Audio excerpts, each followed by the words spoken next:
of the Working Group of Organization for Cooperation and Economical Development of Parliamentary Offices of Budgeting and fiscal institutions independent, that which is the first time that is held in Latin America, which is a milestone for the consolidation of the objectives of growing, sustainable development and responsible management of the fiscal politics of the OECD in this continent. And now, Thursday, May 15, we are going to analyze deeply the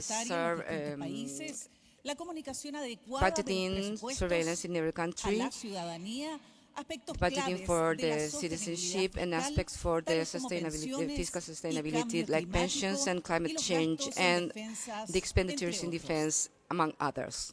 We would like to greet the authorities, Mrs. Jimena Rincón, Senator and President of the Treasury Commission of the Senate of Chile, and also President of the Special Commission, Mixed Commission of Budgeting, Mrs. Macarena Lobos, Secretary General of the Presidency, José García Rubinot, Senator of the Senate of the Republic, of the Working Commission, and also the Mixed Commission, Special Commission of Budgetary, Mr. Javier Macaya, Senator, President of the Defense Commission, and member of the Treasury Commission of the Senate of the Republic of Chile, Mrs. Heini Berner, Undersecretary of Treasury, and Raúl Guzmán Uribe, which is Secretary General of the Senate of the Republic of Chile. Andrés Salas, Pro-Secretary General and Treasury of the Senate. Mrs.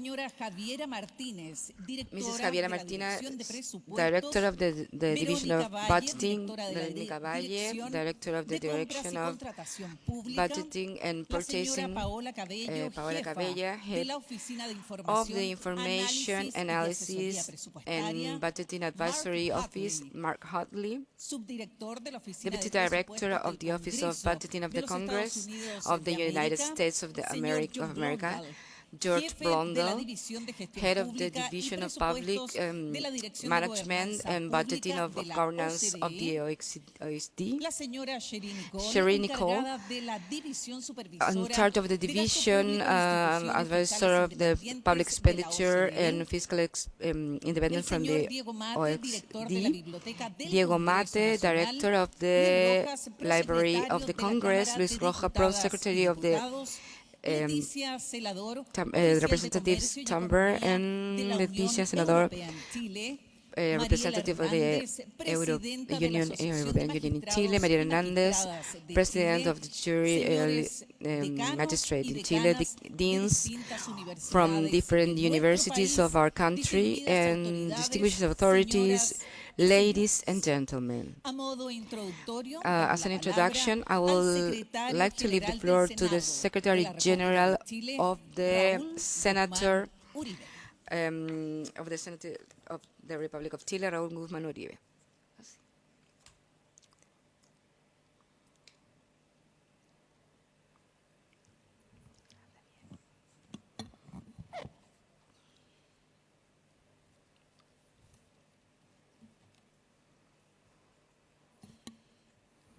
Muy buenos días. Good morning, everyone. Hago mío los vocativos. I take the vocatives of our presenter, and I greet the authorities that are here today, and those who belong to the auditory, who are here in the auditory today, and that are participating in being part of the process of these activities. First, I would like to say that it's a privilege to welcome to the Senate of the Republic of Chile, and I would like to thank you very sincerely to be here today in this 17th annual meeting of the Working Group of the Organization for the Cooperation and Economic Development about parliamentary responsibilities of the budgeting and fiscal institutions independence. We are honored to be seat of this meeting, to host this meeting, which is hosted for the first time in Latin America, carrying out in Santiago and then in Valparaíso tomorrow, represents not only a recognition mission for the legislative work in our region, but also an opportunity to strengthen the technical dialogue and political dialogue among parliamentary institutions and fiscal institutions from different latitudes. We got parliamentary delegations, budgetary offices, independent fiscal institutions, experts, observers, and different authorities and professionals that contribute to the strengthening of the public finance from different areas. We know that a lot of you have traveled from very far for being here, and we thank you deeply for this effort and your will to share experiences and knowledge. This journey, we'll have sessions of high level where we'll talk about matters especially relevant for the fiscal context. In our Chilean case, we will reflect about the institutional frameworks that go with the Congress role in the budgetary cycle, evaluating the road and at the same time protecting new instances of strengthening institutional and technical. The meeting fosters or boosts the exchange of good regional practice in the region and take common challenges in the implementation of efficiently fiscal. It is reaffirmed that budget is not only a technical tool, but a tool that is key to improve the quality of expenditure and respond to the priorities of the citizenship.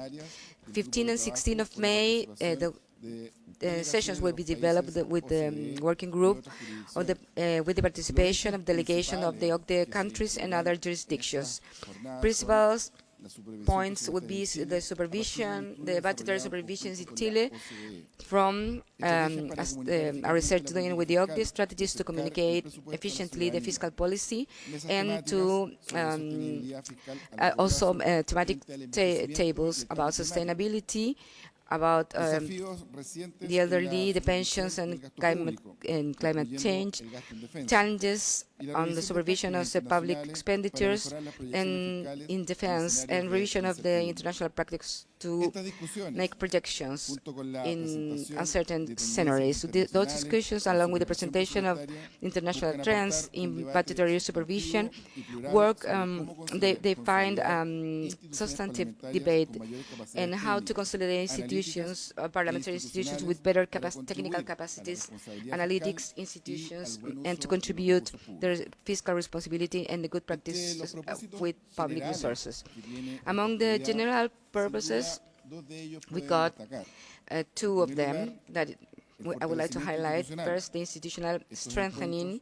Those meetings invite to reinforce the role of the Congress in the supervision of the public expenditure, move forward in the fiscal transparency, and to get close the parliamentary debate to budgetary to the citizenship. The second thing I would like to highlight is the exchange of experiences that dialogue is fostered. The regional dialogues foster on the good practices and the challenges that we share in the implementation of efficient fiscal policies for the Senate and for our Congress.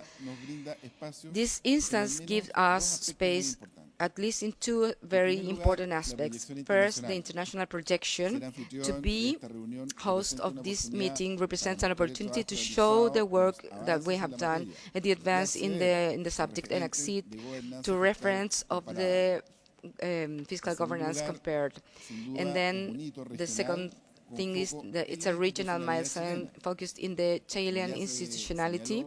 As we have said before, this is the first time that this meeting is carried out in Chile and Latin America, and this meeting will include a specific analysis on the national budgetary supervision with the objective of generate concrete proposals to improve the expenditure quality, taking to as a reference the good practices of the OCDE countries. I would like to thank especially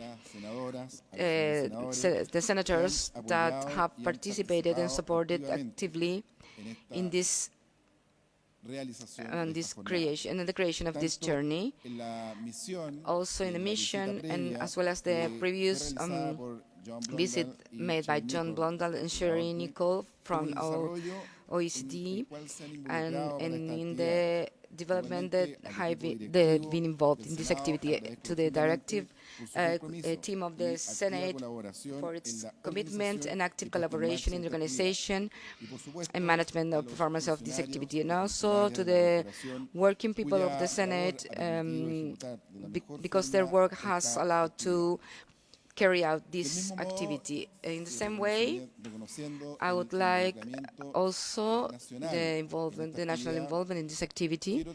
I would like to say thank you to different authorities and academic persons from our country that participated yesterday and will participate today and tomorrow, particularly to the comments of different thematics, like Mr. Ignacio Irarraza, Director of the Public Policies of the Catholic University, that have been yesterday with us, Mr. Fuad Romier, Head of the Legal Department of the Press Chile, and Ramiro Mendoza, former Controller of the Republic, Mr.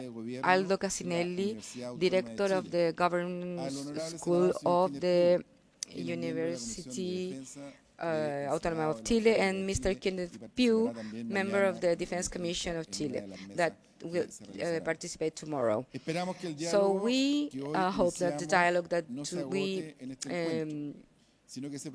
are dealing today move forward as a network of cooperation to sustain the technical exchange and the mutual strengthening of budgetary institutions in different countries. So we would like to welcome warmly to Santiago and also tomorrow to El Paraíso. And I would like to wish you an excellent journey of dialogue, reflection, and international collaboration in this so important issue for all the countries and very interesting for everyone in the world. Thank you very much.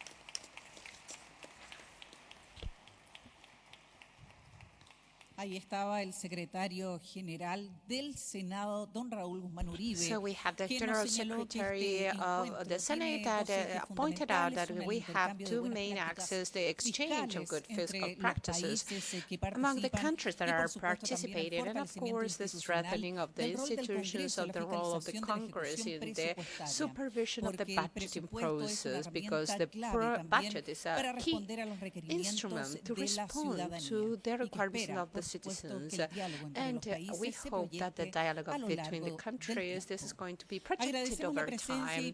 We thank the participation of the authorities present, and we are going to start with this working session. We are going to leave with you Mr. Mark Harvey, Sub-Director of the Office, Budget Office in the Congress of the United States of America.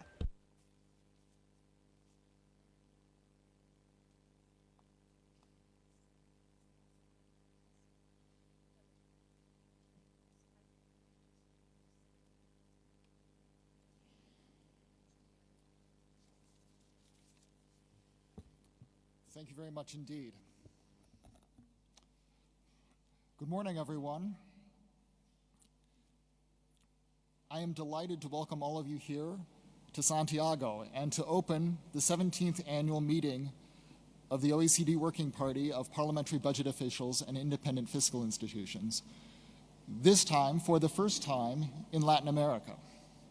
And let me begin by thanking our hosts, the Chilean Senate, for their partnership in organizing this meeting and for making it possible for us to meet in this remarkable place, and for the steadfast commitment that they have to strengthening budgetary oversight and transparency, both here in Chile and across the region. I also want to thank our colleagues from the OECD Secretariat, Jan Blantal and Cherie Nickel. Thank you for all that you have done to make this meeting possible. You've pulled together an incredible agenda. We are grateful for your leadership, your clear-eyed evaluations, and frank advice that sometimes flows from those clear-eyed evaluations.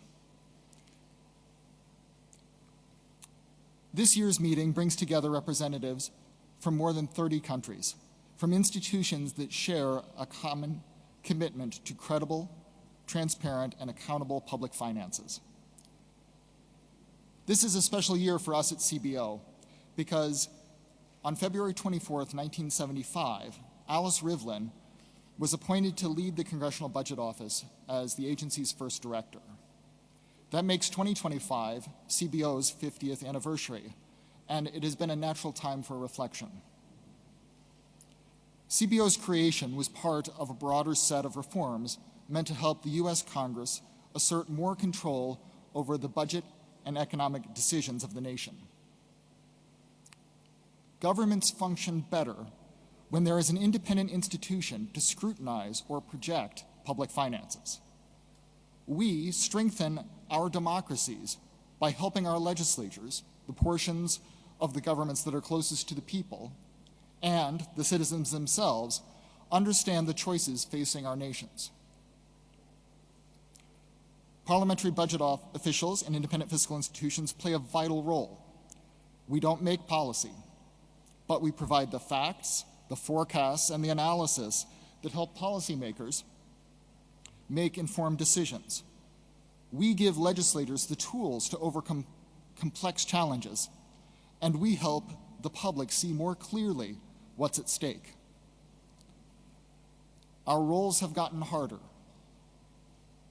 General uncertainty is rising. We are seeing turbulence with respect to specific policies, and we must prepare projections in the face of unprecedented changes, some of which are transitory.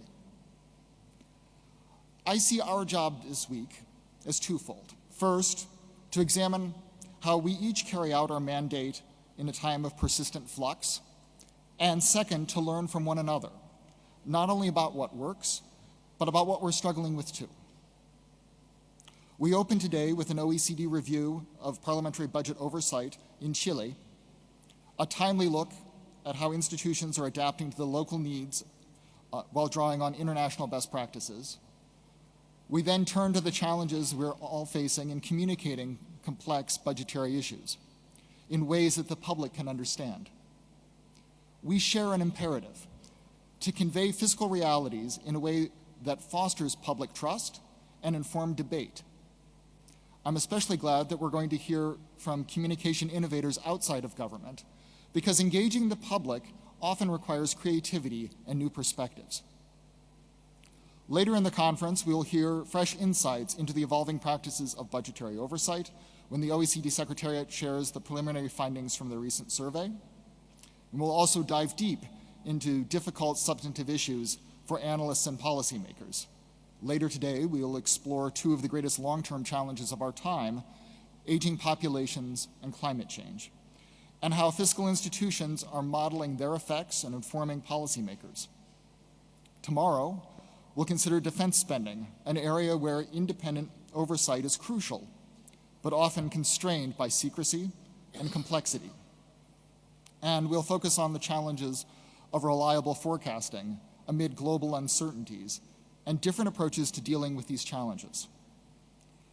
Throughout all of this, I hope we will keep asking, how can we strengthen the integrity and independence of our institutions? How can we better serve parliaments and through them the public? Thank you again for being here. I look forward to our discussions.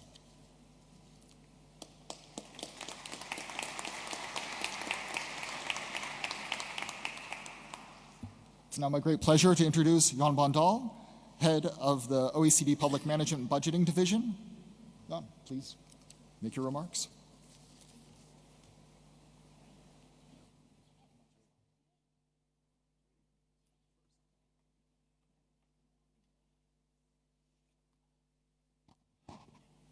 Good morning, everyone.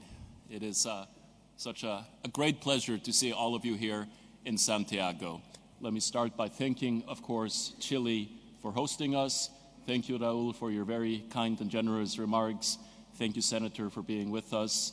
And of course, a special thanks to Paula and the Senate Budget Office, who have been leading the organization of this event. It is far away from our normal venue where we have OECD meetings.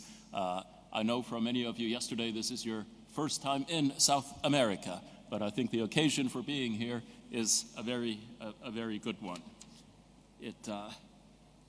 Chile, this is the first time that this working party obviously is meeting in Chile. It is also the first time that any body, any official body of the OECD engaged in public finance is meeting in Chile. And having this meeting here in Santiago, I think, is especially appropriate because Chile has been, since it joined the OECD, the first South American country to join the OECD, an absolute leader, providing intellectual leadership in the area of fiscal governance for OECD countries. We have learned so much from the experiences of Chile over the years that it is nice for all of us to be here in Chile firsthand to witness this. So thank you very much to our Chilean hosts for everything that you have contributed, and it is a great pleasure for us to be here. Now, Mark has run through the agenda that we will be discussing, but I would just like to highlight one point and to reinforce one point. At our last meeting, we focused very much on empowering public understanding, that this was a key fiscal challenge for us, that we have so many difficult decisions coming ahead in the fiscal arena that require strong political will to implement them. And without a greater public understanding of these fiscal issues, we are unlikely to see success. We discussed independent fiscal institutions acting as fiscal advocates, embracing the limelight, the spotlight, to tell the public about the challenges that we face.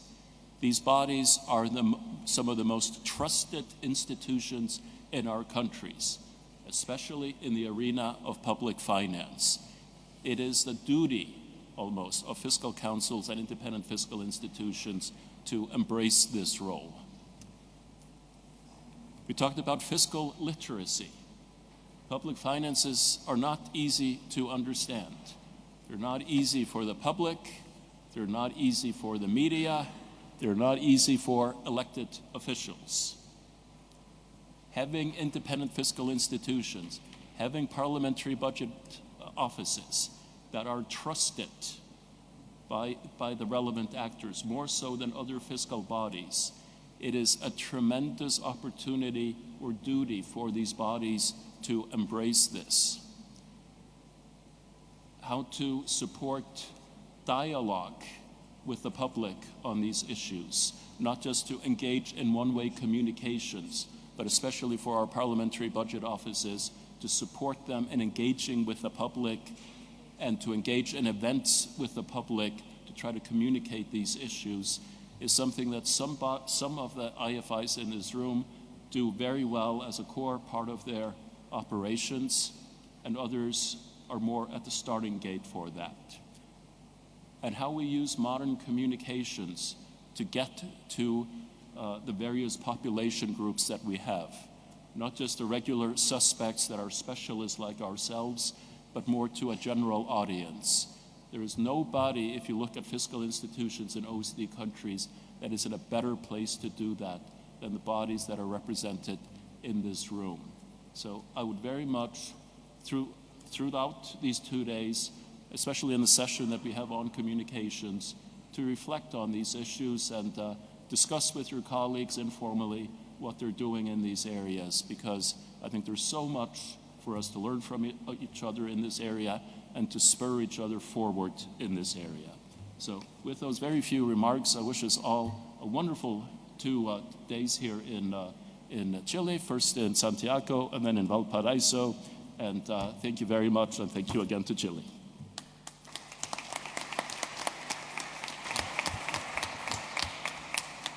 Thank you very much, John. We have a few housekeeping notes before we get started.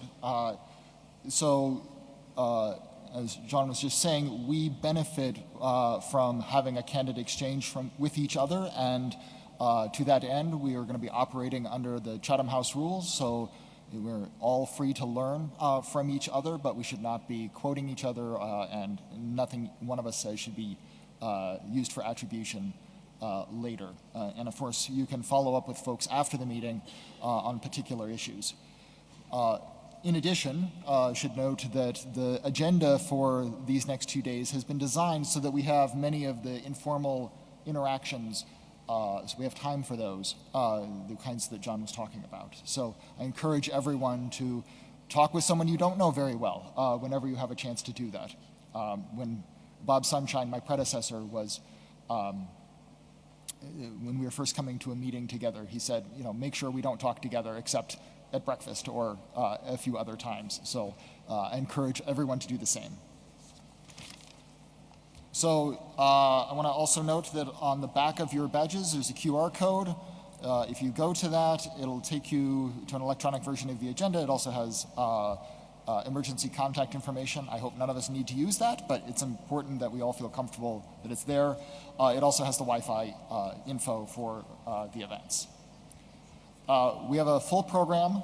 We're running just a few minutes late, but we're going to try to catch up. So please be mindful of the time, and I will try to let people know when that happens. When you want to make an intervention, please raise your table tent, and I'll do my best to call on folks in the order in which those were raised.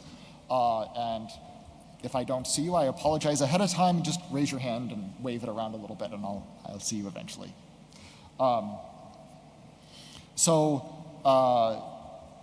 Now I think we should go around the room and introduce ourselves. So I would ask that we start actually with Eddie Casey from the OECD, and then we'll go this way around. So please say your name, your position, organization, and country. Thank you. Hi, so Eddie Casey from the OECD. I'm a senior economist there, and on staff loan from the Irish Fiscal Council. Xavier Emma from the Victorian Parliamentary Budget Office. I'm the Budget Officer there from Australia. Katie Hill, former Chief of Staff for the New South Wales Parliamentary Budget Office. Good morning, everybody. Geert Langenis from the Economics Department of National Bank of Belgium. Igor Lebrun from the Belgian Federal Planning Bureau. I'm the head of the Macroeconomics and Public Finance Department. Yves Giroux, I'm the Parliamentary Budget Officer for Canada. Hola, Eduardo Díaz de la Oficina de Presupuesto del Senado, en Chile. Buenos días, Cristian Pradenas, del Senado de la República de Chile. Buen día, Rodrigo Ruiz, de la Oficina de Presupuesto del Senado de Chile. Buen día, Rubén Catalán, de la Oficina de Presupuesto del Senado de Chile. Hola, bueno. Gonzalo Zubiabre del Consejo Fiscal Autónomo de Chile. Hola, buenos días. Agustín García, economista senior del Consejo Fiscal Autónomo de Chile. Buenos días, Mauricio Salazar, Observatorio Fiscal. Buenos días, Alba Col, del Departamento de Análisis Presupuestario de la Asamblea Legislativa de Costa Rica. Good morning, everyone. My name is Daniel Barta, and I'm an economist at the Czech Fiscal Council. Good morning. My name is Peter Lohmus. I'm the chairman of the Fiscal Council of Estonia. Buenos dias. Good morning. I'm Gabor Horváth, the chairman of the Fiscal Council of Hungary. Morning, everyone. I'm John Magnusson, head of the Parliamentary Budget Office in Iceland. My name is Ólafur Sigurðsson, and I'm a secretary to the Budget Office of the Icelandic Parliament. Hi, my name is Martin Erskine. I'm a senior economist in Economic Modelling and Policy Costing Unit in the Irish PBO. Good morning, everybody. I'm Annette Connolly. I'm the Director of the Parliamentary Budget Office in Ireland. Good morning, everybody. My name is Dumisani Janches. I'm from South Africa, Head of Parliamentary Budget Office. Thank you. Buenos días, mi nombre es Juan Carlos Sosa, soy director de estudios macrofiscales del Consejo Fiscal del Perú. Buenos días, Alonso Segura, presidente del Alonso Consejo Fiscal Segura, del Perú. President of Fiscal Council of Peru. Good morning to everybody. Željko Hadzel from Fiscal Policy Commission of Croatia. Good morning, everybody. Atanas Atanasov, member of the Fiscal Council of Bulgaria. Good morning, everybody. I'm from Bulgaria too. My name is Bogomil Manov. I'm member of Fiscal Council in Bulgaria. Thanks. Good morning. I'm Flávio Luz, General Budget Advisor of Brazilian Senate. Buenos días, Gabriel Esterelles, Director General de Oficina de Presupuesto. Good morning, Gabriel Esterelles from Argentina. Buenos días, Natalia Laría. Good morning, Natalia Laría from Institutional Relationships of Budgetary Building of Argentina. Good morning. My name is Amit Sadiq, Director of the Budgetary Control Department in the Israeli Parliament, the Knesset. Good morning. I'm Francesco Manfrida, Public Finance Analyst for Italian Chamber of Deputies. Good morning. I'm Masanari Taniai, Research Office of Budget Committee, the Japanese Diet. Buenos dias. My name is Hae-Sung Yoon, an International Coordinator of the National Assembly Budget Office of the Republic of Korea. Nice to meet you all. Good morning. I'm Jin, the Director of Economic Analysis Department in NABU, the Republic of Korea. Good morning. My name is Ju-yeon Park. I'm from NABU, South Korea.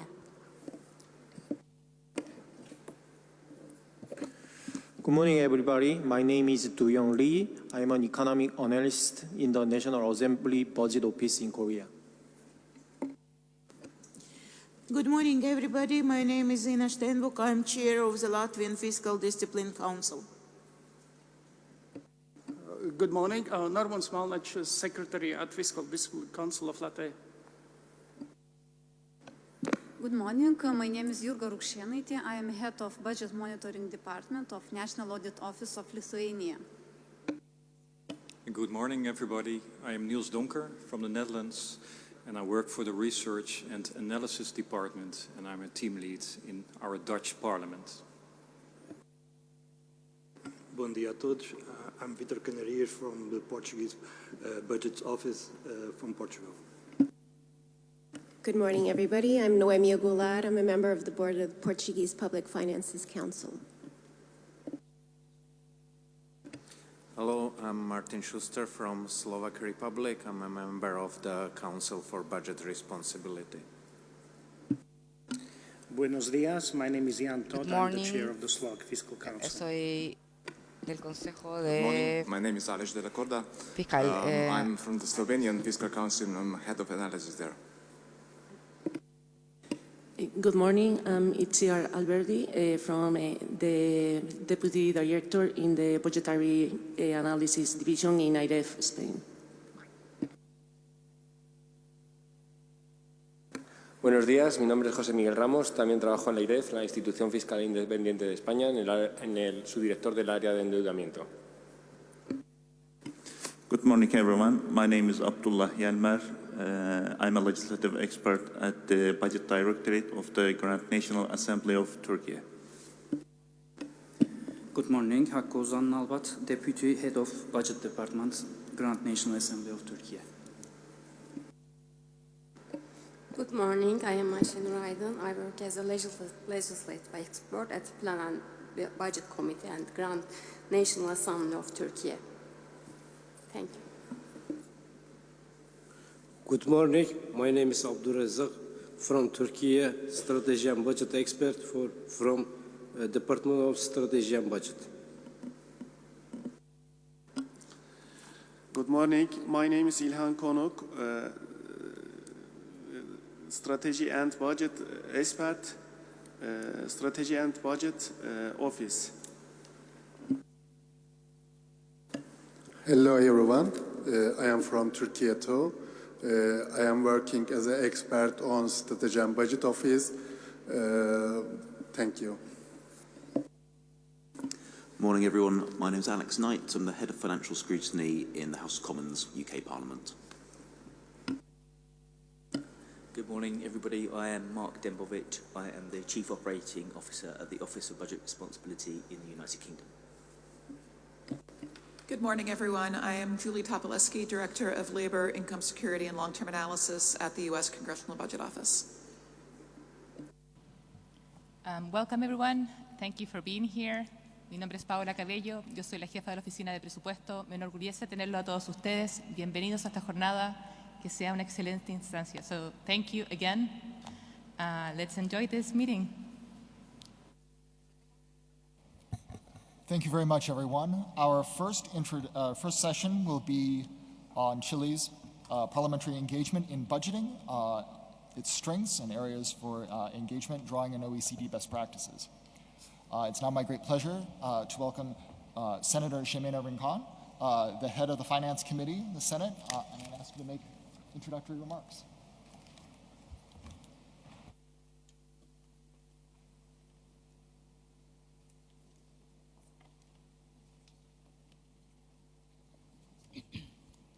Good morning. Good morning. Muy buenos días Good morning, a todas y a todos. Everyone. Quiero partir por like saludar to greet a quienes han hecho posible este encuentro en Chile. El anterior fue en Atenas y gracias a las gestiones de nuestra jefa de la Oficina de Información, Análisis y Asesoría Presupuestaria, Paola Cabello, hoy estamos haciendo este encuentro mundial aquí en Santiago de Chile y en Valparaíso. Worldwide meeting in Santiago and in Valparaíso, Chile. I would like to thank José García Ruminot, former President of the Senate, that make the materialization of this meeting here, and he is here today with us. I would like to Mark Hadley, Deputy Director of the Budgetary of the United States, John Bundle, Head of the Governance of the OCDE, and Mrs. Sherry Nicole, in charge of the supervision of public expenditure and fiscal institutions of the OECD. Coordinar y dirigir todo este encuentro. Por cierto, a nuestro secretario general, and also to our Secretary General, which made possible the materiality of what we have done. I would like to greet Javier Macaya, Senator Javier Macaya, Heidi Berner, Undersecretary of Treasury, Javiera Martinez, and Minister General, Secretary General for the Presidents, Macarena Lobos. Welcome everyone from every corner of the world. Believe me that when it's a great honor, a great privilege to host this meeting in this country, and I would like to thank the presence not only of the multiple countries, but also from researchers, academic authorities, technical equipments that today are here with us. This will be a very relevant journey that will allow us to move forward, as we have talked to John Blondal in a bilateral meeting. It will allow to strengthen our institutionality. The OCDE team has made a fundamental work, a serious work that will be presented today. And it not only analyzes the institutionality, but give us to see ourselves with a change will, or the will of change, as John Bonda said in his words, that because history has taught us recently that to be strong, institutionality strong, you cannot refund it, you cannot change it, you just improve it. So I would like to take advantage of this space to share something that is growing in our treasury, and we share here in this room. Is how the Congress is facing the budgeting process. This is a reality. So we do not have a symmetric institution regarding the executive that allow us to evaluate and to project and decide with the same depth and technical accuracy as the executive. So this space, with the presence of all the delegation and all the experiences that you have in your countries, and then yesterday we could share, it's a privileged space in order to analyze our reality and to strengthen it.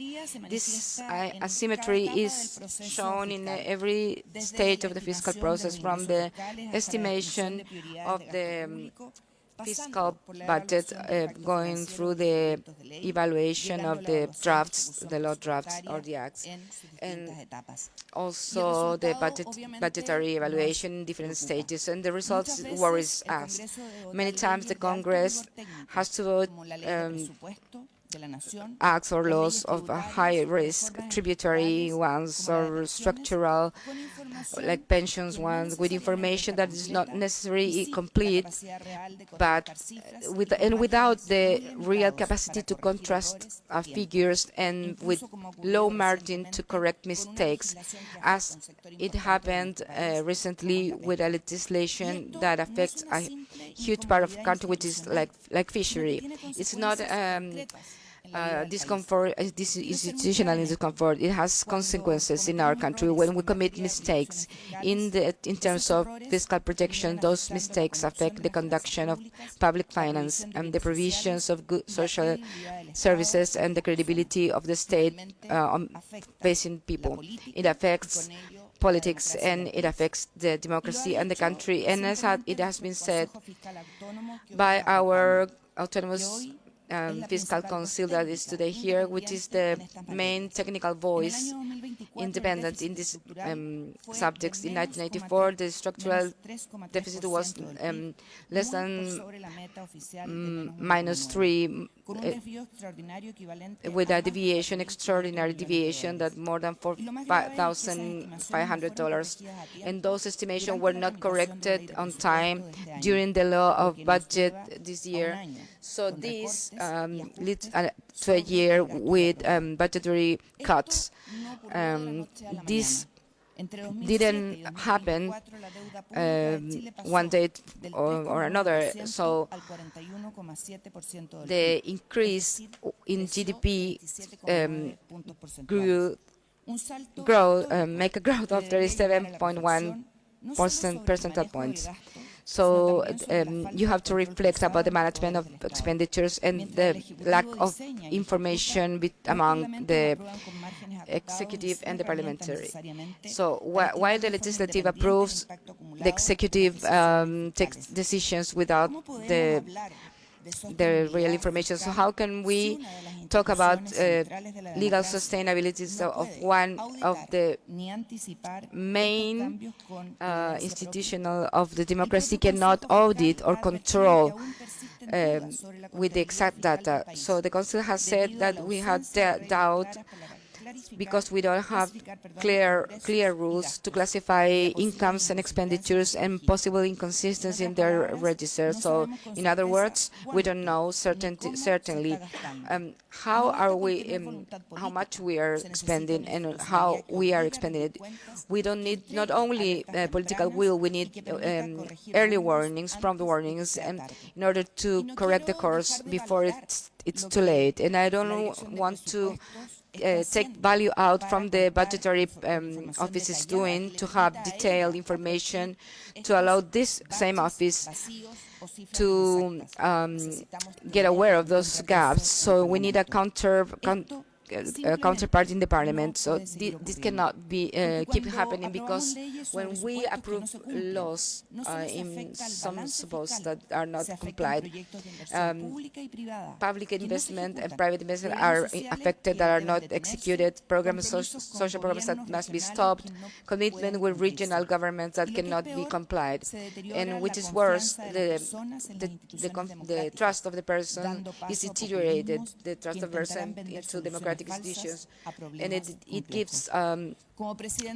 steps to populism, to will offer fake solutions. And I've always said, as a president of the Senate and as a senator, the parliament needs strong capacities, tools to exercise or execute their budgetary role with technical accuracy and with responsibility. We need more budget, we need more details, we need access to the fiscal information and move forward to an institutionality to evaluate the budget impact and to control the public expenditure with independence. All the estimation of the drafts or laws, even the complex one, depend from the executive.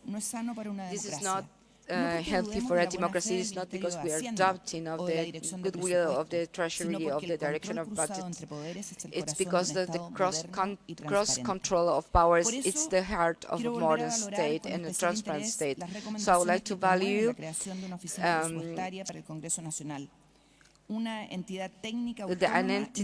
a technical entity with capacity, real capacity to advise senators and representatives and collaborate in the improvement of the public expenditure. This is not just an idea of the institution, it's a need the country Chile has built, and we have read about this early morning in John Blondell's words.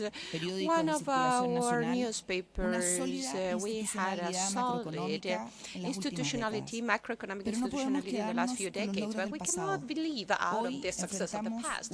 Today, we are facing a new fiscal scenario with less structural growth, less income because of the copper, with high rigidity in the public expense. More than 90% it is mandatory, and therefore it is not possible to solve it in a different way. Higher expectations of the citizens, and we talked about this yesterday with Argentina and Spain, the culture of immediate results. Everyone wants the results immediately. In that context, efficiency of the expenses and transparency of the decision-making are more relevant. And if we want that the decision-making of the fiscal area, it is technically funded and politically legitimately, we cannot continue working with this blindfold. We need more and better information. We need modern tools and symmetrical access to data. And we need, of course, to have there a shared responsibility. I would like to finish this intervention by saying that this annual meeting is not only a presentation, this has to be a breaking point, a turning point, so we can critically see what is not working, and we have to understand that strengthening the power of the Congress is not a threat for the executive, but it's a contribution to the state. And we have to assume that to recover the trust of people, we have to improve the quality of our democratic delivery process. We need different tools, and as the president of the Commission, I would like to say thank you to each of you in this room for the possibility of advancing with the different decisions in this agenda.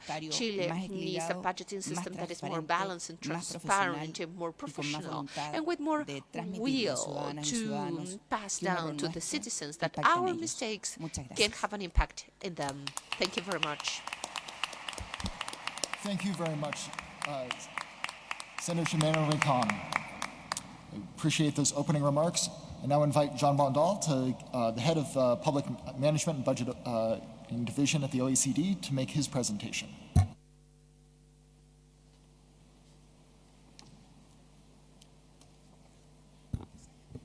You have me again.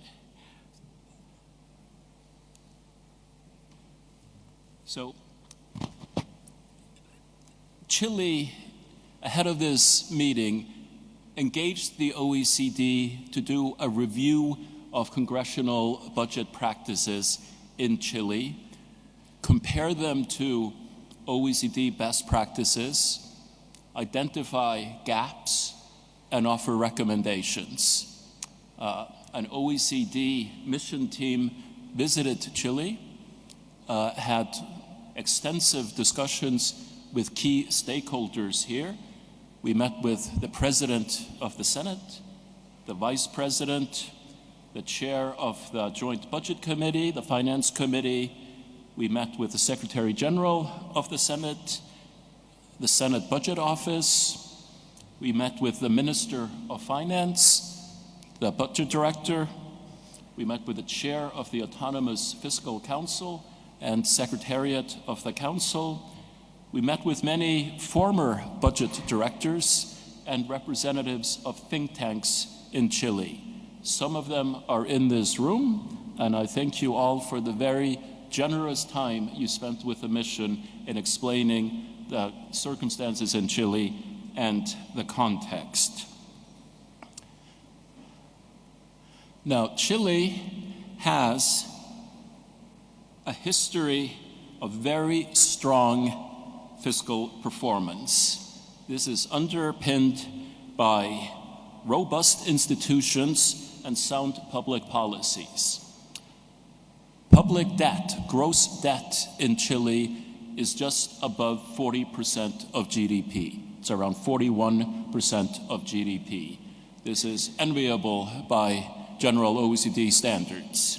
It is significantly lower than the average for OECD countries, but it must be said that this has been trending upwards in recent years for the reasons that the chair highlighted, and there are, of course, immense spending challenges on the horizon in Chile as in other OECD countries.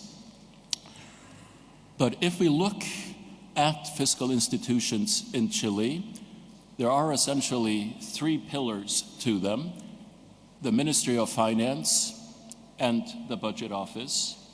These are both highly respected institutions in Chile. The budget process has historically been dominated by the executive in Chile.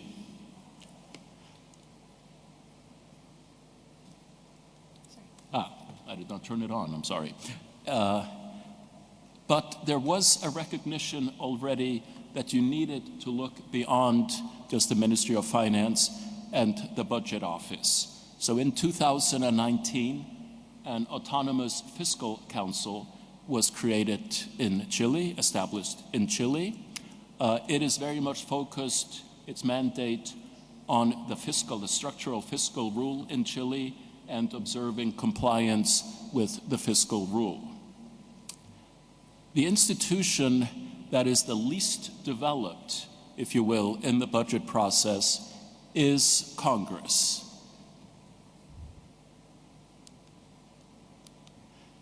And there are,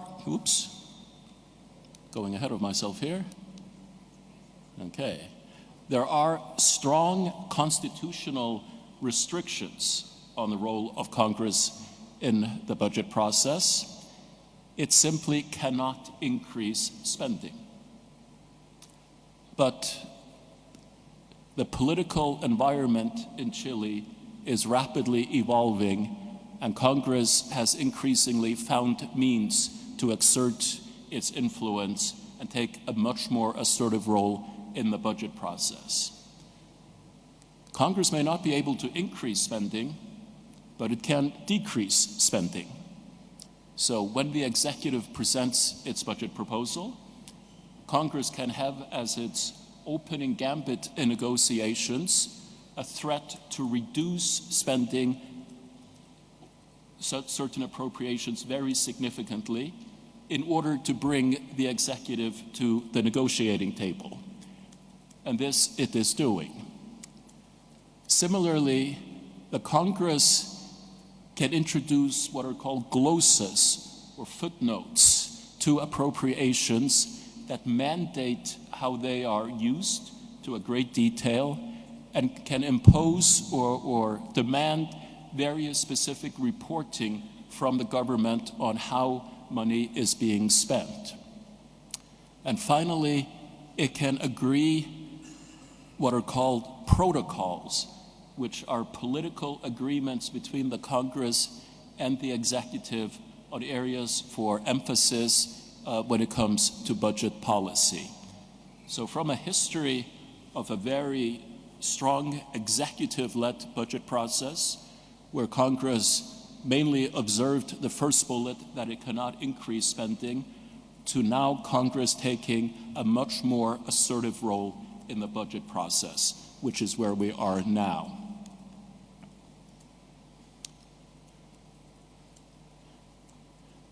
Okay, I'm sorry this is not coming out very well on these slides. This is the institutional framework in Congress. It is, as we know, a bicameral institution. Rather unusually, both chambers have an equal role in the budget process. There is not a distinct division of responsibility in any way between the two houses. They are equal. And they scrutinize the budget through a joint budget committee that has 5 subcommittees. The analytical support that they have comes from a very heroic Senate Budget Office, as we will discuss. It is a Senate Budget Office because it belongs to the Senate, is funded by the Senate, but it provides support to the Joint Budget Committee, which also consists of members from the House of Deputies. This is the rough structure of it. Now, the key challenges, as we see, are in twofold: analytical support and procedural. There is quite simply a very significant lack of independent analytical support for senators and deputies in budget decision-making. The capacity is in no means in line with their more assertive role in the budget process. The Senate Budget Office is very small, very small. It has capacity issues, resource issues, and its institutional positioning as a Senate Budget Office also poses challenges. All legislation that is brought to Congress must have a costing that accompanies it. This is prepared by the Budget Office and the Ministry of Finance. There is a need to strengthen confidence in the costings that Congress receives. There is tremendous information asymmetry between the Congress and the executive when it comes to the costings. They rely almost entirely on the executive, and this has caused issues.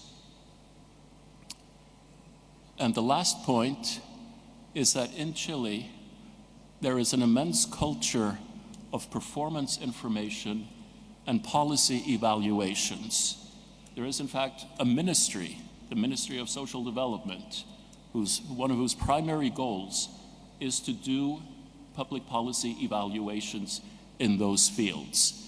But the results of these evaluations and the various performance information available are very much underutilized in the budget process, both by the executive and by Congress. The procedural challenges, the first one we would highlight is that there is a lack of milestones in the committee process. So if a subcommittee has taken an in-depth look at an area, it doesn't really conclude. So when the subcommittee reports to the committee, the whole process of scrutinizing it may start again by the committee as a whole. I mentioned that there are 5 subcommittees. We feel there is, and I think it is recognized, a very uneven division of labor among the subcommittees. The ministries that are assigned to each of the subcommittees may not line up that related ministries are together. You will have similar type of ministries in different subcommittees. The value of appropriations that they scrutinize by the committees, some scrutinize very, very, very large volumes, and another committee, by definition, scrutinizes much less value, that there is a greater need to align what the various subcommittees focus on. And a lot of the scrutiny and suggestions for changes are a bottom-up exercise. that there is not anything in Congress to demonstrate aggregate fiscal discipline at the beginning. It's what Congress is doing sort of emerges at the end when you add it all up together, which may be an unfair characteristic, but. So, the reforms that we are suggesting are twofold. One is dealing with the analytical capacity, and the others on the procedural issues. The first is to transform the current Senate budget office into a joint budget office. Joint, of course, referring to serving both houses of Congress. We see the mandate for this joint budget office as threefold. One being to provide professional, nonpartisan support to senators and deputies, to alleviate who, as a senator or as a deputy, can you contact when you are scrutinizing the very complex budget information ahead of you, to have a trusted source that you can go to that is part of your own institution. The second is to strengthen the costing of legislation. It is not suggested that the Congress should take over the costing of legislation, but that Congress should be in a position to have an opinion on the appropriateness of the costing coming from the Ministry of Finance and the Budget Office, so that they can better understand the assumptions that were in the costings in order to arrive at the number. It fosters better dialogue between the two. It serves to reduce the information asymmetry, and in which undoubtedly will be rare cases, to have an alternative view if they do not feel that they agree with the methodology that was used by the Ministry of Finance and the Budget Office. But it is, again, not to assume this role, but rather to be able to have an intelligent discussion in this area. And the third one is to promote quality of expenditure. I mentioned the Autonomous Fiscal Council in Chile, which focuses very much on the macro issues and is very much a respected institution for doing that. This would essentially be to focus more on the micro level of expenditures, to take the wealth of performance information that's available, the wealth of policy evaluation that is there, and introduce it into the debate in Congress. So when a subcommittee is scrutinizing the budget of a certain ministry, they will have by their sides essentially a listing by the Joint Budget Office of programs that have been demonstrated to not work, so that questions can be asked about what is going on with the program, what needs to be done to improve the program, or is this an opportunity to identify resources? So those are the three key mandates that we would see for a joint budget office. These are some aspects that are more detailed in the paper, obviously, but I think I would highlight a few of them. So the structure, as mentioned, is obviously to serve both chambers of Congress, to be a joint budget office.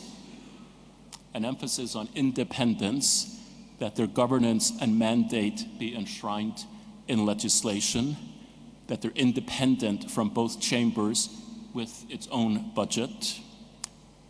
Nonpartisanship, a merit-based leadership, both for hiring and for dismissal, and specific safeguards in place to guard this focus on nonpartisanship.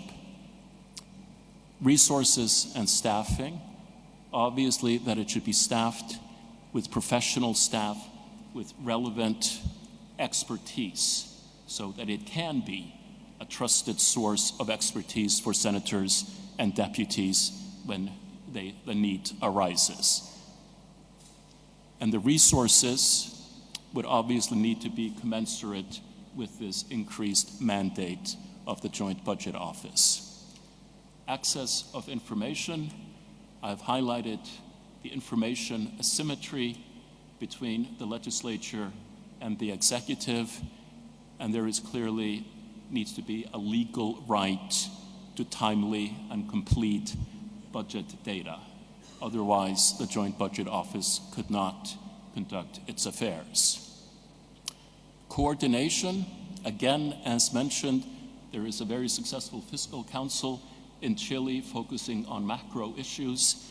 I think the division of responsibility between macro and micro is quite clear, but obviously efforts would need to be ensure that they are not undertaking duplicate or overlapping activities.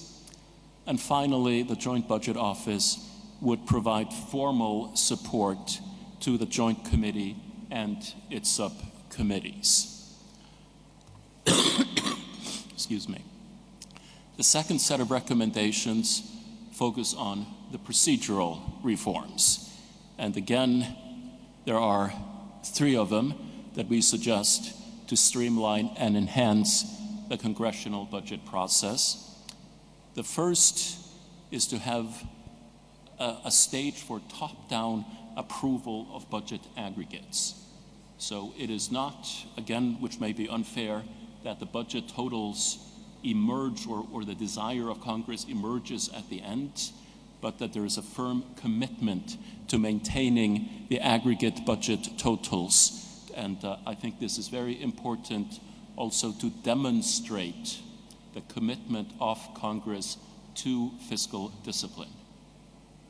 And I think it is very much in the culture of Chile, in the political culture of Chile, a focus on fiscal responsibility. So this is simply to codify that rather than it being assumed. The second is to restructure the subcommittees for balance, that ministries that logically belong together by virtue of their areas of focus should be in the same subcommittee to benefit from synergies in scrutiny, and to, at the same time, try to ensure that there is a balance also in the workload between the committees in terms of the value of money and the value of things that they are scrutinizing. Lastly is to clarify and connect committee roles. This again relates to the issue of milestones, that there is a tendency in some cases that subcommittees will scrutinize very much on certain areas of their focus, but it doesn't conclude that it can start again in the joint committee, that there is some process that with the subcommittees you reach a milestone rather than starting the process again in the full committee. So that is essentially the main conclusions of the report. And just to summarize, the dynamics are very much changing in Chile, the political dynamics as we understand them. Congress is assuming a more active role in budgeting in Chile. It has found means to assert its influence even with the constitutional restrictions in place. The key reforms being suggested are to establish a joint budget office, or rather to transform the Senate budget office into a joint budget office, to provide professional, nonpartisan support to senators and deputies, to strengthen the costing of legislation, or to strengthen the confidence of costing in legislation, promote quality of expenditures. The procedural reforms, again, a top-down approval stage for budget ceilings, restructure the subcommittees for balance and clarity, and again clarify and connect the roles of the subcommittees and the full committee with milestones.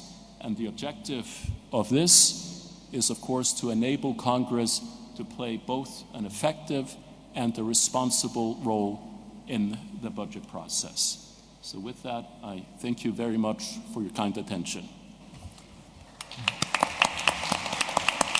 Thank you very much, John. I would now ask Yves Giroux, who is the Parliamentary Budget Officer for Canada, to offer his reflections to get our conversation started. Muchas gracias. Senadora Rincón y Señor Blondal, gracias for your views. Sadly, I don't speak Spanish well enough to be able to continue further in Spanish, but I'll give you my short perspectives. And as I sometimes say to parliamentarians in the country, in Canada, this is my free advice, and you may think that it's worth exactly that. So, reading the document and hearing Senadora Rincón and Mr. Blondal, I think one thing that Chileans in general and parliamentarians in particular should be very proud of is the very enviable fiscal position in which the country is. It's an achievement, a collective achievement that makes the envy of most OECD countries and certainly all G7 countries, and for that Chileans should be very proud, and I think should brag about much more, especially in a world of increasing debt and deficits. A couple of points in no particular order. I was wondering whether there would be scope to restrict the use of glosas, for example, in strengthening the legislation or the core financial legislation to limit their scope and their number, because that seems to be a burden on legislators and a drag on the budget. I understand constitutionally it might be difficult to do more than amending legislation to limit their scope, but there's certainly room for improvement there to facilitate the life of parliamentarians. Another suggestion or question I had is whether subcommittees have any support at all in their review of expenditures, because that seems to be unfair to ask parliamentarians to do that oversight and review and approval of budgets without having professional staff supporting them, except maybe for the Senate Budget Office. Maybe if that doesn't exist, increasing the resources for basic research support services. Also, when Mr. Blondal talked about some structural issues, I think the Joint Committee and subcommittees can be seen, at least from the outside, as a bit burdensome and a lot of work. So what works in our country is having Senate committees and House of Commons committees, finance committees in each chambers that look at the overall macro aspects, and then there are standing committees on specific areas. For example, a standing committee on immigration, a standing committee on industry, science, and economic development. And these regular standing committees can, if they want to, study specific items in budget proposals. So it saves the issue of having a series of subcommittees, but it also allows these issues to be reviewed, these budget issues to be reviewed by parliamentarians that have built some expertise through their membership and reviewing legislation that is relevant to their committees. So they already have some expertise, so they're not reviewing that blindly when it comes to budget items specifically. So that could be one way of approaching things. Of course, it's the perspective of a foreigner who's not very well versed into the intricacies and politics and institutional preferences in Chile. One point that struck me is that there are already valuable resources that exist, such as performance evaluations, and there's quite a bit of information already available, and that suggests that a joint budget office would not need to have significant additional resources to have a great impact on parliamentarians and their capacity to hold the government to account and also challenge or review budget proposals. If the performance data already exists It's probably a matter of a few analysts who are able to gather and analyze that information to better equip parliamentarians. So I think there's probably a big bang for the buck to be had there. Mr. Blondal's and the OECD's recommendations, I wholeheartedly agree with them. One recommendation that I think I would probably stay away from, where I diverge from the OECD, is tasking a joint budget office with identifying areas for savings. Based on my experience, if professional public servants or advisors to parliamentarians suggest areas for savings, they will inevitably be seen as partisan. For example, if you have nonpartisan public servants recommending reducing subsidies to businesses and industries, they'll be seen as pro-worker, leaning left. Conversely, if public servants say there could be savings had in pensions or employment insurance, then they'll be seen as pro-business and anti-workers. So I would stay away from making these types of recommendations. The costing of legislation, I think that's an area where, as Senadora Rincon indicated, parliamentarians are having a blindfold, and as Jan indicated, it's an area where a joint budget office could make significant inroads in helping parliamentarians better do their work. Most of the time, in our experience, the costing of legislation from the Parliamentary Budget Office leads very similar results to that of the executive, but the mere presence of a Parliamentary Budget Office keeps the executive and ministries and departments much more honest, because they know that if they produce unrealistic estimates, there will be an independent body that will call their bluff and force them to be more honest. So de facto, it has forced the executive to be more honest, and I would wholeheartedly recommend that a joint budget office be tasked with that. One also recommendation that struck me as really obvious is having a joint budget office. It seems that both chambers have relatively equal weight and role in budget making and in expenditures. And that struck me as a different case than what is in place in Canada, where our Senate is appointed and not elected. And it's seen as the chamber of sober second thoughts. And it's tasked with improving legislation, but never to block it or obstruct it unduly, and it cannot initiate expenditures in our system. So having the Senate and the Chamber of Deputies in Chile having roughly similar weight and roles, struck me that it's unfair for the Chamber of Deputies not to benefit from a Senate budget office. So it totally makes sense to me to have a joint budget office.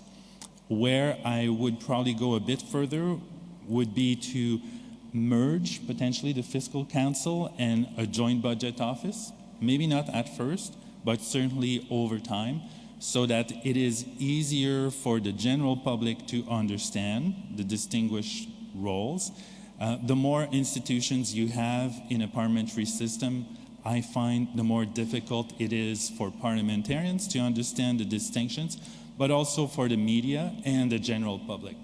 We already face that conundrum when explaining our responsibilities to the media and the general public, where we have a PBO and we have an Auditor General, and it's not always clear what our respective roles are.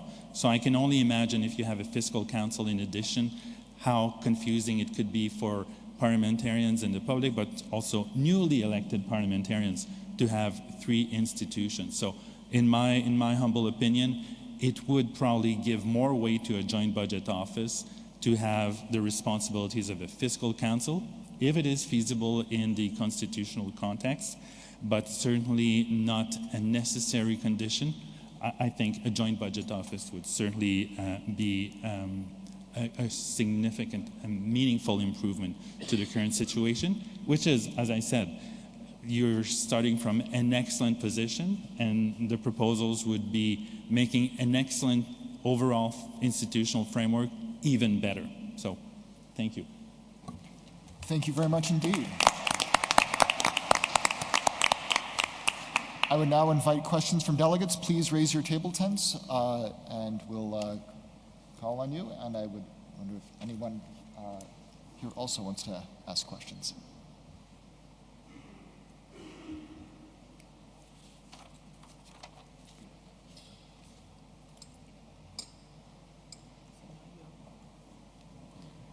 Muchas gracias. Quiero agradecer a Yves por su presentación.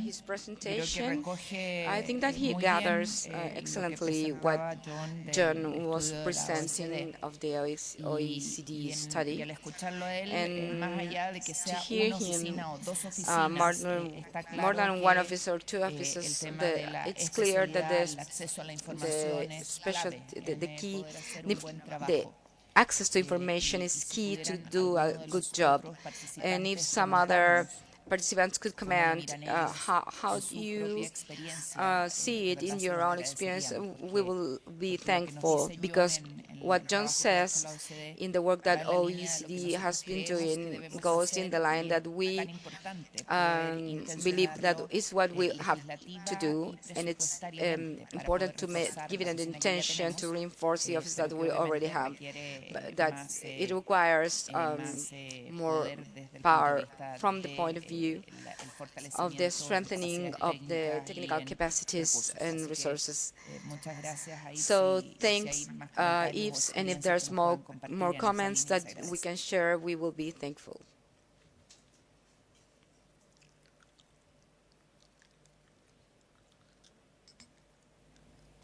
I think that everybody needs a cup of coffee or the picture.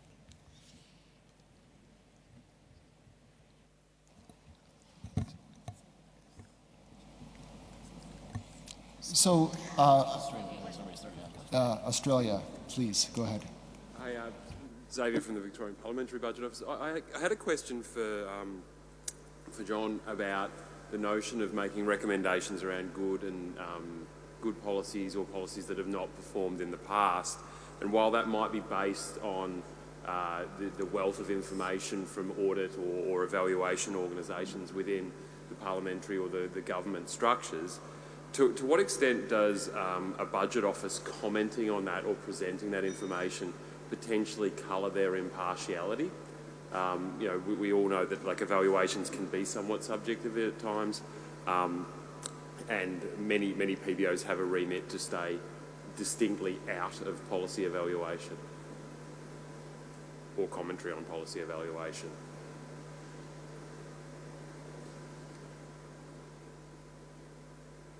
Sorry, so that was directed to John to sort of understand the extent to which you would need to balance those tensions. Please go ahead. I mean, just to clarify, and also towards Yves, I mean, we were not suggesting that the Joint Budget Office should come up with a list of programs that it deemed did not work. It was more that this information is out there. And it was essentially just to highlight its existence so that when the Joint Budget Committee and its subcommittees are scrutinizing, that they have this information at their side, that these evaluations have been conducted, that this is a basis for their scrutiny. It is by no means for the Budget Office to have a list of, you should cut this in order to do this. So sort of it's like a contextual set of information that would be supportive of I guess, the Congress's analysis of options. Okay. Canada, please go ahead. So just to go back on the point of program evaluations, it exists also in Canada, and we found that by just a quick overview, there are also performance indicators, and in our context, it's indicators that departments themselves have chosen, and they have also chosen the targets And when we did a review of performance indicators in specific sectors, we found that about half were met, and it was shocking for most parliamentarians. So to go back to Jan's point, it does exist in many countries, but very few people seem to pay attention to that. So when we produced a report highlighting the fact that half of performance indicators were missed by departments, it was quite a bit of a surprise, and we characterized that in plain language. We explained it by saying it's as if you asked the students to determine the topic of the test and to determine the pass mark, and half of them failed. So it helped people understand that there is quite a bit of work to improve the performance of departments. But what was shocking for me was that this information already exists, available on websites, but nobody seems to be paying that much attention to it.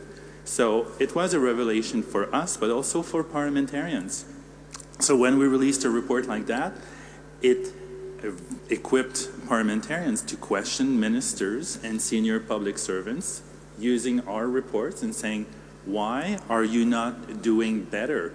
You set yourselves the targets and you fail miserably at your own low bars. So I think that's what I meant in my remarks when I think that's the low-hanging fruit, and you don't need an army of analysts. You need just a few, and you can do like great work as parliamentarians.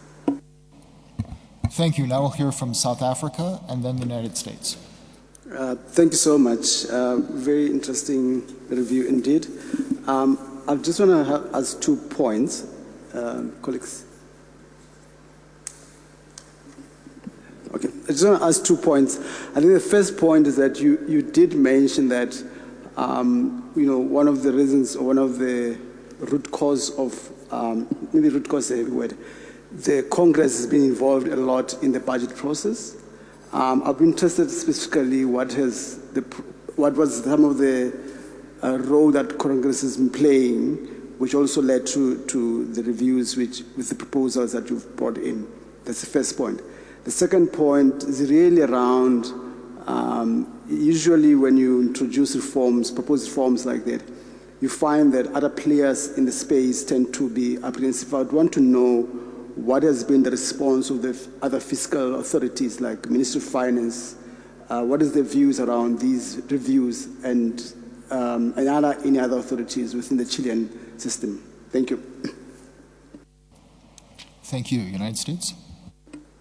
So I wanted to comment briefly about our experience as a Congressional Budget Office, which equally serves both the House and the Senate in the United States.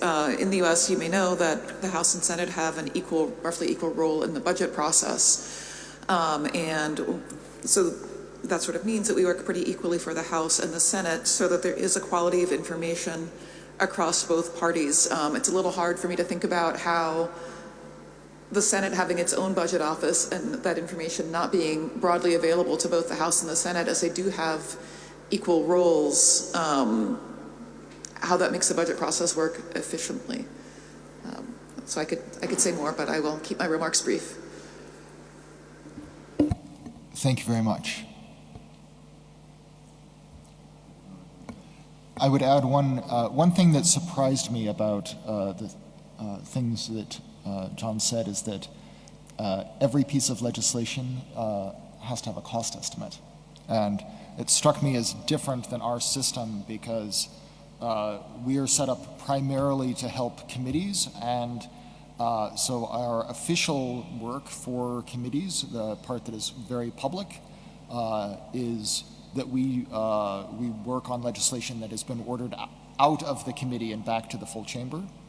But we do a lot of work with the committees on a confidential basis as they're forming that legislation. So to give a sense of scale, we will produce several hundred cost estimates in the course of a year and several thousand engagements for technical assistance. That's how we refer to these kind of back and forths as people are forming legislation over the same period. But we come nowhere close to estimating every piece of legislation that is introduced because there over the course of a Congress, there would be more than 10,000 in the House and roughly 6,000 or 7,000 in the Senate. So we don't get to most of those, but by having that division where we're mostly focused on the committees, it lets us focus our efforts on the legislation that's actually moving.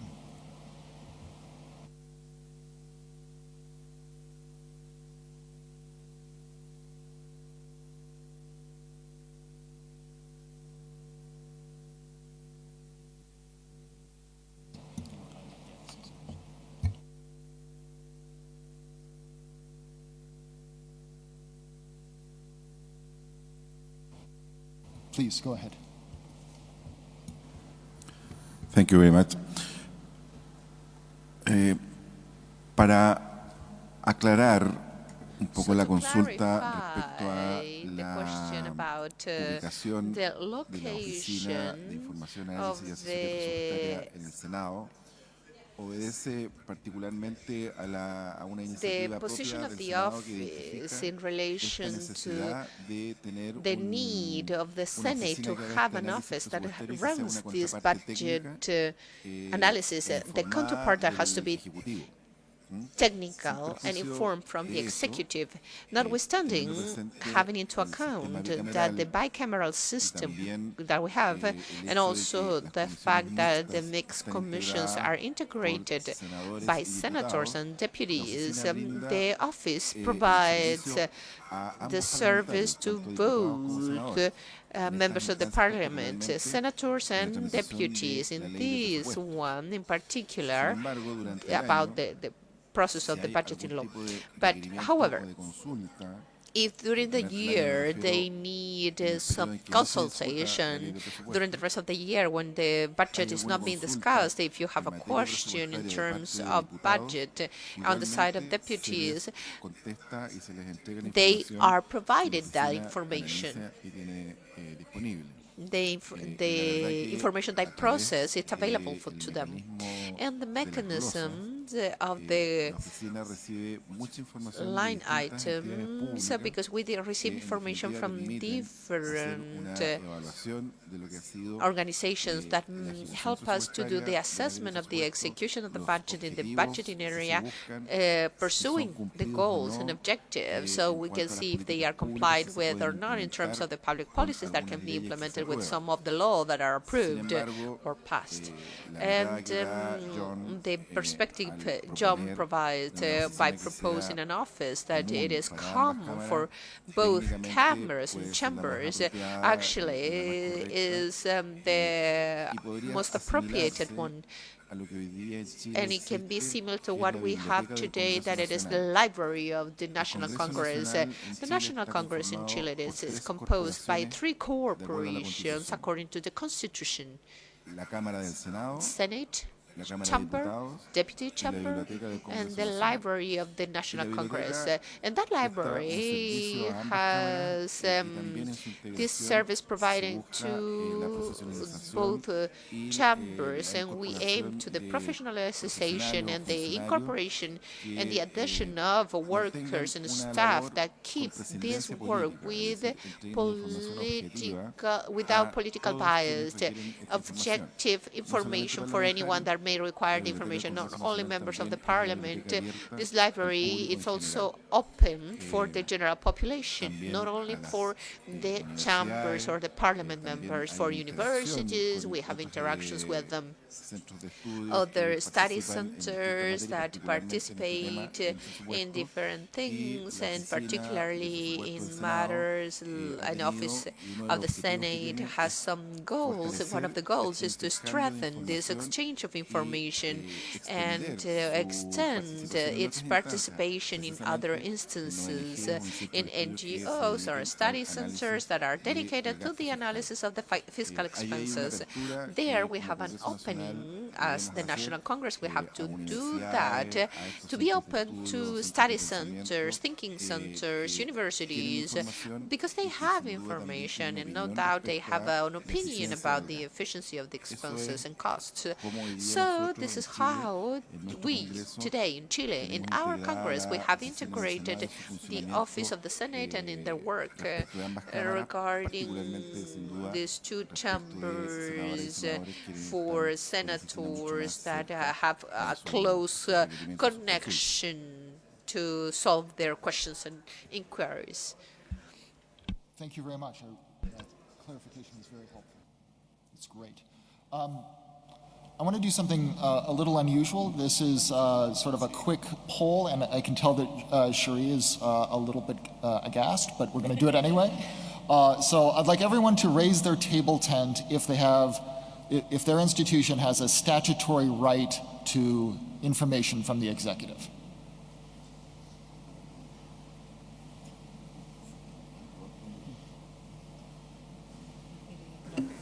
Sorry, can you repeat the question? Yes, of course. Yes. Please raise your table tent if your institution has a statutory right to information from the executive. That is there a law that says they have to give you information? Okay, thank you. Let's put table tents down. I want to do a second question, which is how many, please raise your table tent if you receive, or if you have an agreement with the Ministry of Finance or other parts of the executive to get information. That is, if you do it informally through agreement. Please raise your table tents. And you can answer for both, right? Like, it is perfectly fine. We in the U.S., I'm kind of telling Julie what I think our answer is. We in the U.S. have both dozens of agreements, and we have statutory right to access. So if you get information through agreement, please raise your table tents.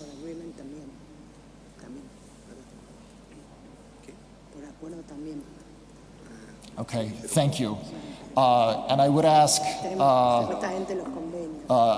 won't ask the final question, which I think I know the answer to, which is, who never struggles getting information? But if you have never struggled, please raise your table tent. All right. I see that Argentina has their light on.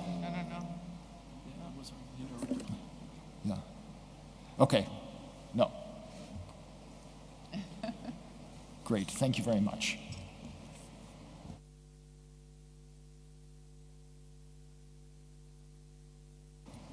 Okay, so we're going to take a break now. We're going to have time for restrooms, and then we're going to go on the tour, and then to lunch. So, that was wrong. So first we're going to do the family photo, and then we'll do all of those other things. So please go that way and follow our guides, and they'll tell us what to do. Thank you.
to the folks on the far row who are facing me. If there are issues, please just let me know and I'll try to adjust.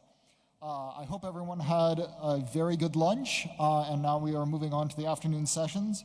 We're going to begin hearing from Javiera Martinez, the Director of the Budget Office of Chile. Director.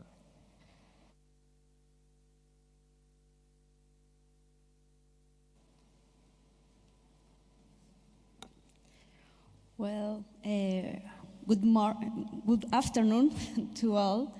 Welcome to Chile. I want to thank to OCDE and all those who made this meeting possible. Meetings like this are essential for improving fiscal governance, and in my own experience as Budget Office Director, I have participated in the annual meetings of SBO Committee, which have proven to be extremely valuable. They are a learning opportunity from peer exchange and collaboration, addressing common challenges that our countries are facing. For example, the population aging, or how to be effective on mitigation and adaptation to climate change. And all this in a context that we are seeing moderate growth expectations, and also a fiscal normalization that continues happening today after COVID-19 crisis. At the same time, we know that citizens are demanding greater transparency and effectiveness in public spending. These legitimate expectations require technical institutions that collaborate with each other. That is why it's so important to have a constructive dialogue and cooperation between the executive, the parliamentary budget office, and the independent fiscal institutions. I think this conversation is essential. Is an essential foundation for our democratic governance. Also, I would like to say that before becoming budget director, I used to work in Congress, so I know firsthand the work that the Parliamentary Budget Office does. I experienced the access information asymmetries that often or sometimes occurs between different institutions, the difficulties to access some information in the speed that we want to sometimes, among others. So for this reason, from my own experience, we are looking for to work together to implement the recommendation of the study that you presented earlier this morning. I know that we must work together to fight the misinformation and make more effort to communicate in a simple way, in an understandable way to citizens, and especially to be able to convince, to pursue citizens that fiscal responsibility is an important topic, and why this fiscal responsibility is so important. So I hope that this meeting will be an opportunity to continue learning from others' experience and to reaffirm our shared commitment to the quality of public spending and the sustainability of public finance.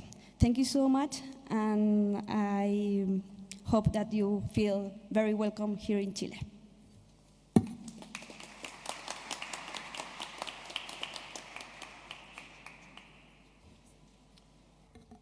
Thank you very much. And now for our afternoon session, we're going to start by focusing on clear communication and how we can be more effective. We are going to start I always get a little nervous when Shreya starts to walk away while I'm speaking. Our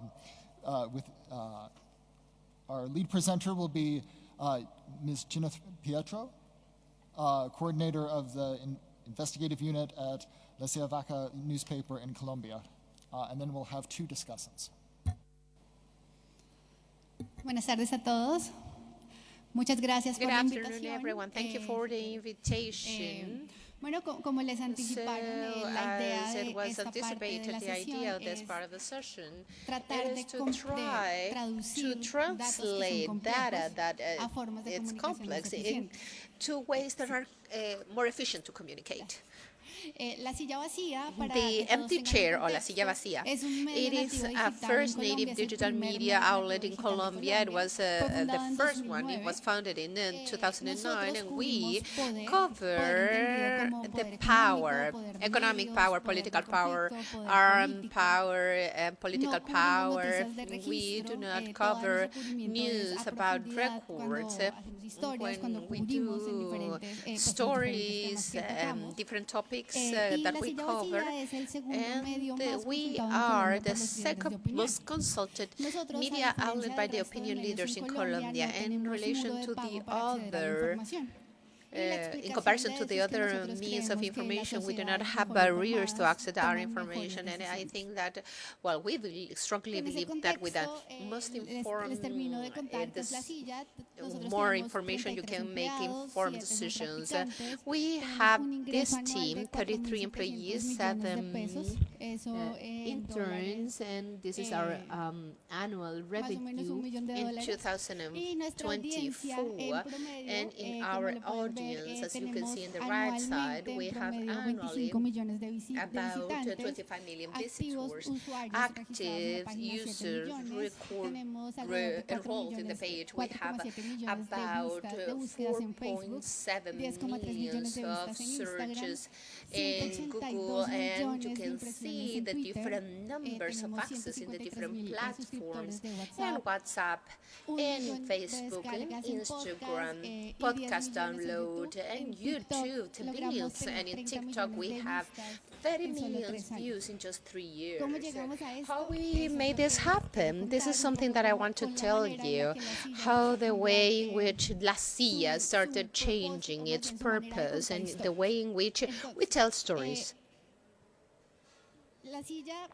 La Silla realized that people, when they consume information, they start, begin and end their experience in the same way they are consuming it. And we have the technological change, because usually people that issue information, the government and others, they present the information and they say, if you want to see more, click down here below and you can continue reading. And this is kind of weird, because people actually start and finishes the experience of getting informed in the same place. So we have some studies of the Reuters Institute and show that the audiences are growing in TikTok and YouTube and Instagram. And Twitter had a behavior that it was similar in the last few years, and that Facebook started going down. So we started to think, what do we need to do and to see and to be where the people are, right? Because each social network has their own language, right? And to talk about those languages, the Silla Vacía transformed.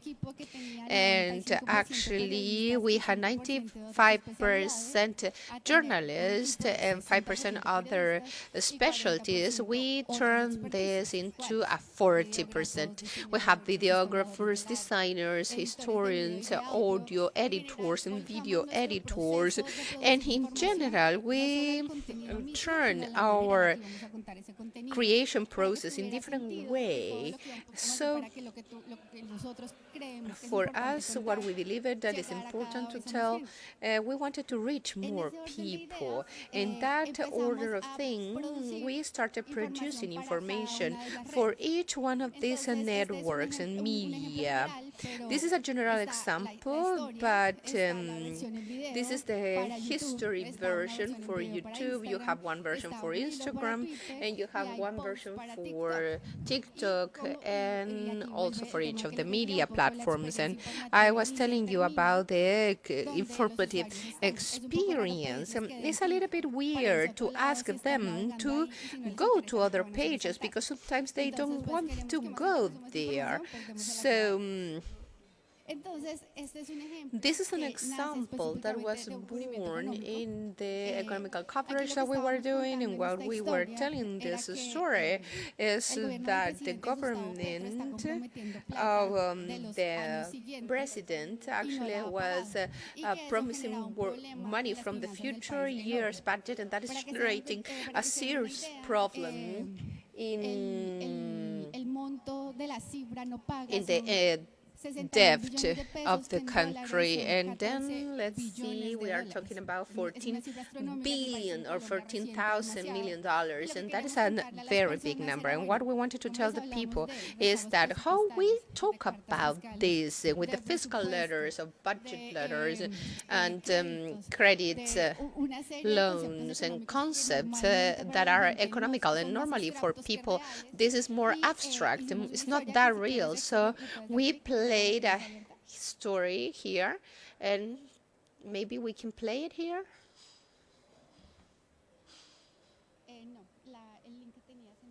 The other link that you had in the other side. Go back.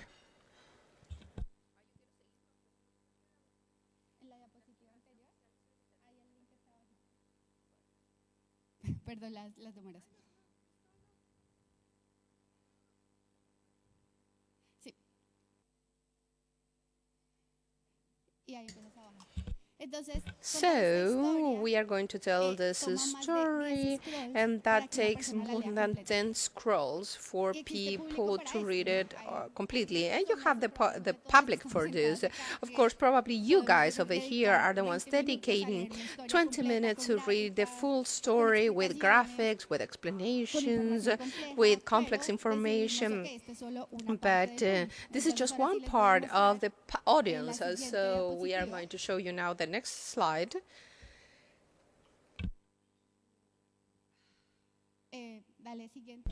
Next one.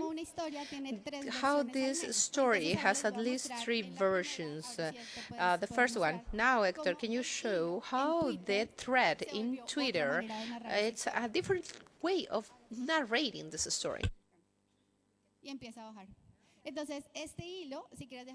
This thread, maybe you would, what it's telling you in 11 short ideas, what it is the problem.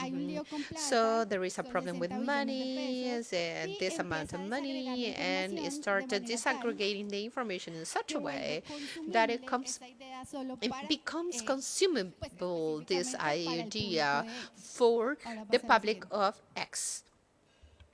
Now, also you have the audio version. Please just play it for a few seconds. Tenga listo el tinto que ya vienen los huevos revueltos con la nueva receta del por fin tapar el hueco fiscal. Can you go can you move forward? Soy Tatiana Duque. Es lunes 21 de abril. There, what you are listening, it's the introduction of Scrambled Eggs, that it is the podcast of politics of the Silla Vacía. This 9-minute podcast summarizes everything that had 10 scrolls to read. And then we have a video for Instagram, the right one, and that it is for Instagram and TikTok, that one of the journalists actually recorded. 61 billones de pesos en facturas sin pagar del 2024. Esto es gasolina pura. And basically with this, what we did is that we are talking in 4 different languages. 1, long, complex, and 3 that are agile for social media.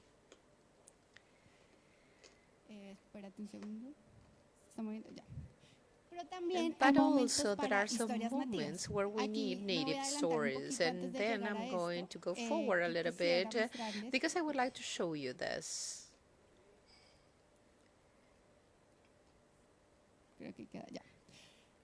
To talk about those languages, we have a lot of tips that are the ones that we use in La Silla, and we want to tell you so you can think somehow how to reformulate the information that you are issuing. One, it's hard data, figures, when you have stories that involves economics, politics, and all data that people fall in love with when you get into the news area. So first you have to provide information where the people consume the information. Normally, when you are issuing information, the important thing that you are going to communicate is what the format is going to ask.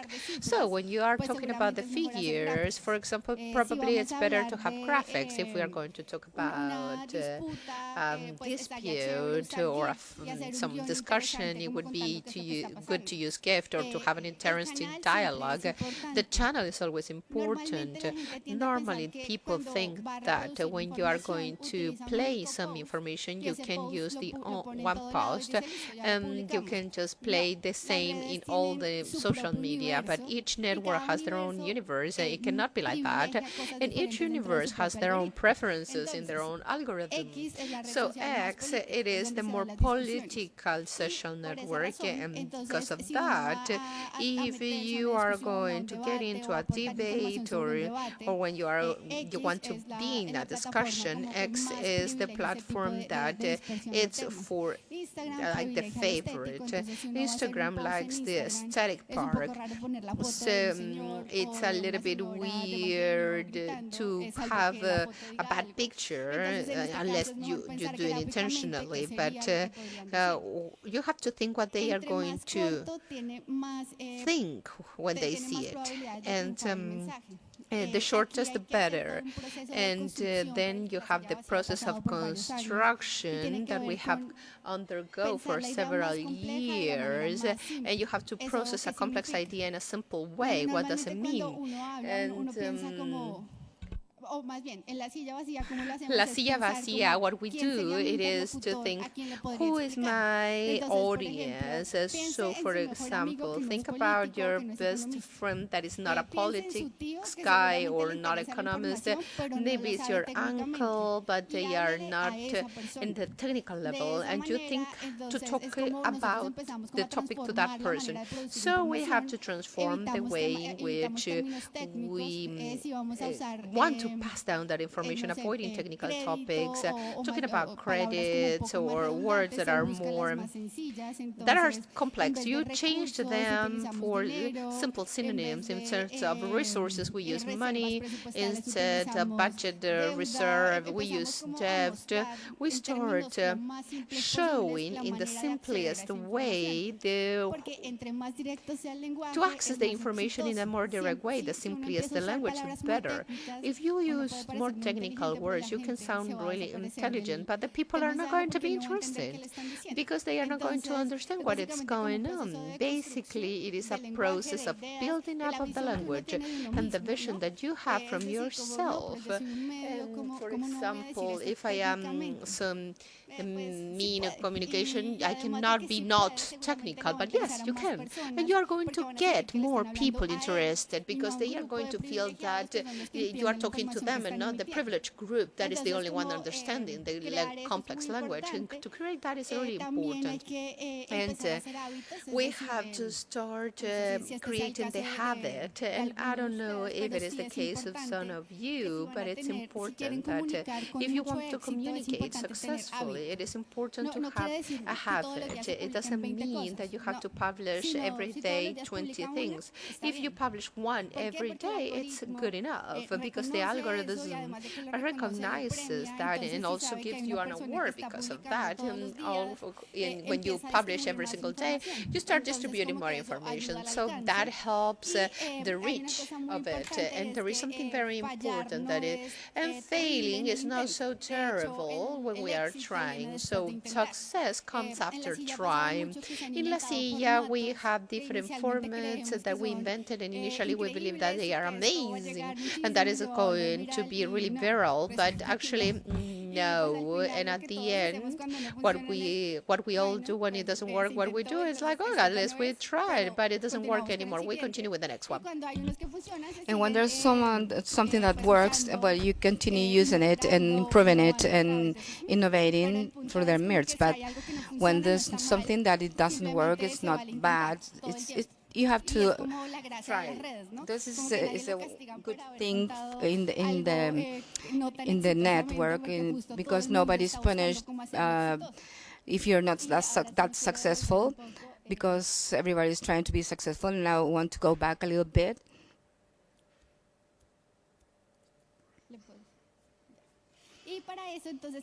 And I would like to show you a couple of examples with those tips. If you want to start with a short video, please, Hector.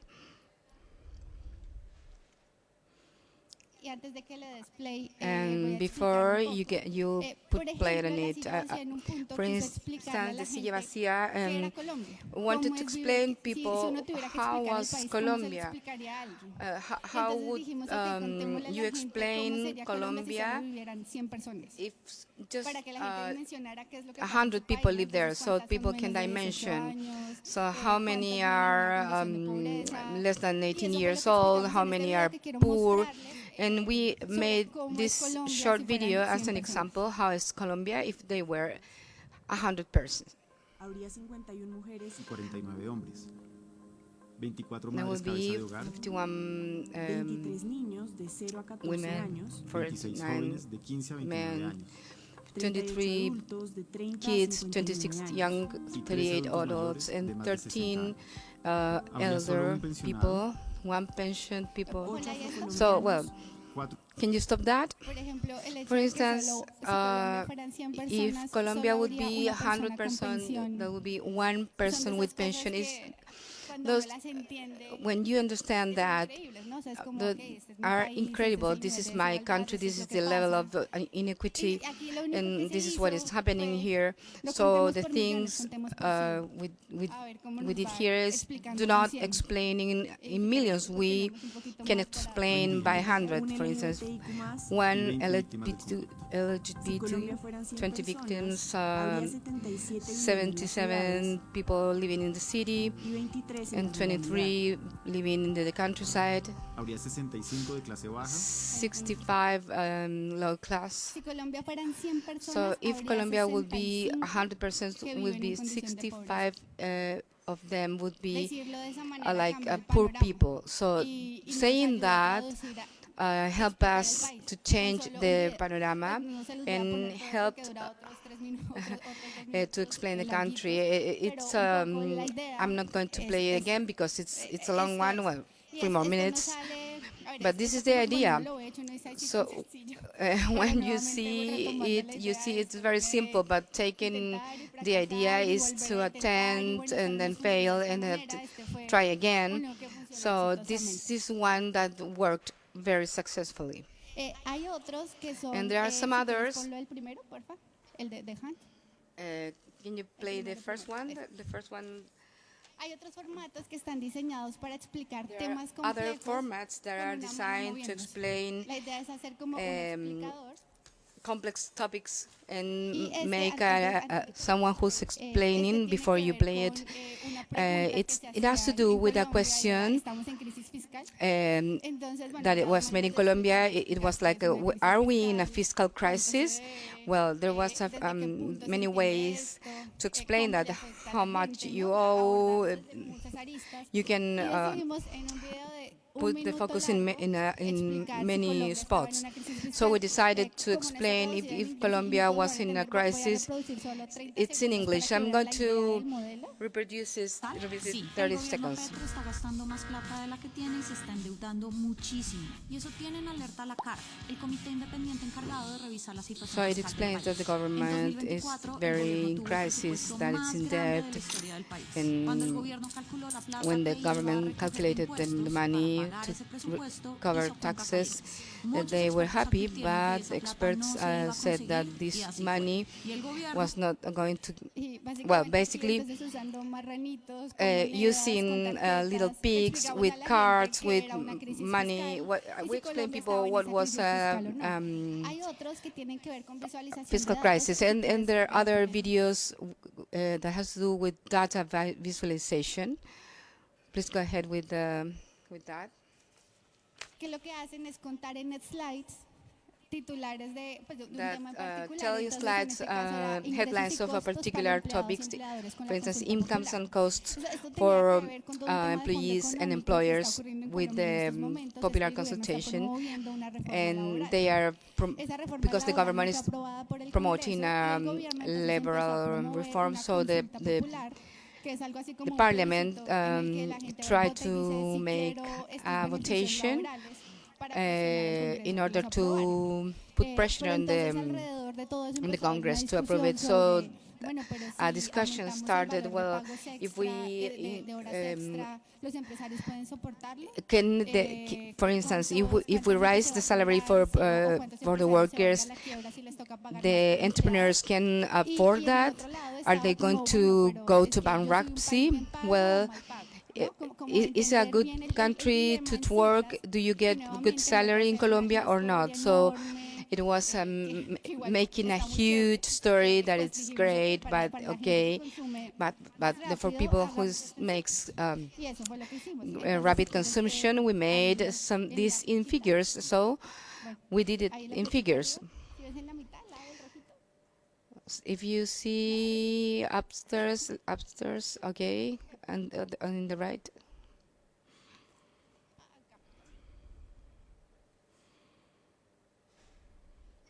So we started to play there. Simple graphic visualizations with simple headlines, short words. All this that helps the shorter, the more efficient. People don't lose concentration. You lose time explaining 3 paragraphs, something you can tell in this way. Colors, graphic identity, and with this we start telling the story. Next, please. Then long video. Long video, please.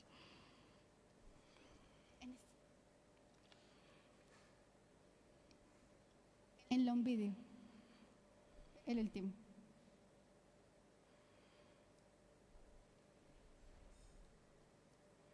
¿Le pones stop un segundo?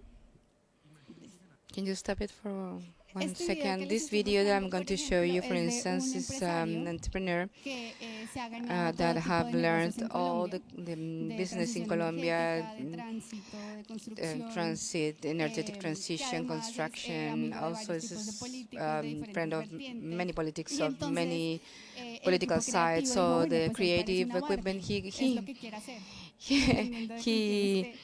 resembles a Barbie. He does what he wants. He's what he wants to be. So we made an investigation. We made a video telling the graphic idea of Barbie.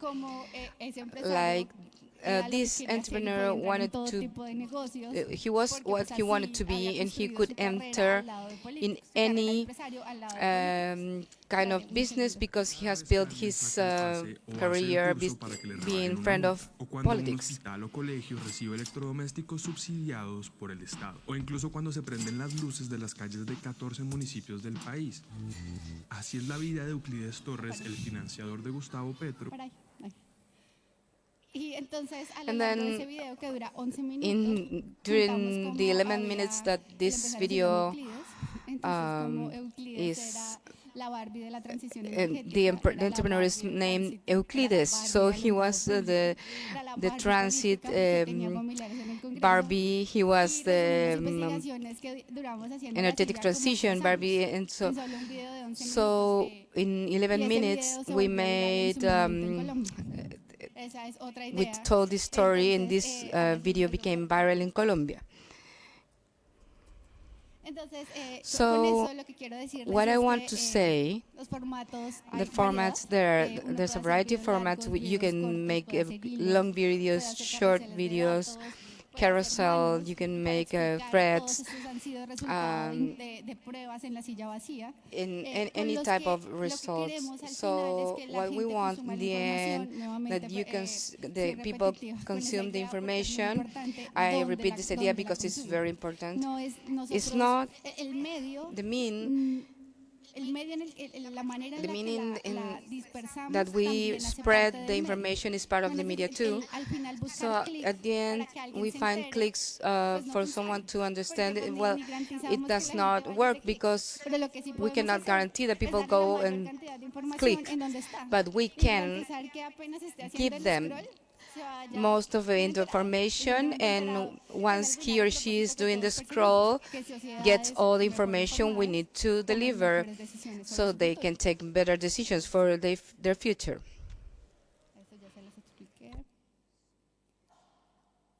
In the case of the silla vacía, which is a means of communication, we normally publish like this. We do two types of stories that are published in the webpage.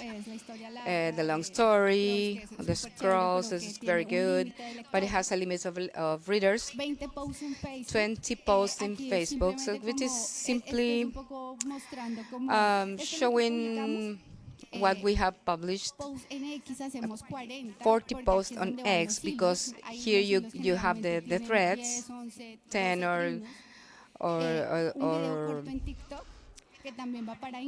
or 14 ideas, one short video in TikTok that goes for Instagram, which is the data of today, the most important thing that happened today, for instance, 1 minute, and we say that in a very simple way. What happened, and that's it. A long video in YouTube that it's generally an editor's interview, but not necessarily we look for the interview of other persons. We look, for instance, the editor interviews journalists that had a research. We talk about that research and we tell it in YouTube. Finally, a daily podcast, which is the second podcast called Daily. It's a daily podcast called Scrambled Eggs, and it's the second most heard podcast of the country. All the silla vacía topics are seen. So this is the level of production of the silla vacía, and here we have something very important.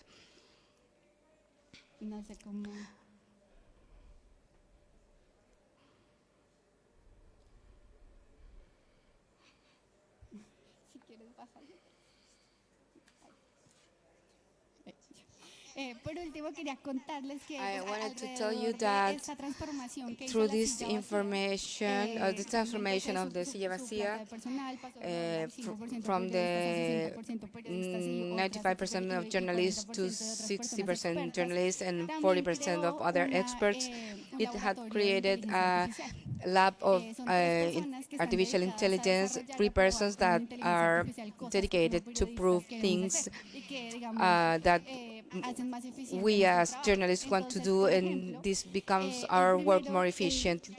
And then we have 3 robots, the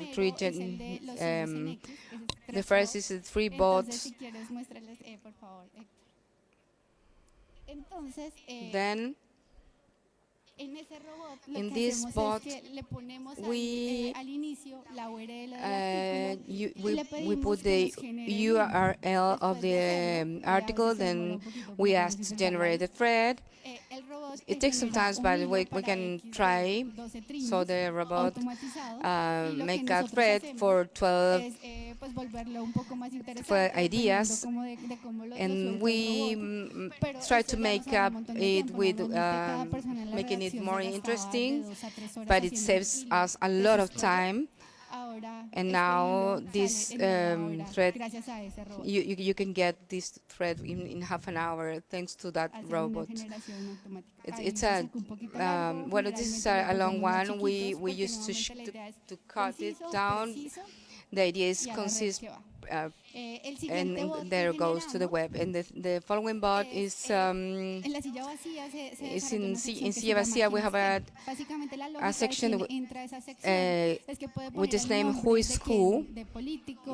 You put the name of politics, congressmen, entrepreneurs, and the bot is going to generate a biography of this person. At the beginning, it was very challenging because we couldn't use open AI, but sometimes it confuses information. But for instance, it gives crimes or things that didn't commit to one person. It has a lot of mistakes. So we achieved that the robot work with the information we have produced. So if you put the name of any congressman, the robot shows you the information generated by the Silla Vacía. So the last that I wanted to show you is who in relations. This bot, what it's going to do is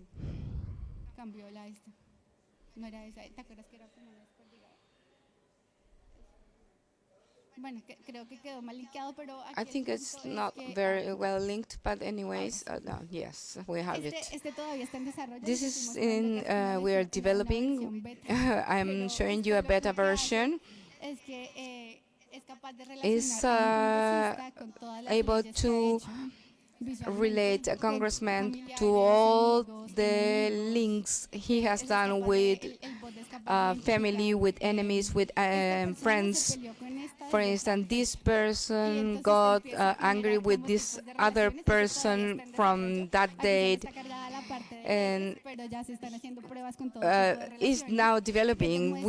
We are making tests with any type of relationships.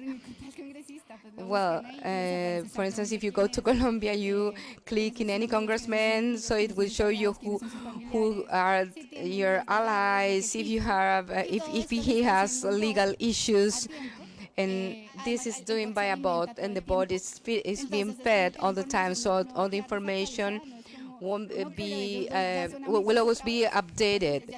So, for instance, these two are partners again, so the bot will be fed in real time, and the bot has passed very successful proofs. So, well, with all the information we have for them, for it.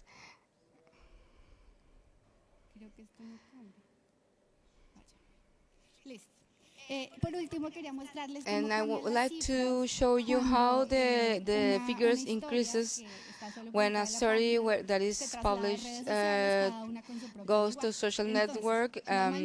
So a story has 5,000 clicks on the website. When it is sent to X, former Twitter, the reach, the impressions goes from 50,000 to 400,000. Sometimes 500,000 people that have checked the story, but in X or Twitter. In Instagram, any video of a story has other 40,000 views average. TikTok 15,000, and you go to YouTube, some versions have 15,000 views, and La Silla's podcast has 8,000 daily reproductions. So we have we moved from 15,000 readers to have in the most simple case 130,000 views just to put it in social network, which is the most important. So I would like to share, this is the very last, some lessons, even though that what I have shared with you is what we think that you can display the information. There are things that you have to take into account. Social network, yes, they do help to spread the information, but do not replace the website because the algorithms are opaque. Part of our preoccupation, for instance, Google disindexes that, or Facebook didn't prioritize news, or Instagram is taking this out, and nobody explains you. So the algorithm is opaque because it's not an open decision about the way in which they are giving information to, as their owners have their own agendas, and this influence the algorithms, and they can disappear in any moment. And this is very, very dangerous if you have your information in just one network, and the landing you have to ensure or assure your information. They can become obsolete, for instance, Facebook. And if you have invested all your information in Facebook, and it goes down, what happened then? And there's no backup memory. And there's something else that you have to make an effort to find the medium point from depth and virality. You don't have to be explosive or to cheat with the message. You have to tell the things in the most ingenious way you can. But if you're not in social media, you don't exist.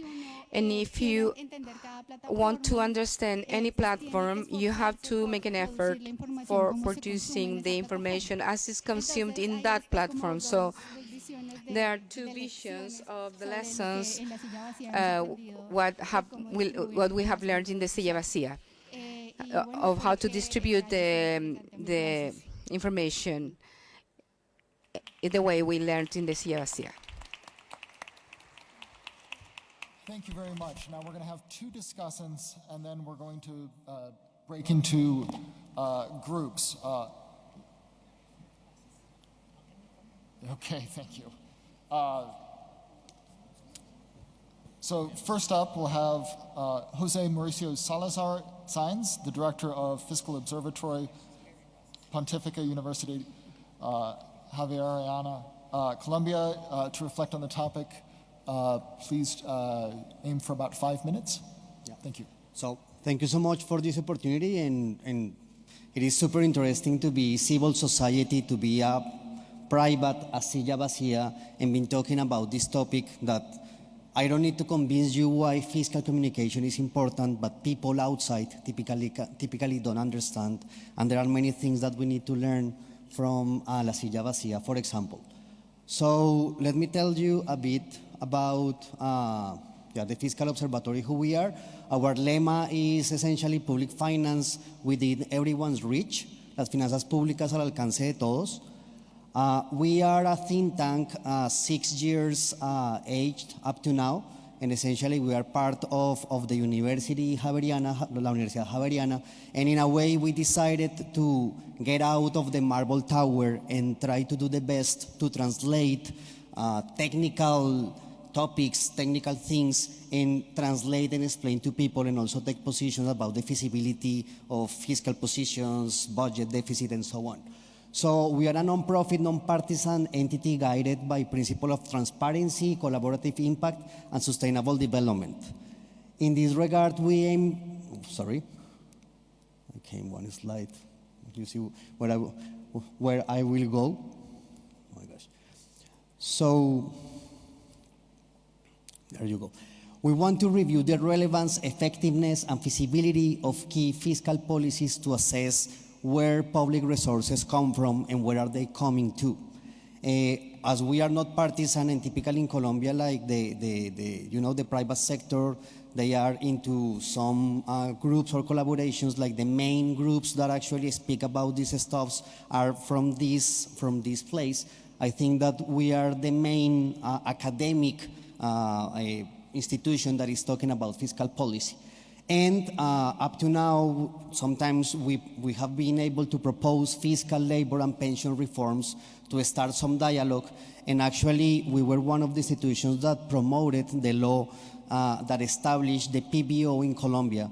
Even though the law was approved in 2019, it hasn't been started to work. And this is why you don't see any actually member of the PBO in Colombia in this meeting. And I hope that the next year they will be present, because we need that. What is the information problem that we had? And we were talking about it yesterday.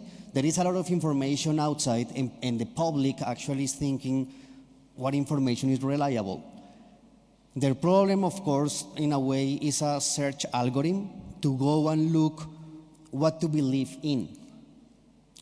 So there are many sources, as you, as me, as social media communication. So there is the government, there are think tanks, there are many sources that are telling to people what information to look. And I'm bringing you just two examples that how do you present the data and what do you say. One of the things that I agree, we also are always presenting everything with graphs and infographics because things are easier to comprehend. However, if you are just presenting the nominal tax revenue, of course we have the inflation, and any government, any president in place typically will take nominal quantities, and the message is, okay, we have historical tax revenue since 2022. Of course, we know that we need to control by inflation or by GDP, and actually, if you do that, can you press my? If you do that, then the chart changes dramatically, and then you realize that only 2023, controlled by economic size, was remarkable regarding tax revenue. And I think that this is one part of the conversation, that there are many actors sometimes that they present the data in a different shape. And yes, society is telling, who should I believe? Should I believe to the left or to the right? And in this regard, as I was mentioning, our areas of work, and I will just go through all of them, another click, we do have all this evaluation of the revenue generation of the government. What is important you to mention about this is that many years ago, the Observatorio Fiscal created a strategy to do a press release and a press conference per report. So actually, Silla Vacía typically comes to our press conferences to know what are we producing, and sometimes we collaborate. So another click. There is some reports about expenditures, data analysis. We are doing also some robots to control corruption and some things that I don't have time to tell you about. And there are some also reports about social policy. And as I was mentioning, the public is outside. They are looking for data, and our strategy is to do press releases per report to actually go, to kind of peer with some communication media that they have all this nice strategy to go to the society and tell them the right numbers. One of our key products are these citizen guides. So in a way, something that I can tell you right now, the one on the corner bottom on the right, actually is a tax citizens guide. And something that has been amazing up to now is that actually people in the Colombian IRS, like the workers, they look at the citizens guide. So one of the products that we have been developed all this year is, in order to kind of concentrate information and to inform people how to navigate many things about the Colombian state, is to produce these citizens guides, that the last one was about royalties in Colombia. So how do we, like Fiscal Observatory or a PBO, reach general audience? That is, of course, a problem. So I can tell you in our numbers that in 2024, we had more than 1,500 media mentions. Even though we are a think tank from a university and in a country of 50 million people, we had more than 100,000 web page visits. And we do produce this idea of free press, that is essentially once a media cites you or you write for a media, they calculate how would you pay to be there. And our free press measure in 2024 was more than $5 million US. So with Silla Vacía, I think that is a great example of a social media that is out there and collaborates and in a way becomes a speaker for many different actors such as government, multilateral think tanks, universities, and I would say that they help to replicate, reproduce, and critically assess information. And I would say that not only that, Silla Vacía also conducts its own independent journalistic research. This is what I was mentioning, some collaborations that actually we had with Silla Vacía, and say the ones on the left are some sort of articles that I wrote for them in collaboration, and the one in the right was exactly what Jeanette was presenting about these lags in the budget process in Colombia that I am cited there because, yes, they go to reliable information sources. And I think that a PBO, it will be super interesting that somehow you build linkages with the media to actually go to them and they will go to society for you. So with this slide I finish. I think that we are in the point, and this is a worldwide, I mean, we're in a worldwide crisis that governments lack reliability, there is no credibility in institutions, and I would say that fiscal democratization is not optional. If we want to continue having democracies that reduce poverty, that increase like many of the social gains, we need to democratize the things that we are doing. So a strong and stable democracy relies on informed citizens' engagement, and I think that this is essentially the main challenge that we have. This is why we need collaboration among different actors. We need government to work with media, universities, think tanks, social networks. And this is nowadays not a luxury, this is a necessity. Like people need to know what are you doing, what are the fiscal costs that you are calculating, so people can actually decide and go to the Senate or the representative and have some pressure on good or bad policies.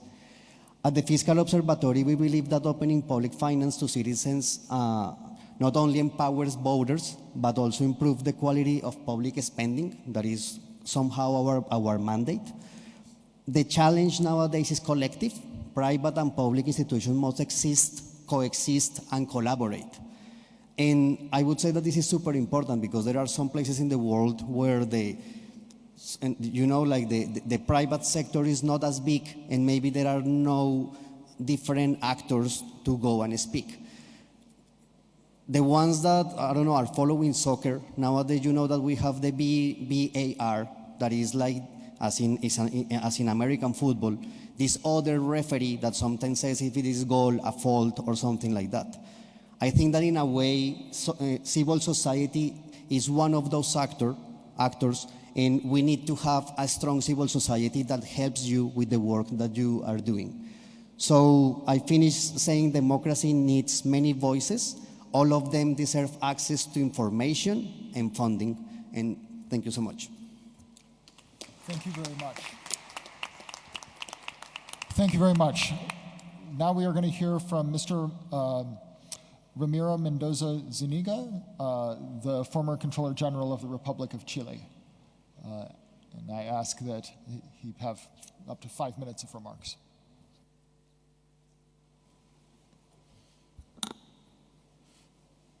Buenas tardes. Muchas gracias por la invitación. Good afternoon, and thank you for the invitation. Algo aquí arriba. You left something here, I think.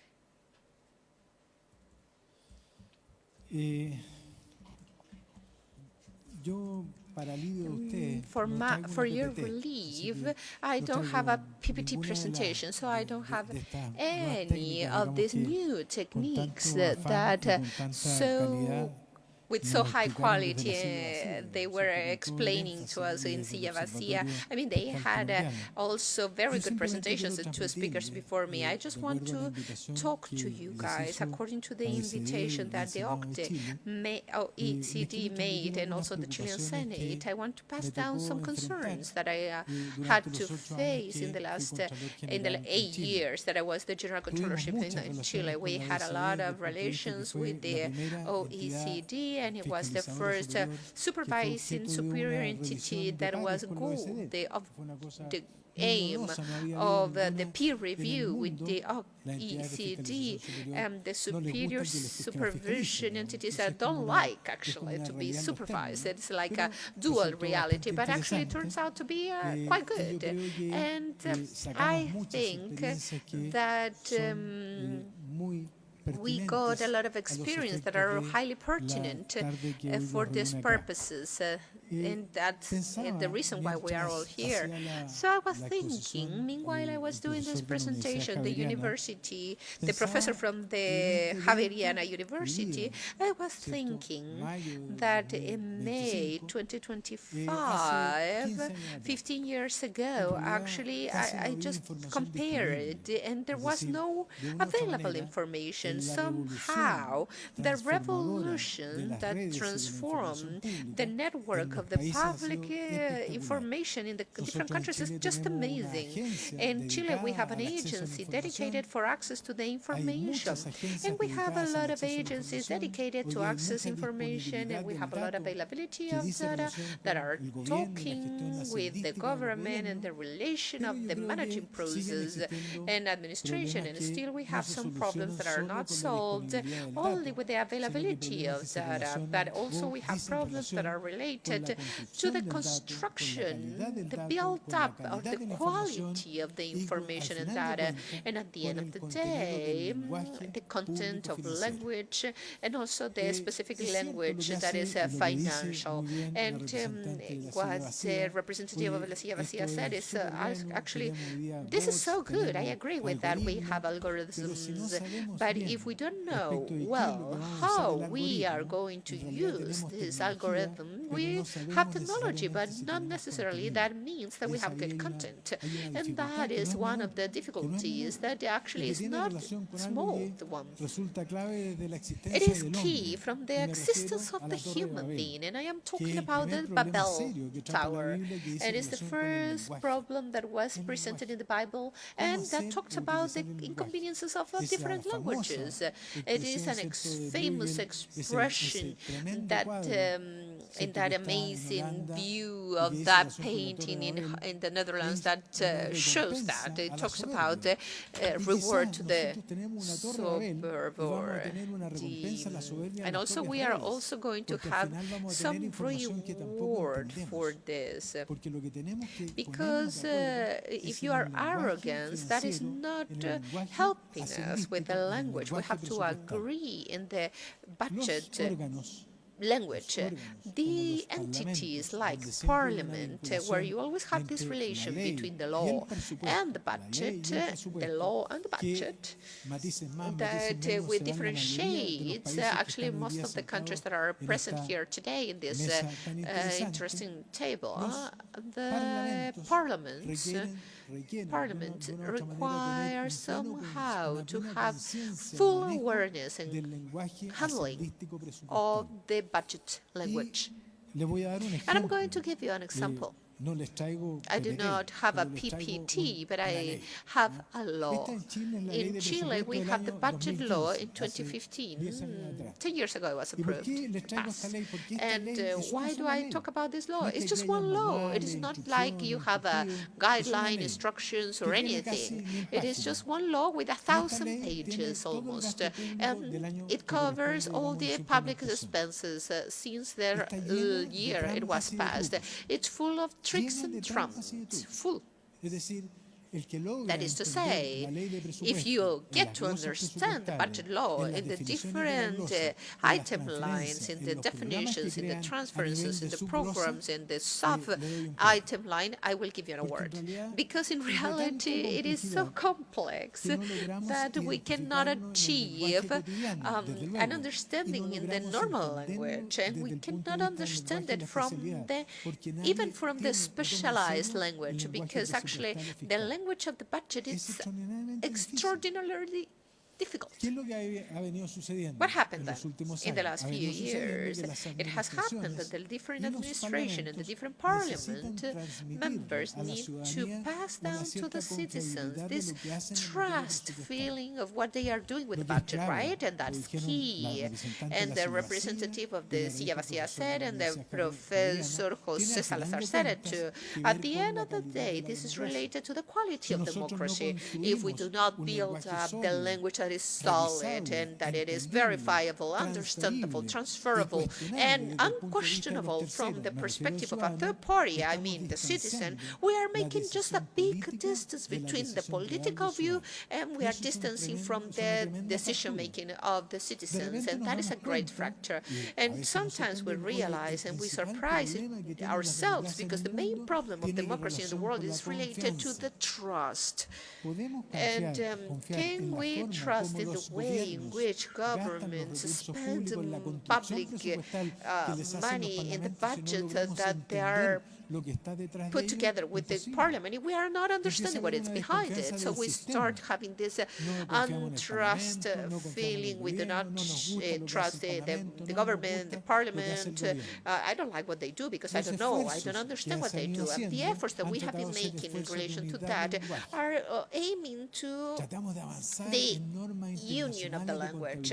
We are trying to have this kind of glossaries, and that is an effort because we are not going to follow the financial statements in details. We have a general accounting information that it is related to the accounting process of the budgetary process in the public area.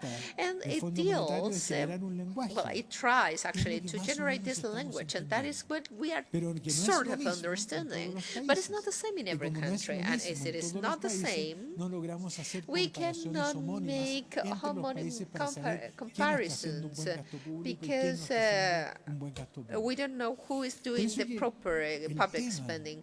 And the topic of the accounting and the budgetary topic, the entities that participate in the building of this budget is so key. And today's world is so serious, and the world of subsistence in the Congress and approving these laws of budget, and they are evidently essential for governments because they need to be believed in.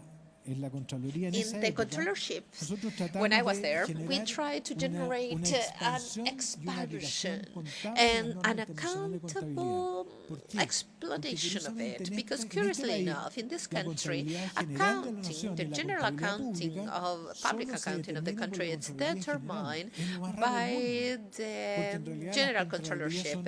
It's weird because the controllership is an entity of superior supervision. It is not an accounting role, but the supervision role is the one that determines the way in which you carry on the general accounting.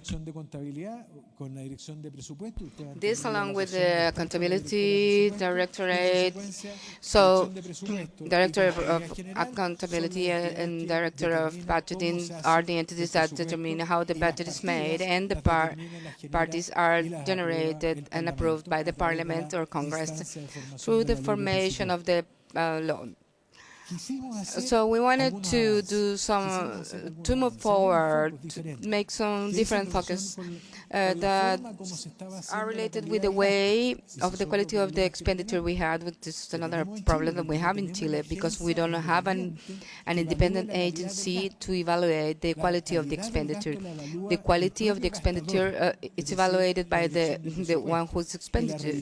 So the budgetary office, and the fiscalization is done by the controller, but no one evaluates the quality of expenditure if it complies with the expectations. So we need someone who evaluates the quality of the because I would like to remind you of the time. Yes, just to end, and with this I'm going to finish. We tried to create in the Controllery. The CGR talks about the building of public works in Chile and how are the expenditures in the more than 300 municipalities in Chile, and to make a rule of collaboration that at the end makes an expression of trust in the public expenditure. That it has to alert the reality of the return of the trust to the servants and to the stattal entity. Thank you for the invitation and have a good journey. Thank you very much. Gracias. And now I would ask for questions to our speaker or to either of our discussants. Please raise your table tent.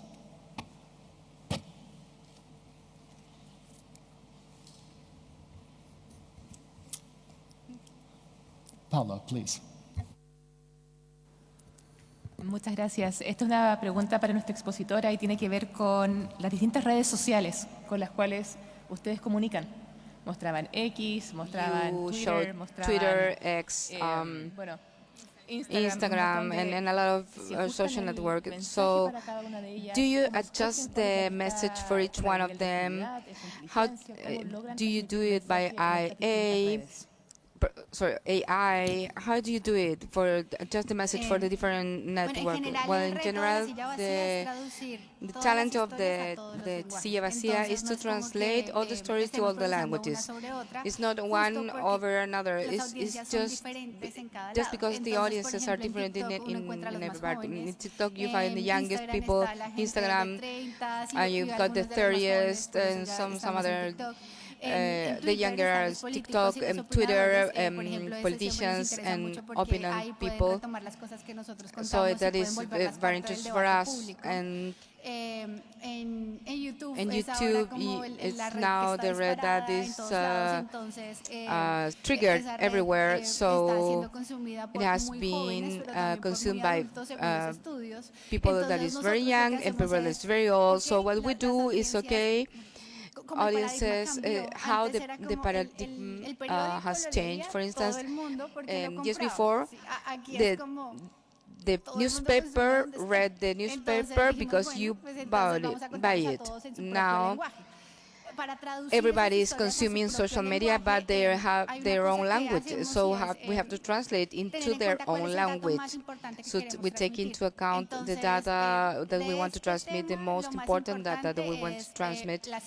And so the most important thing is the figure, the dispute that, in this case, the figure in that case. So then they decide the script for the videos.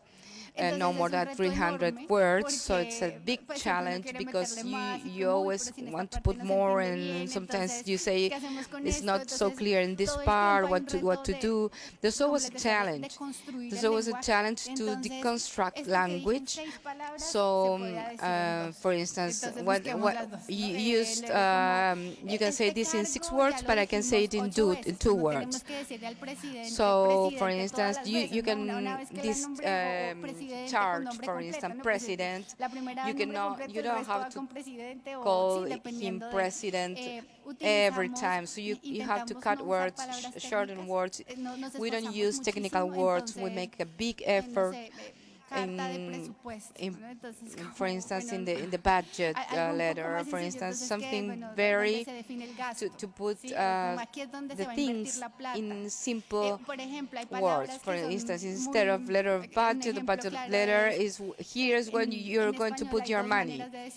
For instance, in Spanish, you have docente and profesor for professor. So you use profesor, which is the one that everybody uses, like professor or teacher in English. You have the fancy level, and when we use when we realize that we're talking fancy, we say stop. Do not use fancy words. We try to be precise. We try if we realize that we are not being accurate, we prefer not to say it in this easy way. Just accept the language defeat. There's always a challenge. So in general, for everybody, we are always translating the same content, but into it's like 5 sillas vacías, 5 empty chairs. So different publics that is consuming the things, but it's 5 different publics. The message is the same, 5 different publics. Yes, thank you. Are there other questions from the floor? Okay, at this moment, we are going to break into the discussion groups. Each of you should have in front of you a piece of paper that has a 1 or a 2. And so for everyone who has a number 1, you're going to move to the President's Hall, where the discussion will be moderated by Mr. Xavier Rimmer, from the Parliamentary Budget Officer of Victoria, PBO.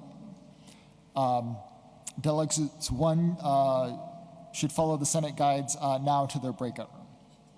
And please take your headsets.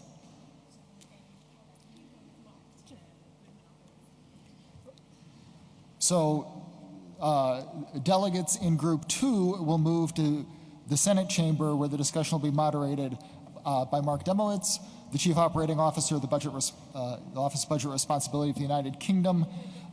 Those delegates in group 2 should follow their Senate guides to that breakout room. And I should note that we're going to have a coffee break after the discussion group. We're going to go immediately into coffee break and then come back to hear the reports from the discussions. Thank you.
Anything initially that has gone well?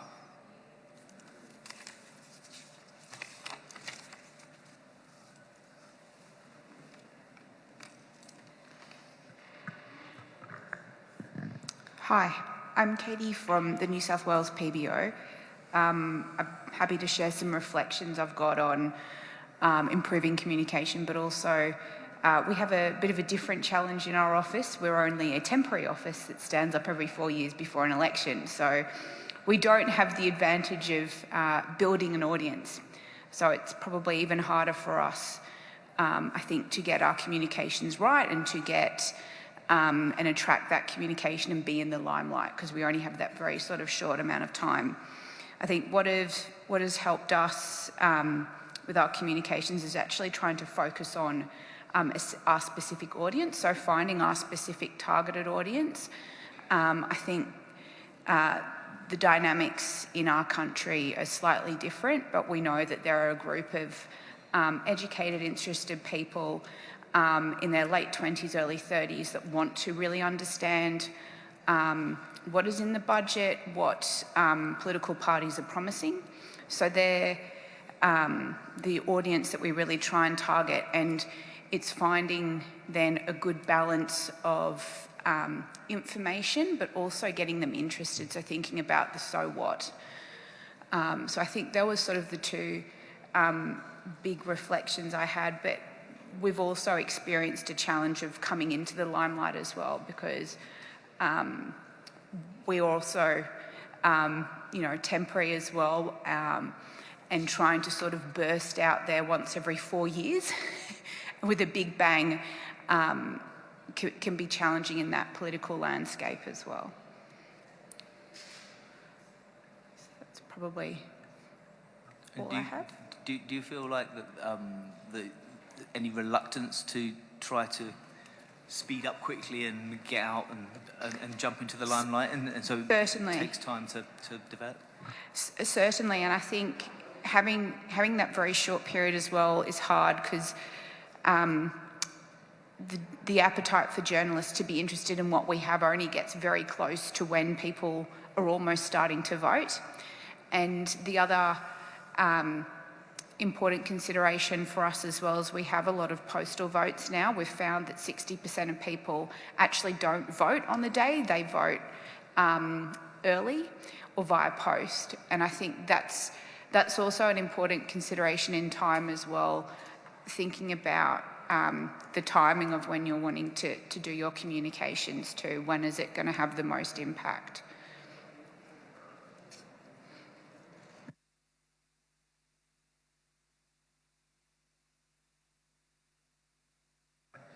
Anybody got any examples of things that have gone well?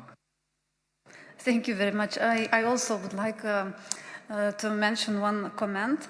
And of course, I understand that communication for different groups are very important, and messages should be different for those who understand economics, fiscal issues, and those who don't understand, whose fields are different. But I want to say that, in fact, it is good to think about your, reports and opinions. And it is practically good to find help from communication experts. For example, in Lithuania, what we done 3 years ago, so we had an expert of communication help, and we looked to our reports with a view from different sides. And now we are trying to write reports shorter and to make all the main messages, main ideas, to put this on the first page. That means that people, they don't have time, even the parliamentarians, they don't have time to read all the reports. So they read the first page and they know all the information.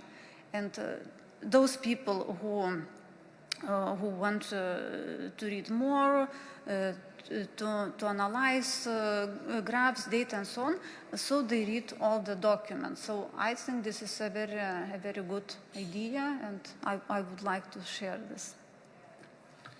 Thanks very much. I just one extension of that. Have you found that by summarising and shortening and trying to get the message on one page, have you gone further and attempted to shorten that even further onto social media and making that available on different channels? Or is that something you maybe plan to do in future? Yes, of course. When we write these messages on the first page, so we try these messages to put on the social media. Sometimes we adjust a little bit these messages. Of course, I would say that it's time-consuming. If you want to make easier, to make shorter, you need more time.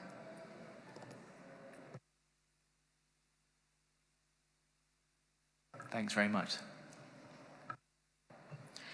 Well, thank you. I will continue our Baltic information about communication. Look, about communication, I can talk a lot, and because I do not want to be too excessive, I will touch upon only one aspect of communication, and namely dismantling some disinformation narratives and attempts to manipulate with information, especially before elections. For instance, now in Latvia we will have very soon, next month, municipal elections. And it's very interesting how the narratives are spread also in fiscal matters, saying that Latvia is very close to be bankrupt, that Latvian state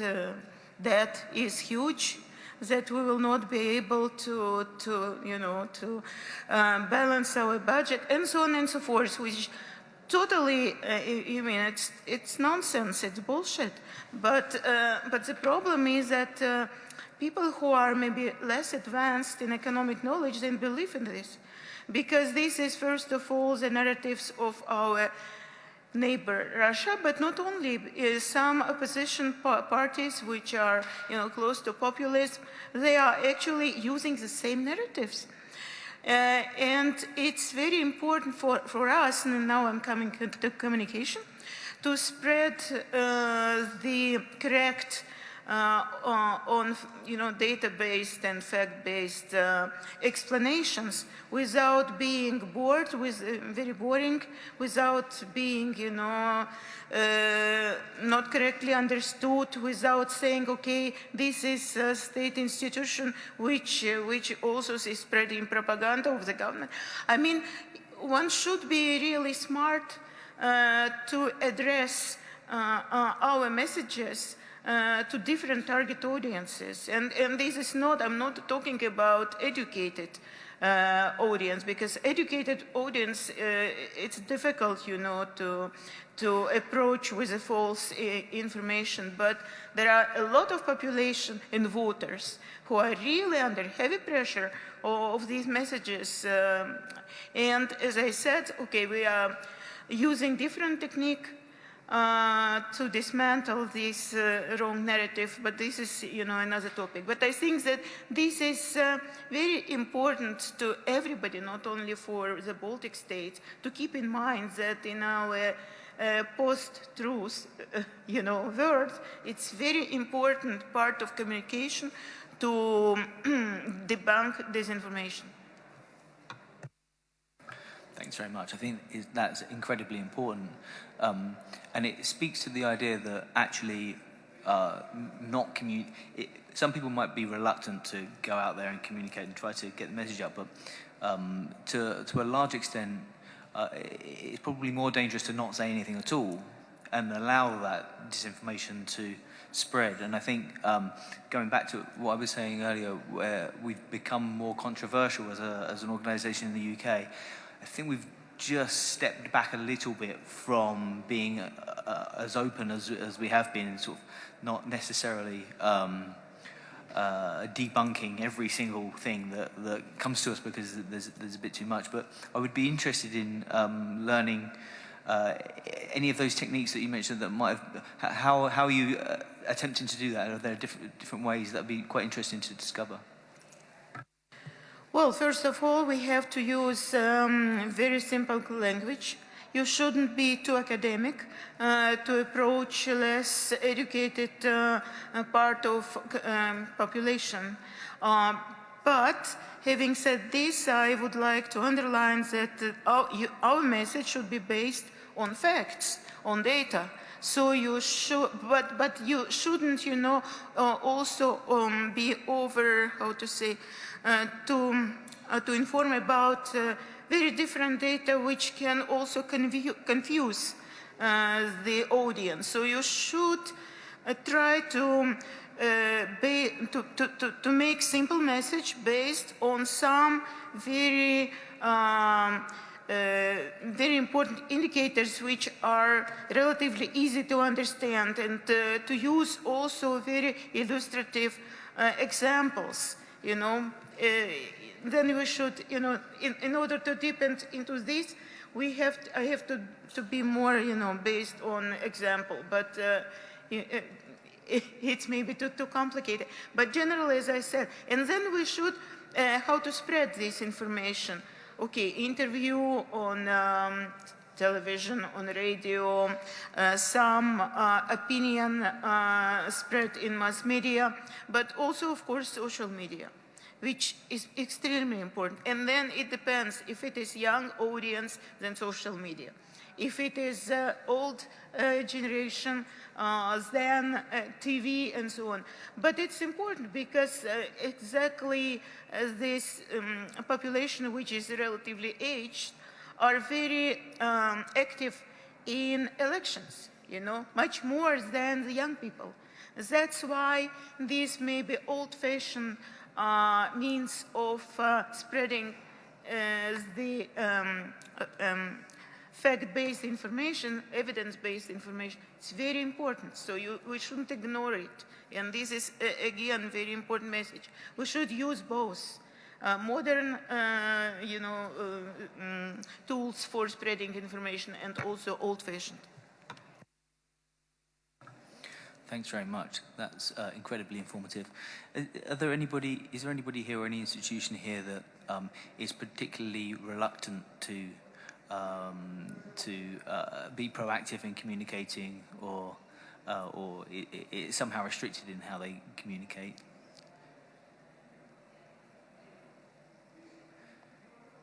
I feel like there might be a difference between, and I don't know the answer to this, but I feel like there might be a difference between parliamentary budget offices whose job is more delivering information to parliamentarians, and fiscal institutions that have more of a role in explaining what they do and communicating, that being part of their remit, more external communication rather than internal communication. Is that right for any PBOers? If I may, Mark? Sure. Hi, everyone. So you kind of, by now, know the experience of my country in Santiago, especially after John's presentation. We are embedded in the Senate. We work for the senators, also for the Chamber of Deputies. But, for instance, we don't have social media at all. Because, again, the autonomy, it's lacking. We don't have it. So our main focus is the senators. So that's the reason I asked our last expositor, if we were to have media, what would be the media that we should have? Is it X? Is Instagram? Our team is a team of 7. We don't have a press person or communications person, and it's super hard for us to maybe, like Ina said, try to communicate. And for us, it's also very difficult because we would like to communicate, but not lose the message. And in the midst of trying to balance that, we actually are not communicating at all. So for us, for my country, it is a challenge in all those regards.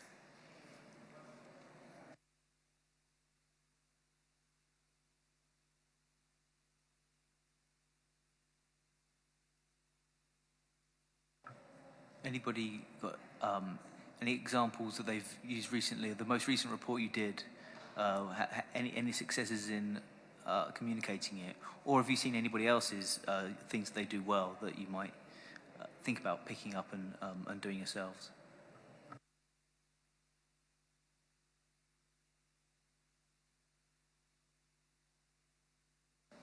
I can't help but say something. You said that your communication strategy at the OBR had grown organically over the last 15 years and you wanted to codify it. We also did codify our comms strategy, and we codified it in a very simple way. We determined that we would make a public stance or communicate in the media only on reports that we have published. Because over time, we found that when you're open to the media and you're accessible to journalists, for example, they will call you and they will ask you to comment on the weather, on anything, as long as they can get a quote from somebody.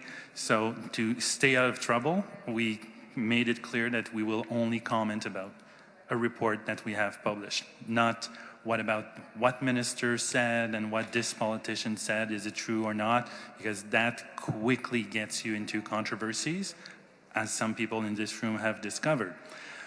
In our case, what works well too is being open and accessible with the media and journalists, not in a perspective of promoting our work, but also of educating the media, because journalists have to cover a broad range of issues, and for them, economics involves numbers, and I found that most journalists are afraid of numbers.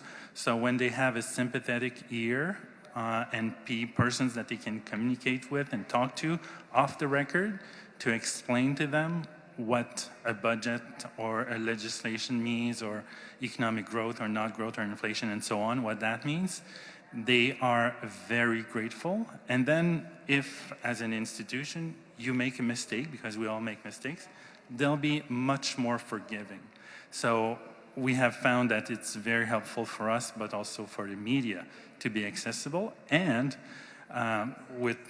to go back on a comment that our colleague said, it helps to educate the general public. But also our stakeholders, our primary clients, parliamentarians, because they also read the news. So if they see that we have released a report, they learn about it on CBC, Canadian Broadcasting Corporation, or the Globe and Mail, or they see it on X, then it'll prompt them to ask us questions, and that's often how they become aware of our report. So for us, it has worked well. And how do you find the balance between, because it sounds very similar to us, where we think of ourselves as basically more of a,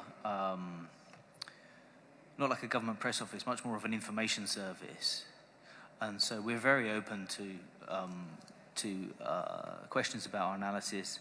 We're always happy to describe how we've come to our conclusions, very happy to make sure people know how we came to a judgment, and often put lots of different scenarios and uncertainties around them so people can understand how they might get to those themselves. But we're very open and informative.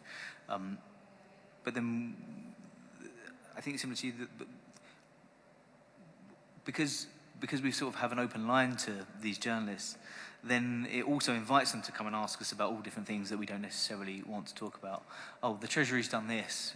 What do you think about it? Just trying to build up a fight. Do you just dismiss it and turn them away, or how do you deal with that? Well, that certainly happens quite often, and we explain that our role is not to comment on what so-and-so said or to dismiss other people's reports, that it's up to them to explain their work. And if they really insist and they want to go off the record, then it's a bit more delicate. It depends on the relationship you have and the trust you have with these journalists, if they will really keep it to themselves or if they will spill the beans. So we tend to be much more cautious when they ask us. They try to drag us away from our core mandate and information provision. But what I found is that professional journalists, they tend to be very grateful to have an open line with somebody who is knowledgeable and accessible, and they generally don't want to burn these bridges because they know they can't get on the phone with the governor of the Bank of Canada or the Minister of Finance. So when they have a good line of communication with somebody that gravitates in that area, they certainly want to preserve that relationship. So a polite no, this is not in my bailiwick, or I can't comment on that, is usually very sufficient.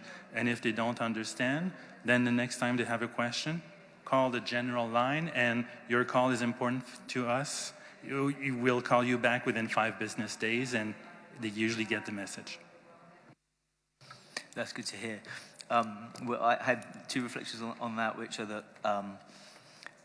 because we're so useful and informative to our press friends, I often get phone calls that say, oh, can you answer this question about some technical thing in the forecast, or on a policy decision that the OBR has looked at but doesn't necessarily own. And they say, I've also asked the Treasury, but you're quicker, so we'll come to you. And so I don't think that's necessarily an ideal place to be, because you get a lot more demand than we can necessarily deal with, because we have a very small team which consists basically just of me. So I'm not sure who's answering the phone at the moment, but it isn't me. And then the other thing is that our journalist friends are also very grateful for the information that we provide to them. So we also try to be extremely open. The point I was going to make was that essentially I treat economics journalists quite differently to the political journalists. You know that when there's a political journalist come in and ask a question, that they've been briefed by somebody in the government about something controversial, and they're trying to make something controversial of it, like they want to write a story that says that the OBR disagrees with the Treasury on migration policy or something else controversial. So I find there's quite a difference between our kind of economics journalist friends that are always grateful and have good questions, and our politics journalist friends are far more challenging.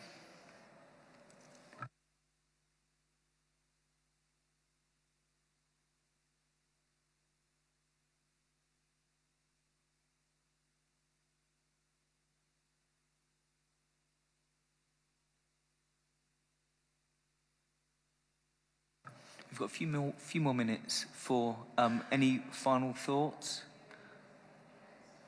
In that, yeah, hello. Oh, 2, yeah. Thanks, Mark. A quick one, since you did specifically say, examples of things that didn't work. And, I mean, you are right, in the Parliamentary Budget Office, haven't really, engaged directly with the media since, we set up in 2017. So no direct public engagement as such with the media. Everything that we do goes through the Parliament's communications press office. And, in the last few weeks, we decided to be brave and maybe do a little bit more engagement.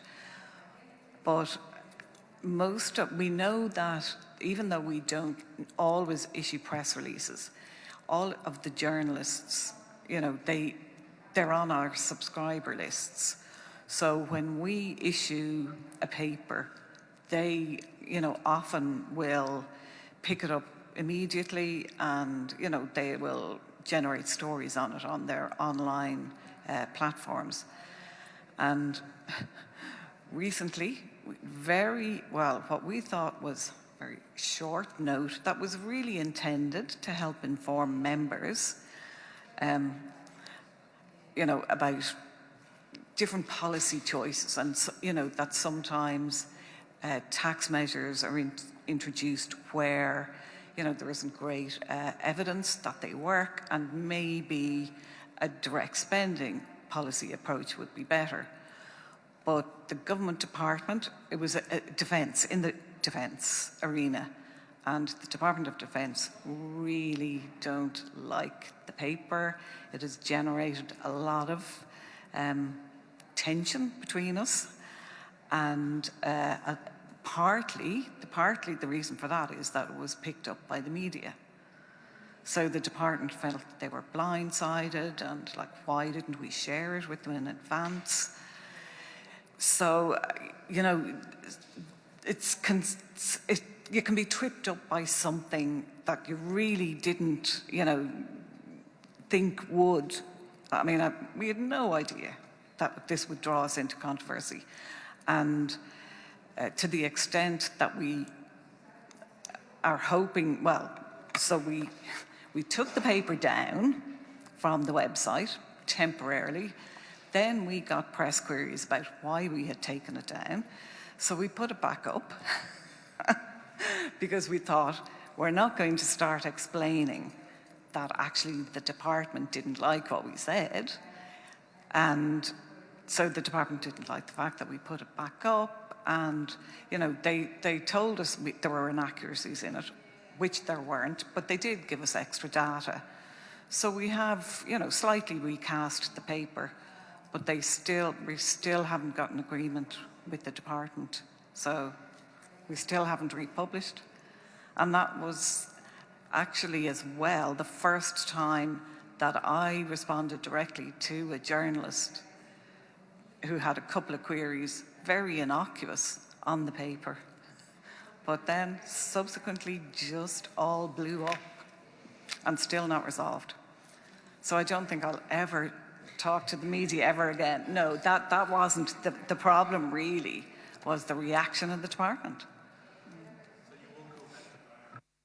No, I'd actually probably be better to stay here. Yeah.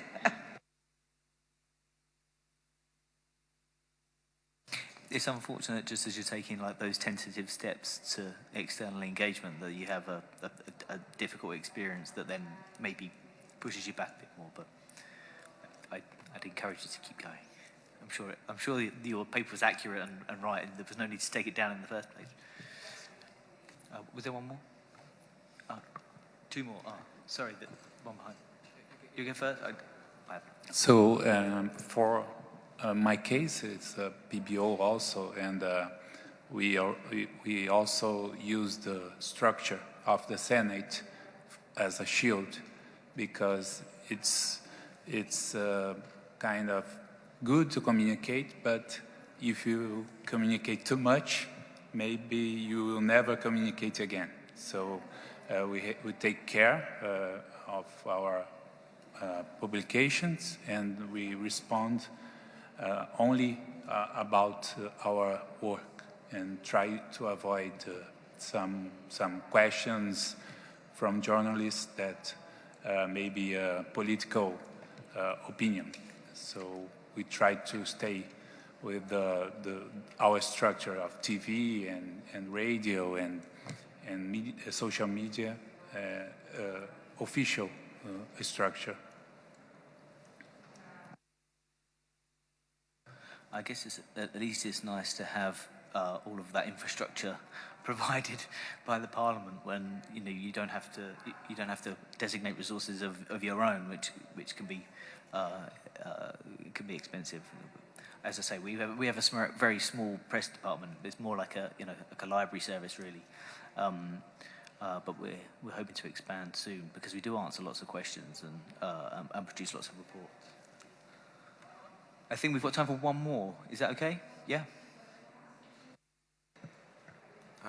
I would just like to echo what my colleague has already said, because I'm from Czech Fiscal Council, from a Fiscal Council of Czechia, and our motto is education, education, education, because sometimes we all think that politicians say something because they want to lie, but sometimes they just say that because they don't know how it really works. And we all know that public finance is a very difficult area to understand. So we try to educate politicians, we try to educate media, press, and we try to educate public. And so we are the ones who try to put the data on the table to have a debate, and that then let the politicians to have a debate with our data, let's say. So we have prepared a couple of research papers. It's not a research paper in an academic sense of word, it's not econometric models and so on. It's just easy graphs, easy tables, real numbers. And we have a feedback from politicians that this is exactly what they were missing. So that's the first thing I wanted to point out. And the second one is that we are open to press because the press also doesn't have much economic background in Czechia, so they need actually to know what is really happening in public finance. So we try to educate the three legs, politicians, public and press, and that is very important from our point of view. Excellent, thanks very much. Put your hand up whilst I go through what I think are 8 things to feed back to the group, hopefully taking into account all of your comments. The first one I wrote down was, at the start I think we covered a couple of comments on making sure that we identify our audience as well. And we've gone on to talk about the segmenting them into more technical, more general audiences, which I think is worth investing some time in making sure that we've got right, and that's certainly something that we're going to do as part of our common strategy.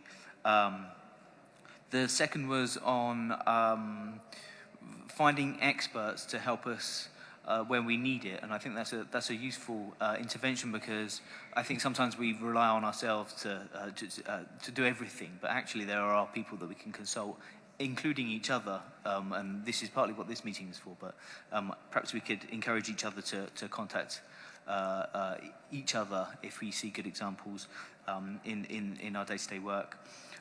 Very important point, I think, on dismantling disinformation and the danger of staying silent in some circumstances and not saying anything at all, and how important that is.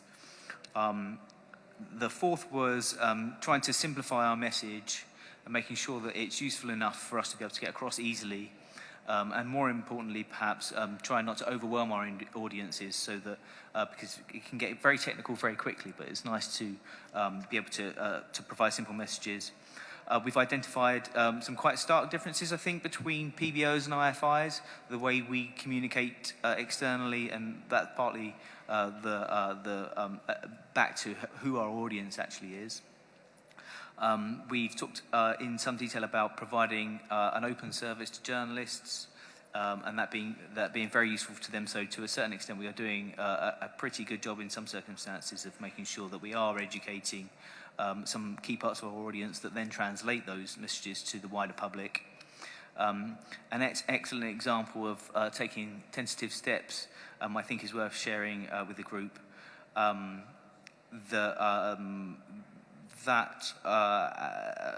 with the PBO point, is that some of the differences between IFIs and PBOs is that PBOs are relying on some of the parliamentary infrastructure for their external engagement, whereas IFIs, I think, in general, are more direct. And an excellent final and 8th point, which is that I think we see our role as more of trying to educate about the things, including on Eve's point and the Czechia point, that we're trying to educate about the things that we've actually produced, rather than attempting to comment on things that journalists would like to draw us into talking about, potentially encouraging disagreements with us and some of our other key stakeholders. Any further to add to that, or any more? Otherwise, thank you very much for engaging. I hope those are the right points to feedback to the wider group. Thanks again, and I think it's time for coffee. Coffee's ready. Thank you. Thank you.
removed, so that's different. And also, so have the table tents. So we're going to hear from Xavier, then we're going to hear from Mark, and then we're going to break out for the next discussion. I'll give you more details about that in a minute. Xavier, please go ahead. Is that on? Yep, it's on. Okay. Yep, thanks, everyone. We had a pretty good discussion amongst our group. There was really quite a lot of diverse experiences, I think, which speaks to the differences in remits, functions and products of the various organisations. But some of the more interesting points that came out of it was, and some that were commonly shared across the groups, were difficulty in identifying, accessing audiences. But once you've done that identification and access step, understanding how effectual you've been in your communications with them and measuring that sort of impact element of it. People identified quite a range of audiences, being at the general public, media for engagement or direct engagement with parliamentarians. Some organisations had talked about the prioritisation they'd given to the communications through having dedicated communications staff members or teams within their organisations, and how they use those to do both engagement and liaison work with the broader media, but also to drive comms in a direct approach to the general public. There was a bit of back and forth about the relative importance of traditional versus social media, and the fact that, through social media engagement, you can perhaps control your message better than you can through media. Even where you have good faith engagement with media, it just takes one sub-editor writing a random headline that can change the context through which you're interpreted. Some organisations talked about taking it beyond just considering traditional media and sort of social media options, but looking at different products that they can place that might be of interest. These are things like interactive dashboards and other resources that could be produced to help sort of the informed and semi-informed portions of our audiences. One of the things I found most fascinating about the session was a discussion about the need to be deliberate in how you approach your communication strategy, to be thinking about the communications element of a piece of work for every piece of work. Now, that sort of came out of one organisation's environment in which they operate, where when they present their work and when they contribute to the discourse in a parliamentary sense, as they do, it is always open to the media, and so they have to be thinking about that for every piece of work at all steps along the way. A number of organisations talked about seeking to have regular engagement with the people they consider their key stakeholder or constituent groups. And one final thing was, from a couple of representatives, was I found fascinating, was the idea to say it's one thing to talk about our work and to advance the conversations around the work that we produce ourselves, but it's another to help foster an environment where similar or related work is better received, better communicated and better understood. And so, that manifested in the conversation at one point around performance information, around performance against budget and performance audits and that sort of thing.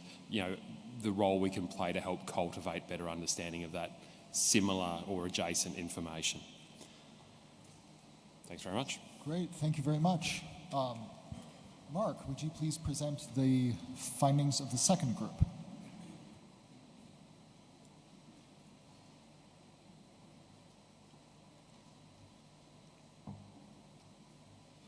Is this on? Yeah.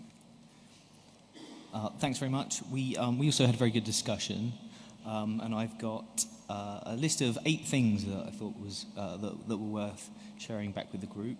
The first was we had quite a bit of discussion about making sure we invest in identifying our audiences. So that's obviously something that we talk about quite a lot, but I think we sort of generalise quite quickly and think that we know what our audience is, and that we know that there's technical audiences, we know there's a wider general audience, but I think it's probably worth spending some proper time to try to identify who they are and try to segment them as well as we can.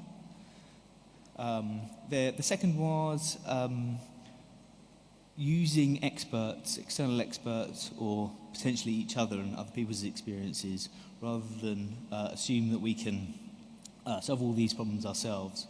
And so it's, it's perfectly reasonable to go to find other people that know how to do this well, consult them. There were some examples of people that had done that, and that had helped them to bring back some of the wider analysis they do to summarising into simpler messages and sort of one-page summaries, and making sure that their audiences are segmented so that they can reach a broader range of people. One very important point that we covered was on dismantling disinformation, was how I think it was put, where there can be lots of discourse about things that people assign to us, but aren't necessarily things that we would have said ourselves. And the danger is that if we say nothing, that these things can propagate and get worse. So there's a danger in not communicating, quite a significant danger in not communicating. So for those of you who are reluctant, it's worth thinking about how actually being silent doesn't necessarily help either. The fourth on my list is that lots of our coverage came down to making sure that we simplify our messages, but probably more importantly than that, because that's a very general thing to say, is to try to not overwhelm the audience. It's very easy to get into technical discussions very quickly in conversations about the economy and public finances and costings, but we'll lose our audiences very quickly unless we simplify the message and make sure that they're taking from it what they can. The fifth is that we identified quite significant differences in some cases between parliamentary budget offices and independent fiscal councils. On the PBO side, where again we're talking about audiences, where the audience is more of a parliamentary focus and generally more likely to not engage externally, and oftentimes the infrastructure for their external engagement is actually a part of the parliamentary communication service rather than an in-house service that I think is more common in fiscal councils. And that's certainly the case at the OBR. And leading on from that, point 6 was that in the case of fiscal councils, there's a few examples of being sure to provide a very open service to some of our key external communication stakeholders, importantly, particularly economics journalists who very much appreciate the amount of transparency and the extra information that we can provide on the budget and the economy and public finances. Both the OBR and the Canadian experiences of that were very positive. Then number 7 was Annette from Ireland's example of the Parliamentary Budget Office taking some initial and tentative steps towards increasing external communications, and then coming up against quite an unfortunate process issue with a department that was dependent on the information, and it was disappointing to find out that was an unfortunate case, but I think we should encourage Annette and others to keep forging ahead, making sure that we can be as transparent as possible. And then finally, I think this is a useful point to end on, which is that certainly the case for fiscal councils in particular is that we're very keen to make sure that we stick to educating, whether that be segmented audiences, but in general, making sure we're sticking to educating on the content of the reports and the analysis and the judgments that we've made in producing our analysis, rather than being drawn into wider discussions on things that we haven't necessarily produced in our publications, because it would be very interesting for journalists to come and ask us about our opinion on things beyond our remit, but we should work hard to make sure that we aren't going beyond that and sticking to what we know. Thanks very much. Thank you very much. And everyone, please give our group leaders a round of applause.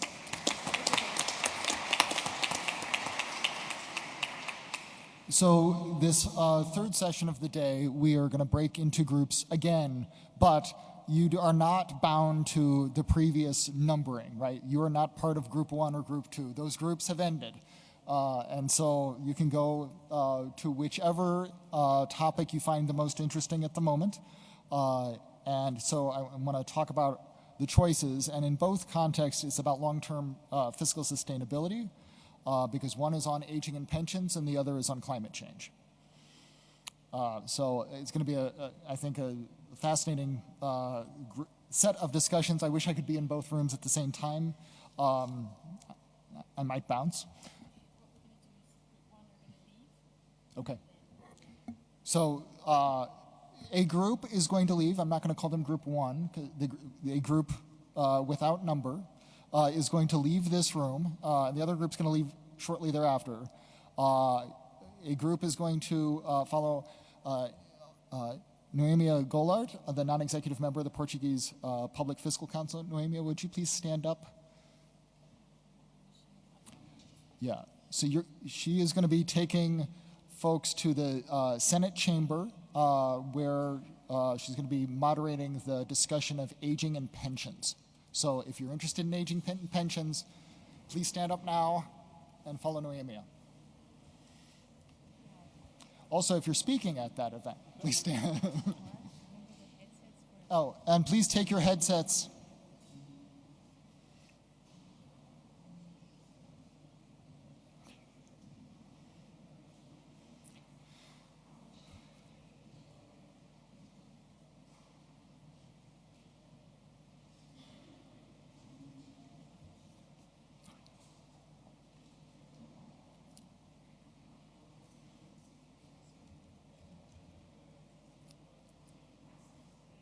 Give them just another moment to clear out.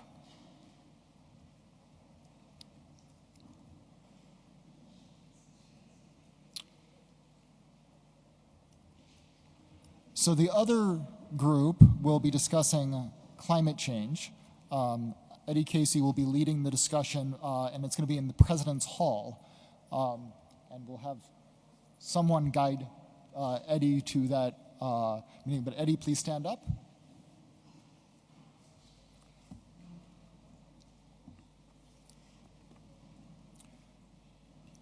So we will end this session at 18:15.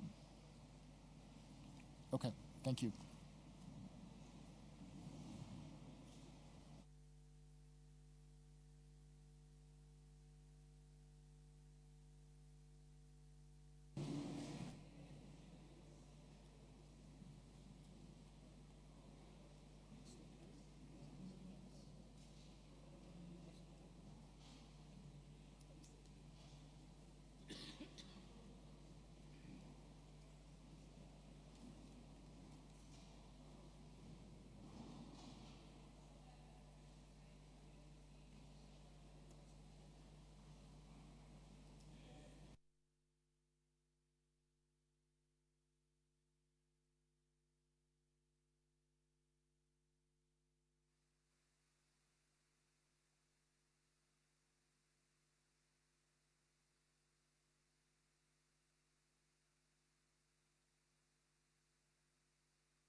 don't get it.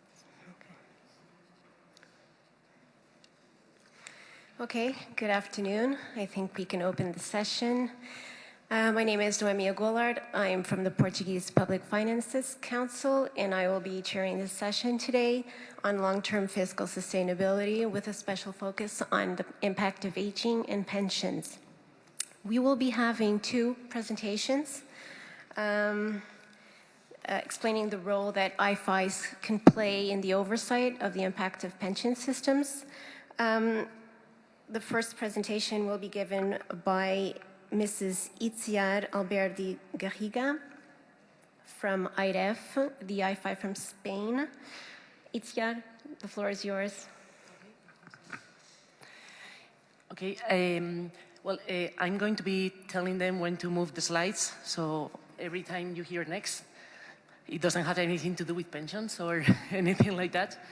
The presentation is going to be about reform in Spain. There's been a reform between 2021 and 2023 of the pension system. So I'm going to try to explain what the reform was about and then explain the methodology of how we measure the impact and then show some results. I'm going to insist on the reform because a lot of the results only make sense once you see the reform.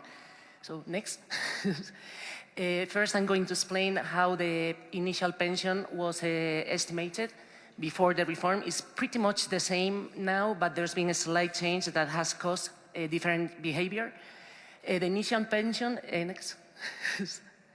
There's what we call the reference value, which is basically the contributions all through the life, divided by an average number of N years. The number N has actually changed with the reform. It used to be 25 years, and now is the best 27 out of 29 years. But it doesn't come into effect until 2045, so that's one of the measures that it doesn't have quite an impact in the beginning. Next. Then there's what we call the final percentage, which is the adding of two things, which will be the percentage of the reference value that applies depending on how long have you worked, and the next, the bonus-malus scheme for delaying or forestalling the retirement from legal age. And then there's been at times an adjustment introduced, next, which is a factor, next, which before 2021, 2023, there was a reduction factor for increases in life expectancy. Next. Then once you get the initial pension, next. Yeah. There's three limits. There could be a pension that is between the minimum and a maximum level, and then the initial pension and the final pension is the same. If the pension is beneath a certain level, then the government supplements that pension with what we call a minimum complement. And if the pension is larger than a certain level, then it gets cut off at that maximum level. And then once we have a pension, every year is revalued at a certain index. Next, yeah, and next. And well, this is kind of, yeah. Each of the reforms, there's been three main reforms, and they've changed different aspects of the formula. And then what is the reform for 2021, 2023? First, there's certain measures to guarantee adequacy of pensions. The first one is the update index. There's been a repeal of what we call pension revalorization index, which was a revalorization index that depended on a social security surplus or deficit. And as long as there was a deficit on the social security, pensions wouldn't grow more than 0.25%. And that has been repealed with a CPI. Then there was an adjustment factor on initial pensions, depending on the increase in life expectancy. Then the bonus-malus scheme has been changed, both for early retirement and for delayed retirement. For early retirement, there's new coefficients, and the coefficients apply over final pension and not over initial pension, which it's quite important, especially for maximum pensions. And then the delayed retirement, there's also new incremental percentages, and there's the choice to choose a lump sum instead of an increase in the pension. Next. And then there's another set of expenditure measures, the change in the numbers taking into account to estimate the reference value, and the evolution of the maximum and minimum pensions. The evolution of the maximum pension is set so it only increases with CPI, while most of the pension, the initial pensions, will grow with salaries. And the minimum pension, there's been an agreement to increase them a lot more than CPI until 2027, so it reaches the poverty level. And then there's a few revenue measures, which are an increase on social contribution rates, which there's two sets of increases, one for all people contributing, and another one that applies only to the people on the higher end of the salary levels. And then there's an increase of the maximum contributory level. That means, you only pay contributions up to a certain level, and the reform has said that that certain level is going to increase with salaries, as opposed to the maximum pension that is going to increase with CPI. And then I'm going to center on the bonus-malus scheme, which is where kind of the key of the results have been shown. There's the early retirement, the delayed retirement, the previous law, the new law, and then I'm going to concentrate on coefficients, applications, and additional changes. The previous law applied the coefficients quarterly, the application depended on the career length, the new is monthly, and the application depends on the career length and on the number of months forestalled. And additional changes will be that coefficients are applied to final pension instead of the initial pension. The previous law for delayed retirement, you needed to delay full years in order to receive the price, and it depended on career length. And the new, you need still to delay full years in order to receive the price, even though they are about to change it to only 6 months delays actually get a price. And now you get the same percentage per additional year work. And the additional change is that there's the option of receiving a lump sum instead of an increase in the pension. I'm going to concentrate on that bit of the early retirement. Next, I'm sorry. The changes in the coefficients, the new malus scheme incentivizes delaying the early retirement 3 months for those that were anticipating 2 years or 3 months. It is a lot more harmful now, as you can see on the left side of all the graphs, than what it was in the previous malus scheme. And for very long careers, that difference is not so significant. What happens with the other part, which is applying to the initial versus the final pension? Right now, the initial pension does not apply the bonus-malus scheme on it. And it doesn't have that much of a difference with regular pensions or minimum pensions, but with maximum pensions, you apply the final pension, you apply the malus scheme on the final pension, on the maximum level, which means that before you could have an initial pension that was so high that you could apply the malus scheme and still get the maximum pension. But now they cut your pension first and then they apply the malus scheme. Yeah. And now this one is basically how they affect, just press a lot of next, because it's how each of the measures affect to the deficit. There's some that are increase it, some that lower it, and some that are not significant. But since we are going to be kind of speaking on that, on the results, I think we can skip this one. Next. And then the methodology. We estimate the pension expenditure with the core models that fits on external data.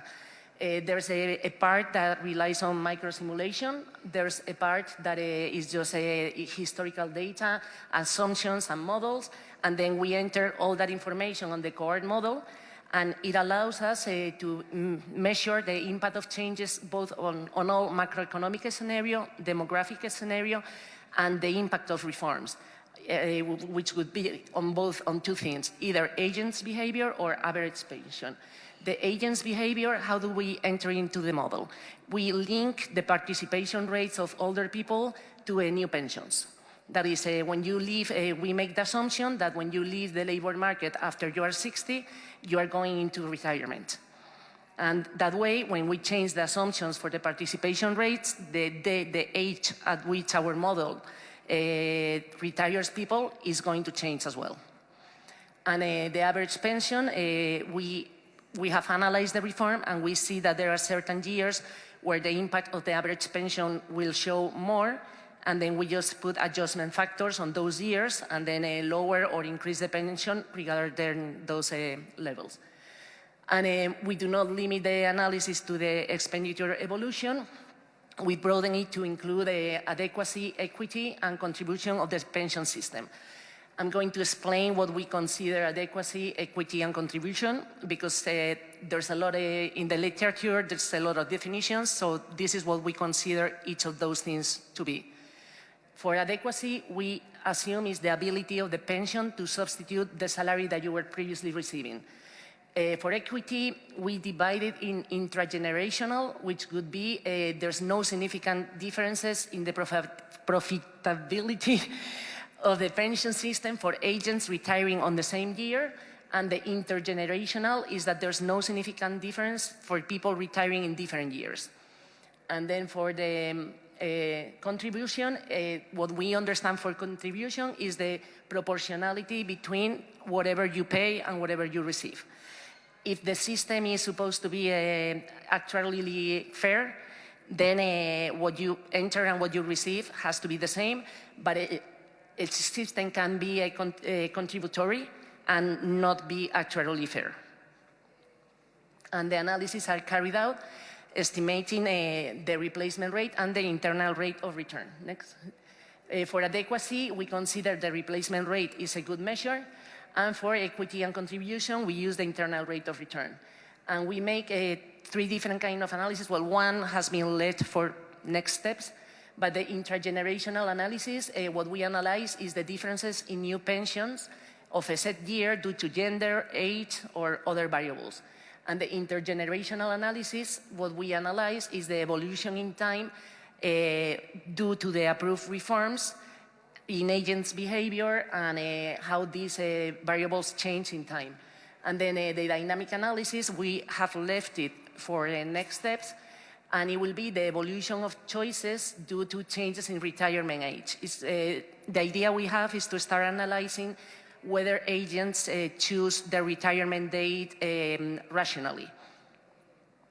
And we exploit all available microdata to carry out the analysis, both for pension expenditure and for adequacy, equity, and contribution. And then next, sorry. We use the microdata from the social security system in all the places where it's marked. That is the replacement rate, the IRR, and agents' behavior and evolution of the average pension. And we use a lot of descriptive and multivariate analysis, such as the decision trees, cluster analysis, and random forest to try to reach conclusions. And then I'll start explaining some of the results we've seen. First on the expenditure and agents' behavior, and then on the adequacy, sufficiency, and contribution. First, the evolution of the pension expenditure, we consider it's going to increase from 12.9 to 16.1, and then start decreasing, due mostly to demographic factors. The pension expenditure is increasing over 4% until 2050, mostly due to the increasing number of pensions, which are going to reach about 17.3 million in 2050, and then they start lowering a bit, but still a lot. Then next. And then what results have we seen with the micro simulation? The first thing is that aggregate data shows a drop of more than 10% in early retirement.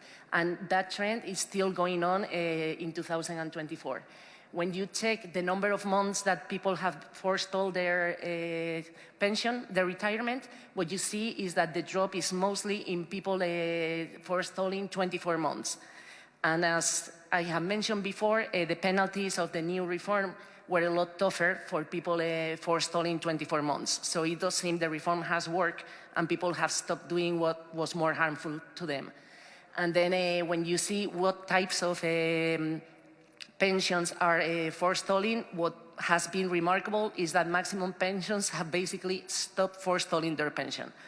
They used to be you could forestall 2 years pension and get no punishment, and now you're going to get close to 15–20% less of a pension, so people have decided not to forestall and to wait until the legal age.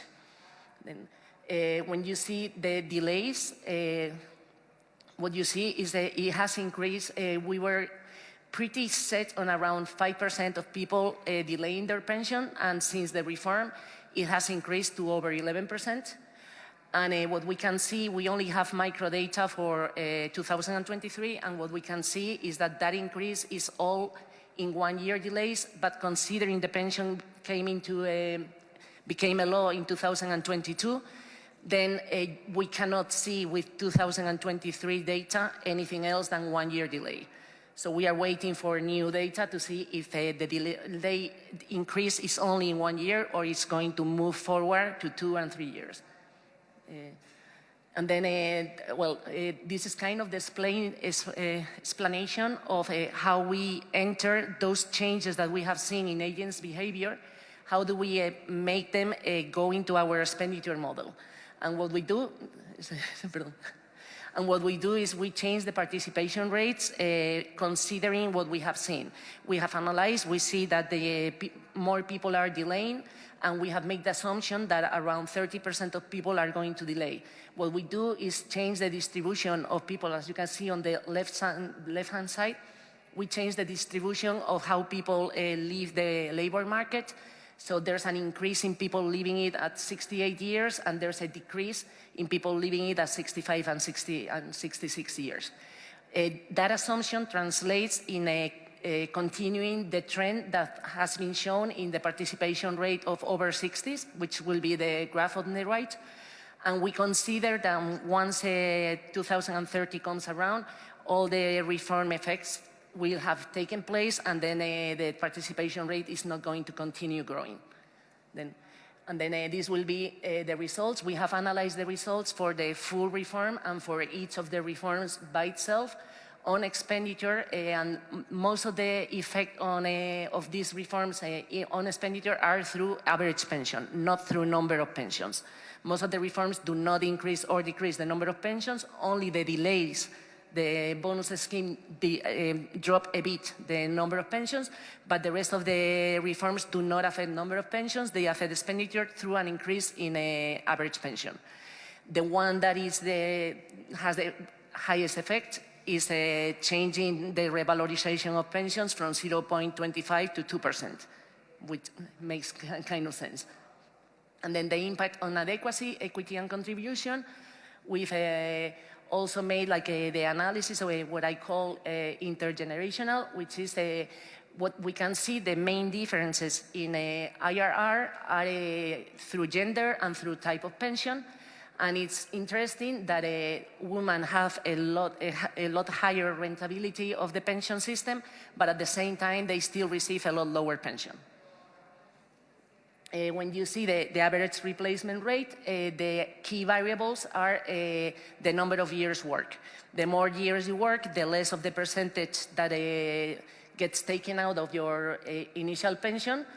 And so it makes total sense. And the only difference is with minimum pensions, because of the complements, the shorter careers actually get a better replacement rate because they have usually contributed less, and the longer careers, they still get the same complement, so then the replacement rate is actually lower. And when you compare Spanish values for replacement rate with the rest of the European countries, we are way high up. I mean, the replacement rate for the Spanish pension system is very high. And then what we did afterwards is group individuals to see if we found clusters of certain characteristics that had higher replacement rate or higher IRR. And the result is for the replacement rate, the longer the career, the higher the replacement rate, with the exception of minimum pensions, which have, especially for women, short careers for women with minimum pensions have a real high replacement rate. For the IRR, the main difference are woman versus man, because women have a higher life expectancy. And then the minimum pensions, because the complement to minimum is not related to how much you have contributed to the system.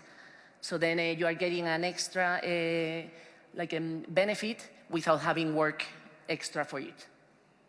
And then we have also done the analysis of the IRR of the system and how it has changed with the reform. And it has increased around half a point, due mostly to the revalorization of the pensions with the CPI instead of the previous index. The life expectancy that we use in the model increases the IRR in 4/10 by 2070. And the reform, if you exclude the revalorization, basically kind of compensates the increase in the life expectancy, but it does not lower IRR. We've done the same table for the replacement rate, and what we see is that the replacement rate is increased due to the reform. In this case, it's funny, well, it's normal in the end, like the revalorization of pensions with the CPI do not change the replacement rate because the replacement rate applies to new pensions and the revalorization applies to the stock of pensions. I mean, the more generous revalorization affects the benefit ratio, but not the replacement rate. And then the conclusions and next steps. This is kind of a summary of all the results on expenditure, on benefit rate, on replacement rate, and on IRR. And the conclusion will be the increase in expenditure is 2.7 GDP points in 2050. In income, the reforms that increase the rates provide 1.4 GDP points. The IRR increases in 5/10. The benefit ratio increases in 13 points, and the replacement rate increases in 7.5. The reform does not affect all different aspects in the same way.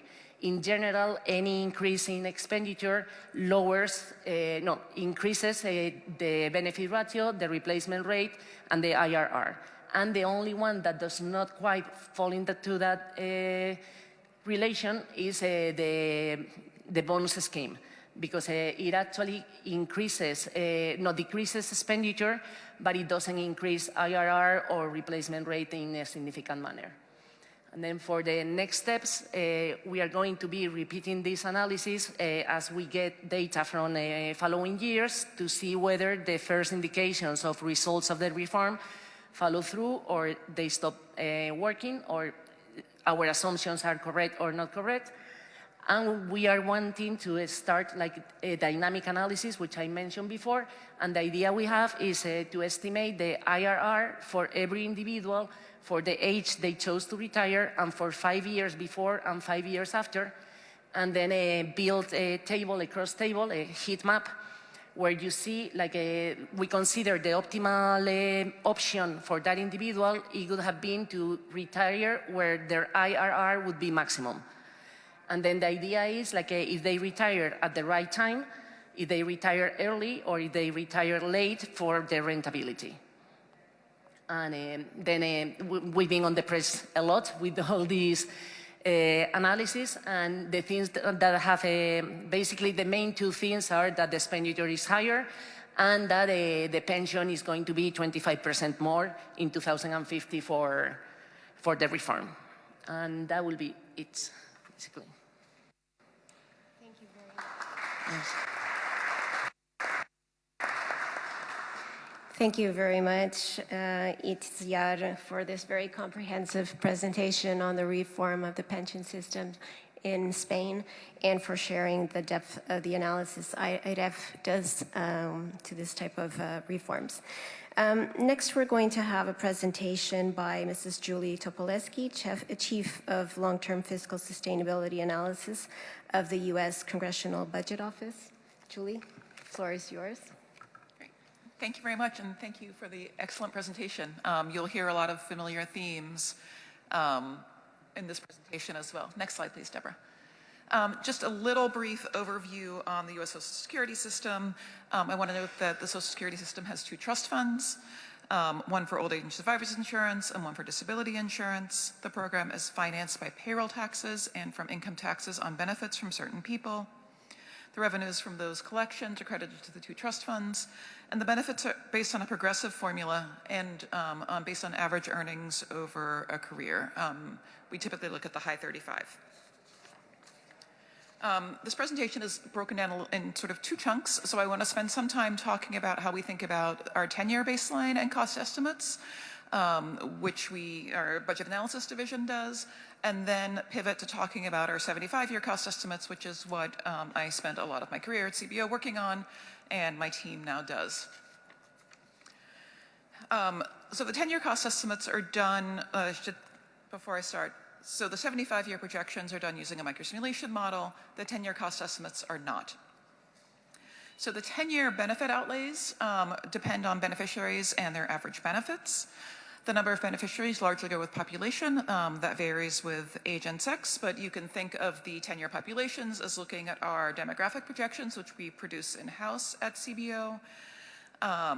And then looking at historical relationships between the population and Social Security beneficiaries as a share of that. Benefits grow primarily with inflation and also with economy-wide wages. That describes our baseline. Cost estimates where possible, we use the baseline model. There are sometimes cost estimates we need to do that are for small subgroups that we don't break out separately in the baseline model. And so for those, we develop more detailed projections to supplement those baseline models. And just to note that our baseline projections are done under the assumption that benefits will be paid as scheduled, regardless of the balances in the trust funds. That's a requirement we have from the Deficit Control Act. So just keep that in mind. I know these numbers are on this chart are small. My point is not for you to really read the numbers, but to more pay attention to the categories of information that we're showing here. I have the advantage of having it printed out in front of me so I can actually read some of what's there. So this is outlays. So for the 10-year cost estimates, provide estimated outlays for benefits in total. And this, I should note, is for the old age and survivors insurance outcomes. There is an equivalent set of tables for disability insurance. It then breaks it out by components of workers, so looking at benefit outlays for retired workers and their families, for children, for survivors, and for parents. Next slide, please. We also provide information on beneficiary counts, again by category. So you can see here the largest category is retired workers. There are benefits for wives and husbands, for children, and then for survivors. We also, next slide, please. Sorry, previous slide. There we go. We also provide information on average benefit amounts. So you can see the differences in that among the different categories. And next slide. We also provide for the 10 years key assumptions. So the average wage for indexing, which is the wage index by which people's benefits can grow. The taxable maximum, we only impose a payroll tax up to a certain amount. That amount in 2025 is $176,100. We provide a couple of different primary insurance amounts for hypothetical workers. The cost of living allowance by which benefits increase each year, which is based on the CPI, and then the first month for which each COLA is effective. And also in the 10 years, we provide information about the Social Security trust funds. You can read this, but this is sort of the income and outgo from the trust funds. And you can see that in the case of the Old Age and Survivors Insurance Trust Fund, that it runs out of money in our most recent projections beginning in 2023.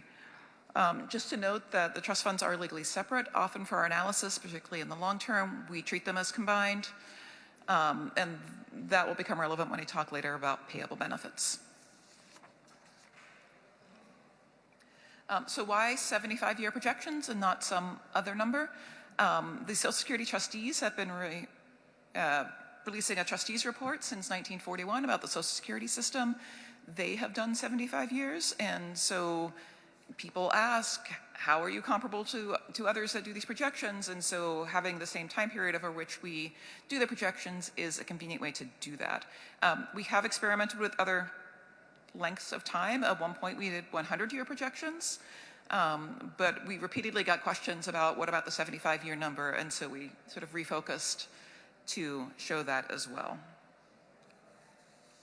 I will note that, of course, when you're thinking about long-term projections, you think about the impact that this Social Security system has on the federal debt. I'm not going to talk about that here, but it obviously is a key driver of our federal debt in the long run. I thought I'd spend some time talking a little bit about how our long-term model was developed. It's a little bit of a historical dig. I happen to have been at CBO for most of the history I'm going to describe. I was an analyst and programmer working on the model for a lot of years. And so if I go down a rabbit hole too deep and you want to pull me out, just wave at me. I'm looking at Mark.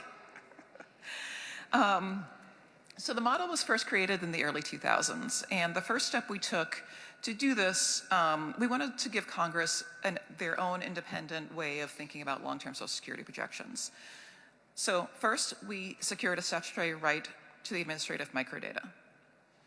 The administrative microdata still underlies our long-term model, and without those data, we would have had to think about a completely different approach to answering these questions.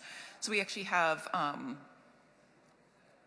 section in the Internal Revenue Code that provides CBO the rights to these data for long-term analysis of Social Security and Medicare. Which I'll note, that means we're not allowed to use the data for the 10-year estimates, only for long-term estimates. The initial model was created basically as a cell-based model, very similar to that used by the Social Security trustees. Once we had that up and running, we pivoted fairly quickly to developing a microsimulation model. We needed to obviously have the data in-house before we were able to do that. And so a team of analysts started working on that. The team of analysts at the time was about 7. All of them were economists and not programmers. And I will note the model was originally written in Fortran, starting in the late 90s, early 2000s. I will also say that the Fortran model still works. We still have people that know how to read Fortran, but we are in the process of converting the model into Python. And this is an area where AI has been particularly helpful in helping people that don't read Fortran understand what the code is doing and helping to rewrite that code. So the microsimulation model starts with a 1% sample of people with Social Security numbers. So we have administrative data on their earnings. We have longitudinal earnings data. We have data about when people who have claimed benefits claim those benefits. And we have information about benefit amounts. And we have some basic demographics. That's not the ideal data set for a microsimulation, and so we have a whole sort of separate set of models that impute the additional demographic characteristics that you might want in order to be able to do this kind of analysis. So things that matter a lot for Social Security: who is married to whom? And so we match people up. We have people's earnings, but we don't have their labor force behavior. So we have spent a bunch of time sort of imputing. Obviously, if they have earnings, they're working, but are they working full or part-time? And just try to add additional richness to the data set that we're starting with. And was there anything else I wanted to say there? One note I had added here that when data security has been something that we've gotten, I think, better and stricter at over time. It used to be that we ran these models on an air-gapped server, so it was sort of not connected to the outside world. We are now able to run the model in a specially managed cloud server. So we are up in AWS, but with very restricted access to that. The model is not an optimizing model. You can think of it as basically a set of Markov transition probabilities, where we are simulating marriage, death, births, immigration, emigration, labor force participation, unemployment, earnings, claiming of benefits. I'm sure I'm missing things from that list, but for sort of each person annually in the data, we are sort of simulating as you go forward in history. And one thing to note, the model is longitudinal, so we have consistency between multiple outcomes for each person in the model across time. So when you're thinking about the benefits for any individual person, it's consistent with the earnings we have for that person in the model. So what outcomes do we project? And you'll see these are quite similar to some of the things that you just heard from our Spanish colleagues. So obviously we produce system finance outcomes, so outlays and revenues with scheduled benefits, and also outlays with payable benefits. So what are payable benefits? So once the trust funds are exhausted, by law, the Social Security Administration is only allowed to pay out as much as they're taking in. And so that results in roughly a 25% benefit cut in 2034. And just to note, sorry, you can stay where you are. Just to note, in the 10-year numbers, we focus on nominal dollars. In the long run, we focus on percents of GDP and also on present values and real dollars, because nominal dollars out 75 years aren't especially easy to interpret. Okay, next slide, please. We also produce trust fund ratios. As you can see here, you've got the OASI trust fund being exhausted in 2033, the combined trust funds in 2034, and then the disability insurance trust fund not until 2064. It turns out that people focus a lot on this measure. And so anytime we put out a new report, our communications person will get lots of questions about, is there new information about the Social Security exhaustion date? And next slide, please. We also provide summarized 75-year financial measures. So the income rate, just to note, includes the starting trust fund balances. The cost rate includes an additional year of benefits at the end of the window. The actuarial balance, you can think of that when it's relative to taxable payroll, is the amount by which we would have to increase the payroll tax rate in order to remain solvent over that 75-year window, or at the end of that 75-year window. Next slide, please. We also include distributional measures. So these are initial measures. So you could think of these as first-year benefits and first-year replacement rates. And we show these by lifetime household earnings quintile, and also by birth cohort. And then in our supplemental data, we include the same information broken out by gender as well.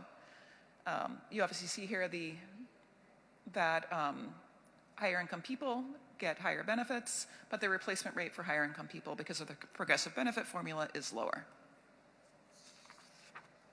Next slide, please. We also produce lifetime distributional measures. So benefits as a percentage of lifetime benefits as a percentage of lifetime earnings, and lifetime taxes as a percentage of lifetime earnings, again by earnings quintile and by cohort. And a replacement rate of sorts. So here, the ratio of lifetime benefits to lifetime taxes paid. So you see at the lowest quintile, that rate is quite high, and it's down much closer to 1 for the highest quintile.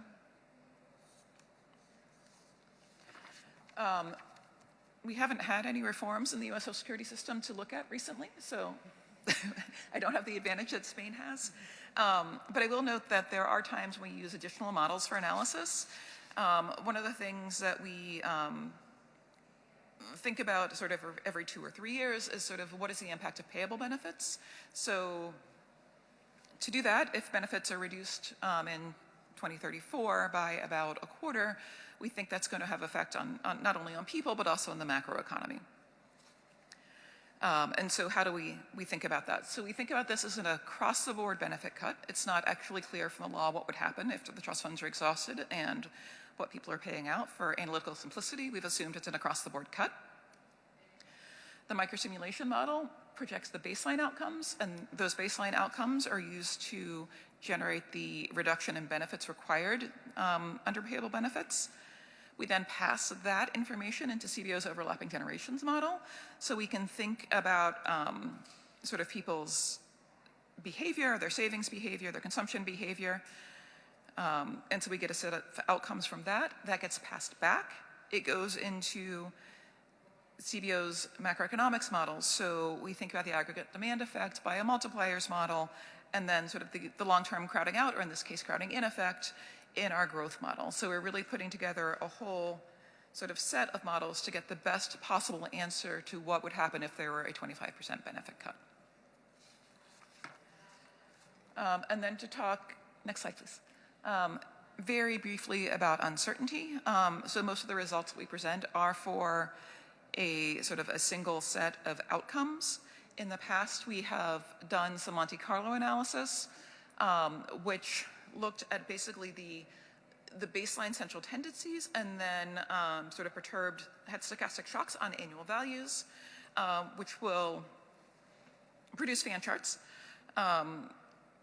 which as I think anyone who's tried to explain fan charts to members of Congress can sometimes be a challenge. We stopped doing that a number of years ago because we started thinking about the question is, what's really uncertain in the long run? Is it the sort of the annual value, and do we think the central tendency is known, or do we think the central tendency is uncertain? So CBO colleagues other than me have developed a couple of different types of models. So one is looking at sort of the uncertainty in the long-term averages of various economic variables, and the other is a Bayesian vector autoregression model, which generates sort of complete sets of alternative economic projections and takes into account historical variation in those values, but also the cross-correlation against them. We haven't yet applied these two new methods to our long-term Social Security projections. That is on our list, but as with all of you, our list of things to do is quite long. And so we are looking to work on that in the future. And I know I've spoken very quickly because I do that, but I will stop here and pass it along. Thank you, Julie, for this very insightful presentation. I'm going to invite Mr. Aldo Casinelli for a brief discussion on the presentations that have been made. Thank you.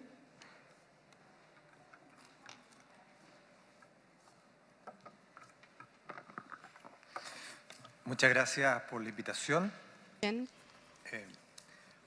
Very interesting, both positions. I would like to put both together in a theoretical part and taking advantage, like in Spain.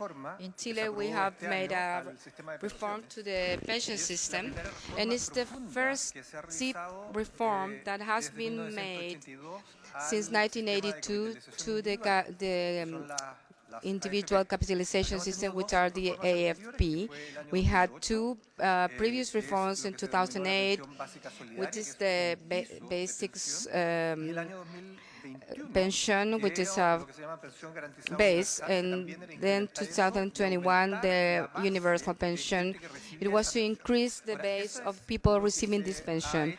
This is what it's been done regarding the system of pension we have here.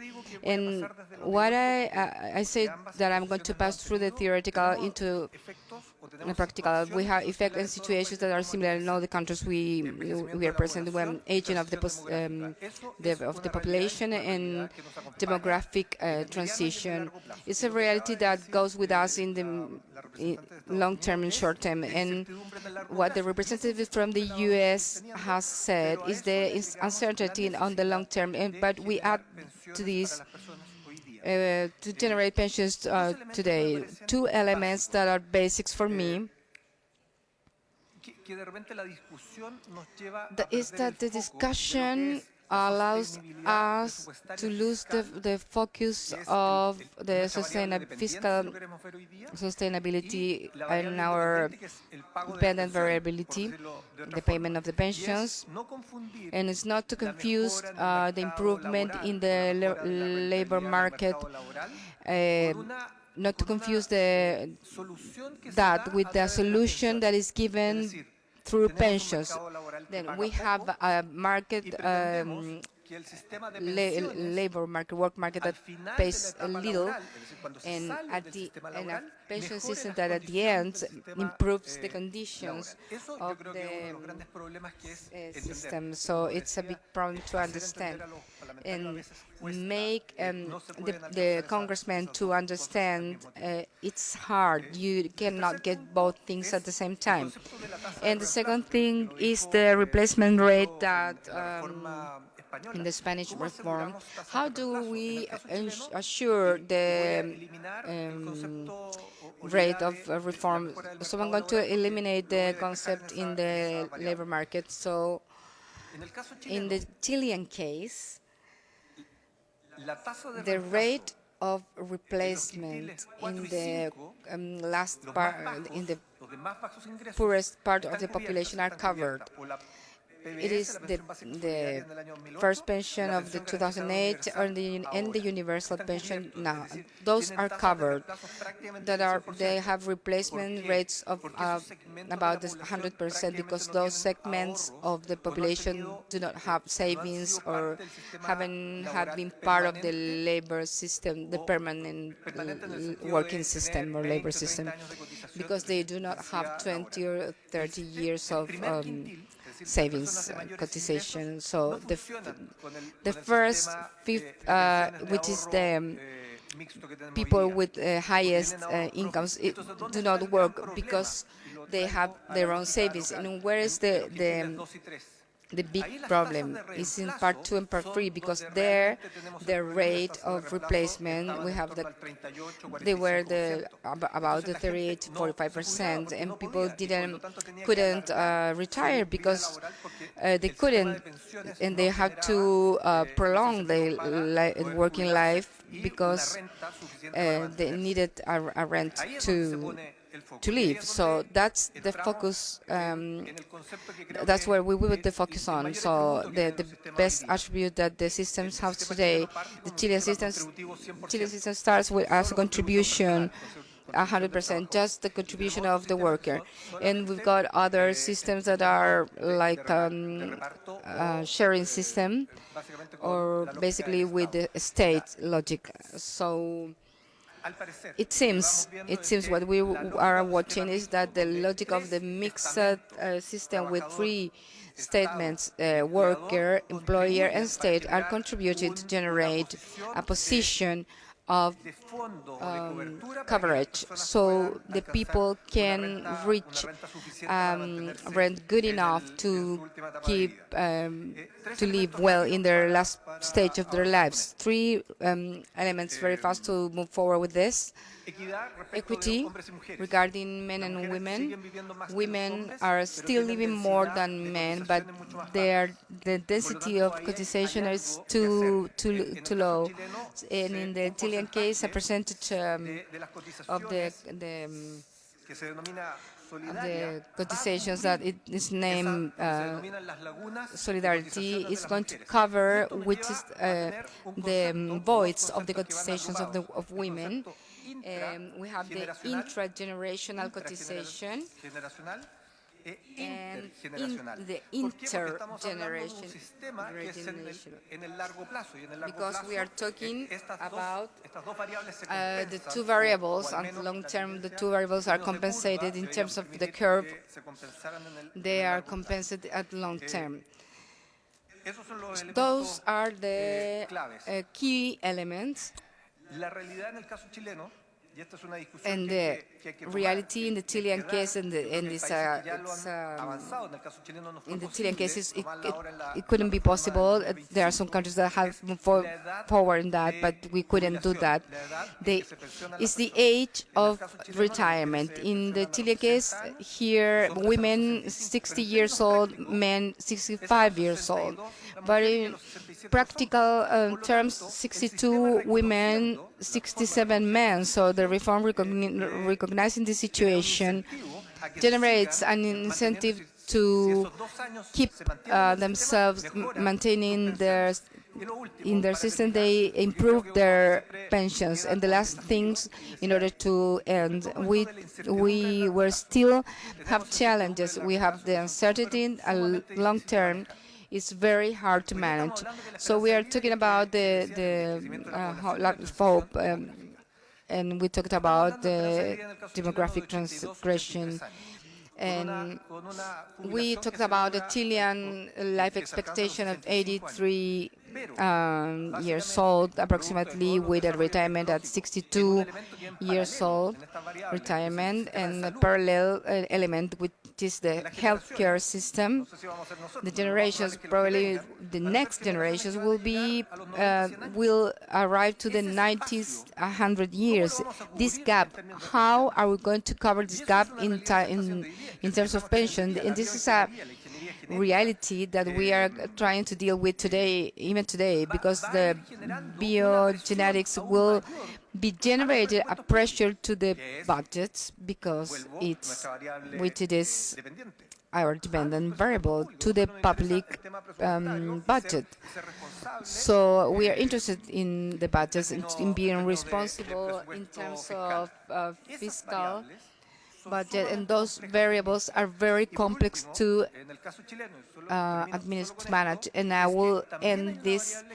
There's a variable which has been very complex to take into consideration and to retake, is the participation of the person in the formal labor market have diminished due to COVID 2020, and it hasn't been recovered, and people get out from the system and does not come back to the system. But the serious thing, or the more complex thing is that a lot of people that gets out from the system or has the possibility to works under informal conditions, because you get more money. So this is, we have to care about the incentives between the contribution to the long-term pension, our own contributions, and what eventually can be considered a basic pension or universal pension, because this equilibrium, this balance is very fragile and very light, because what to do? It's better to keep working or get out of the system. It's perverse incentive that is very complex to manage, more in social terms than in technical terms. That would be the final idea in order to install the concept or leave the concept of fiscal responsibility on a long term. Thank you very much. Thank you very much. Gracias. Pensions are always a very interesting subject. I feel we could go on for another hour if we had it. I think we still have time for some questions. Mark, do you confirm? Yes? Okay, so I'll open the floor for questions you might have.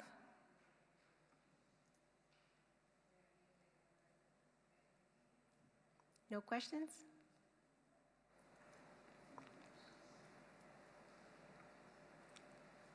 Then I'd ask the two main speakers if you would like to share the main takeaways of your presentations that you would like the audience to take from this session. Just two main takeaways.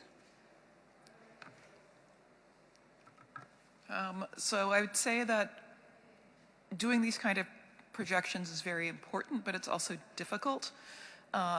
So I don't know where each of you are in thinking about your modeling of pension systems and over what horizon you do them.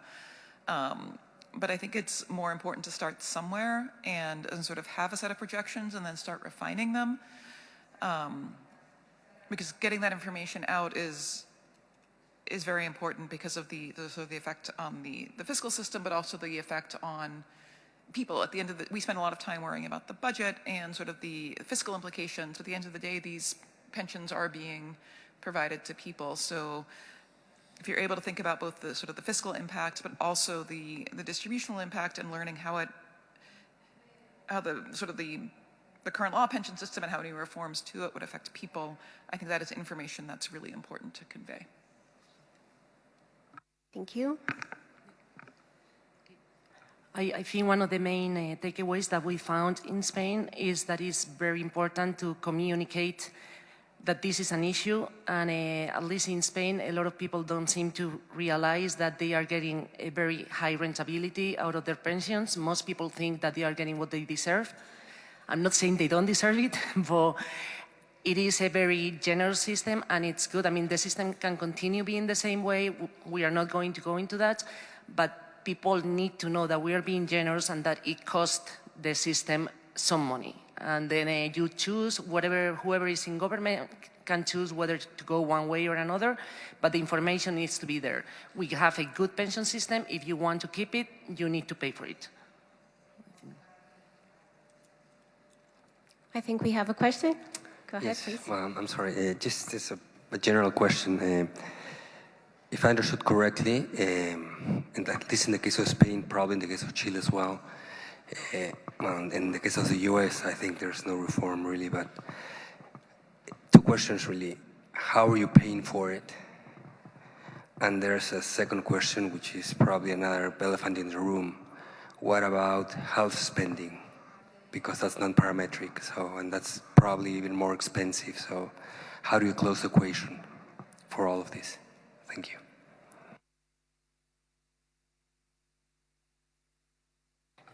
Okay, for us, one of the things in our long-term sustainability opinion, we try to highlight that the problem is a lot of times they try to center around the social security has a deficit or it doesn't have a deficit.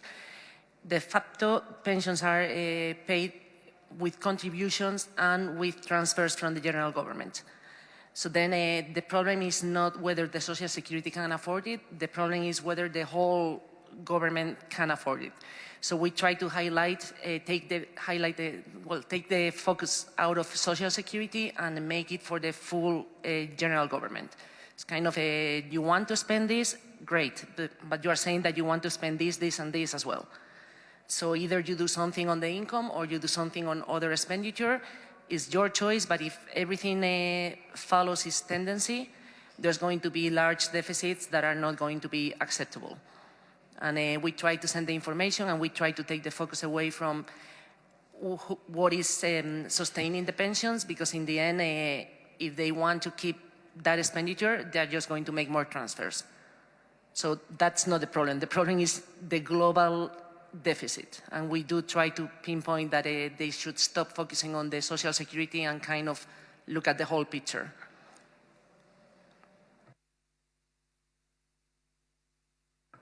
So what she said exactly correct. It is a fiscal problem, but in the United States, because Social Security is funded through trust funds, there is a forcing event of sorts when the trust funds become exhausted. We would like to think that Congress is aware of that these dates are coming up and they will start thinking about Social Security reforms and how one could fix that. I mean, one thing you could do is just have a transfer from the general fund, which would keep the Social Security trust fund solvent, but doesn't solve the fiscal problem.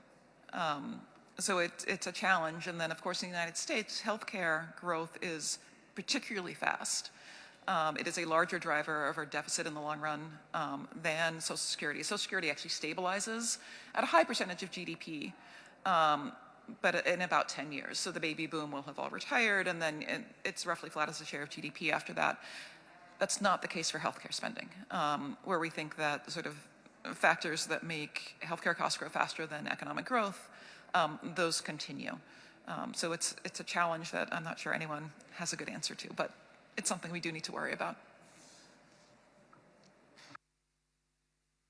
There's another question. Go ahead, please. Bueno, la verdad que felicito a los tres I would like to say congratulations. Congratulations for the three of you. It's very interesting for me. The age that in Argentina people is retiring is a problem.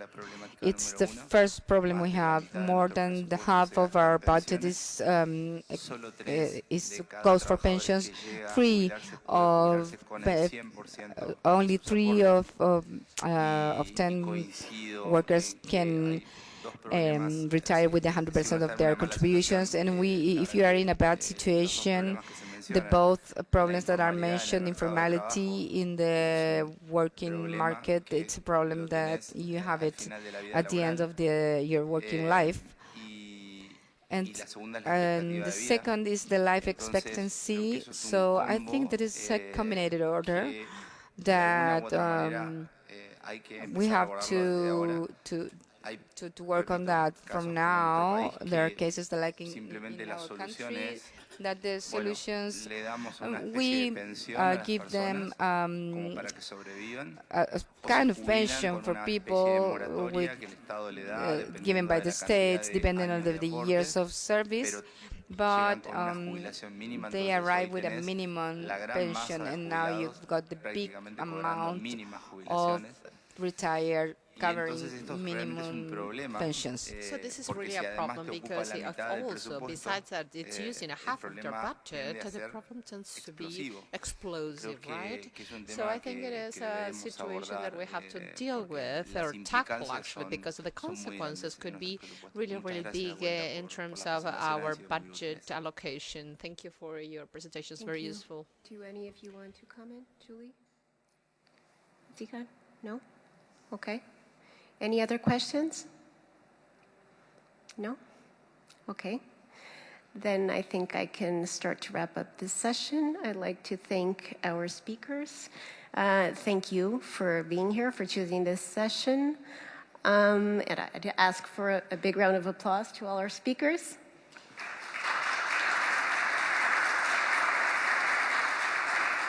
Okay, thank you very much. We'll be moving back to the main room now. Thank you.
some highlights from their meetings.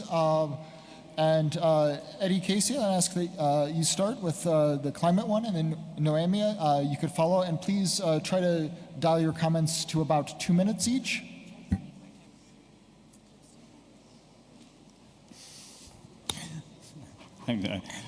Everyone's being warned about getting as close to the mic as they can. I'm practically eating it now, so that's partly because I'm hungry as well.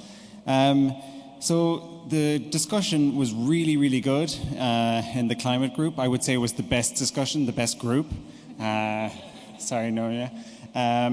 But I suppose 3 takeaways from it. One, the session really revealed that people are starting to use the OECD Edison tool to kickstart their work, and they're finding it useful. And that's not to say that there aren't challenges.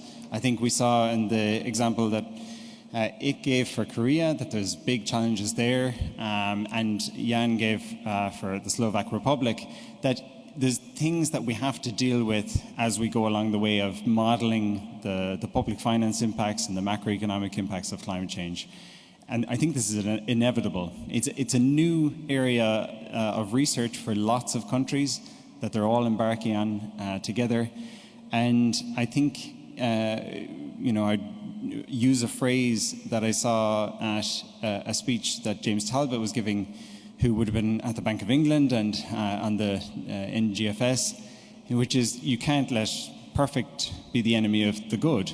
And that, by doing this work and incrementally working through it, you're going to be solving some big challenges that others will face as well. But it's probably the first time you'll be tackling this stuff.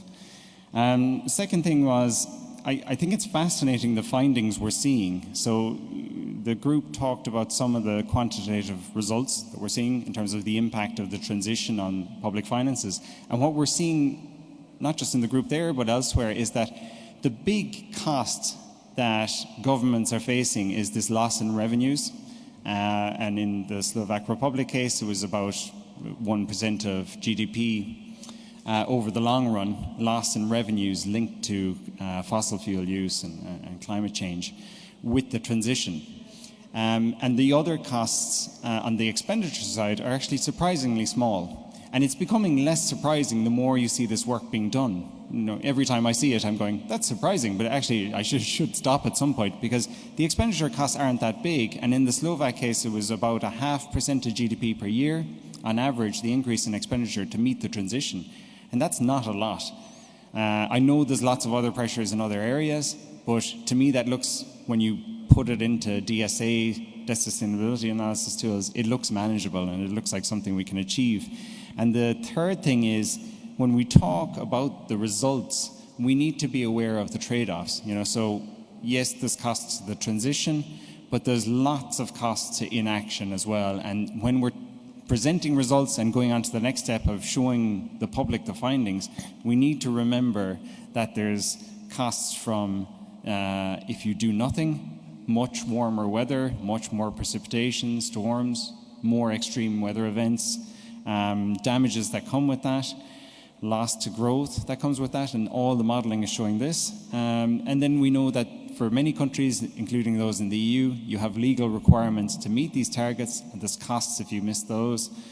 And then there's just the general health risks and pollution risks that come with it. And these things have to be put into some set of results so that you can clearly assess the trade-offs from not doing anything versus taking the action that's required to meet net zero over the future.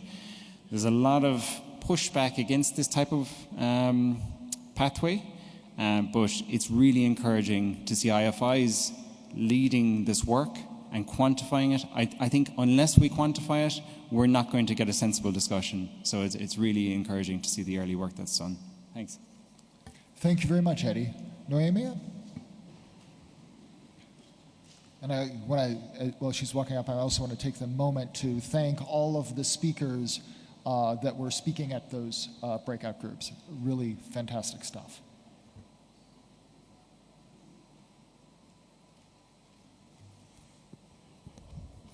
Gualetti. I'm not sure if you had the best discussion, but I'm sure we have the biggest budget item. We were discussing the biggest one. We had a very interesting session. We went through two presentations that show us what what the role of IFIs can be when looking at pension expenditure in the long run. So it was very clear the importance of doing pension projections and what we can learn with these different types of pension projections, the importance of defining what type of model you want because it shapes the type of information that you can publish. And it was very interesting to note that the two IFI assessments that we saw cover several dimensions, not only the financial dimension, which was our major concern, but IFIs are also looking into equity concerns and adequacy concerns, because at the end of the day, they can also lead to additional fiscal pressure. It was also interesting to see the type of information and how it's being produced and shown to the public in general, and how it helps to educate policymakers and educate the population in general of how their pension system works, and what are the impacts that they can expect for their own pensions and in public finances. So I think it was a very good session, and I think it was very clear that many countries are facing the same challenges, and that it's important to give IFIs a role in assessing what the long-term challenges in public pension systems can be for public finances. Thank you. Thank you very much. And common theme that it's super important that IFIs lead the way in providing information in these areas. So we made it. It's the end of the first day. Congratulations. So I have a couple of housekeeping items. The first is that we will reconvene tomorrow in Valparaiso, not here. We're not coming back. Well, we are, but late in the day tomorrow. So pick up from the nominated hotels. That's the 3 designated hotels, Europe Hotel, Novotel, and AC Marriott. Will be at 7:15 tomorrow morning. So 7:15, the buses leave for Valparaiso. So now we can move on to dinner. We have been invited by the Chilean Senate for a cocktail dinner tonight. Please follow our guides to transportation to the venue, and we'll be finishing up later this evening. Exactly. Thank you. Thank you very much.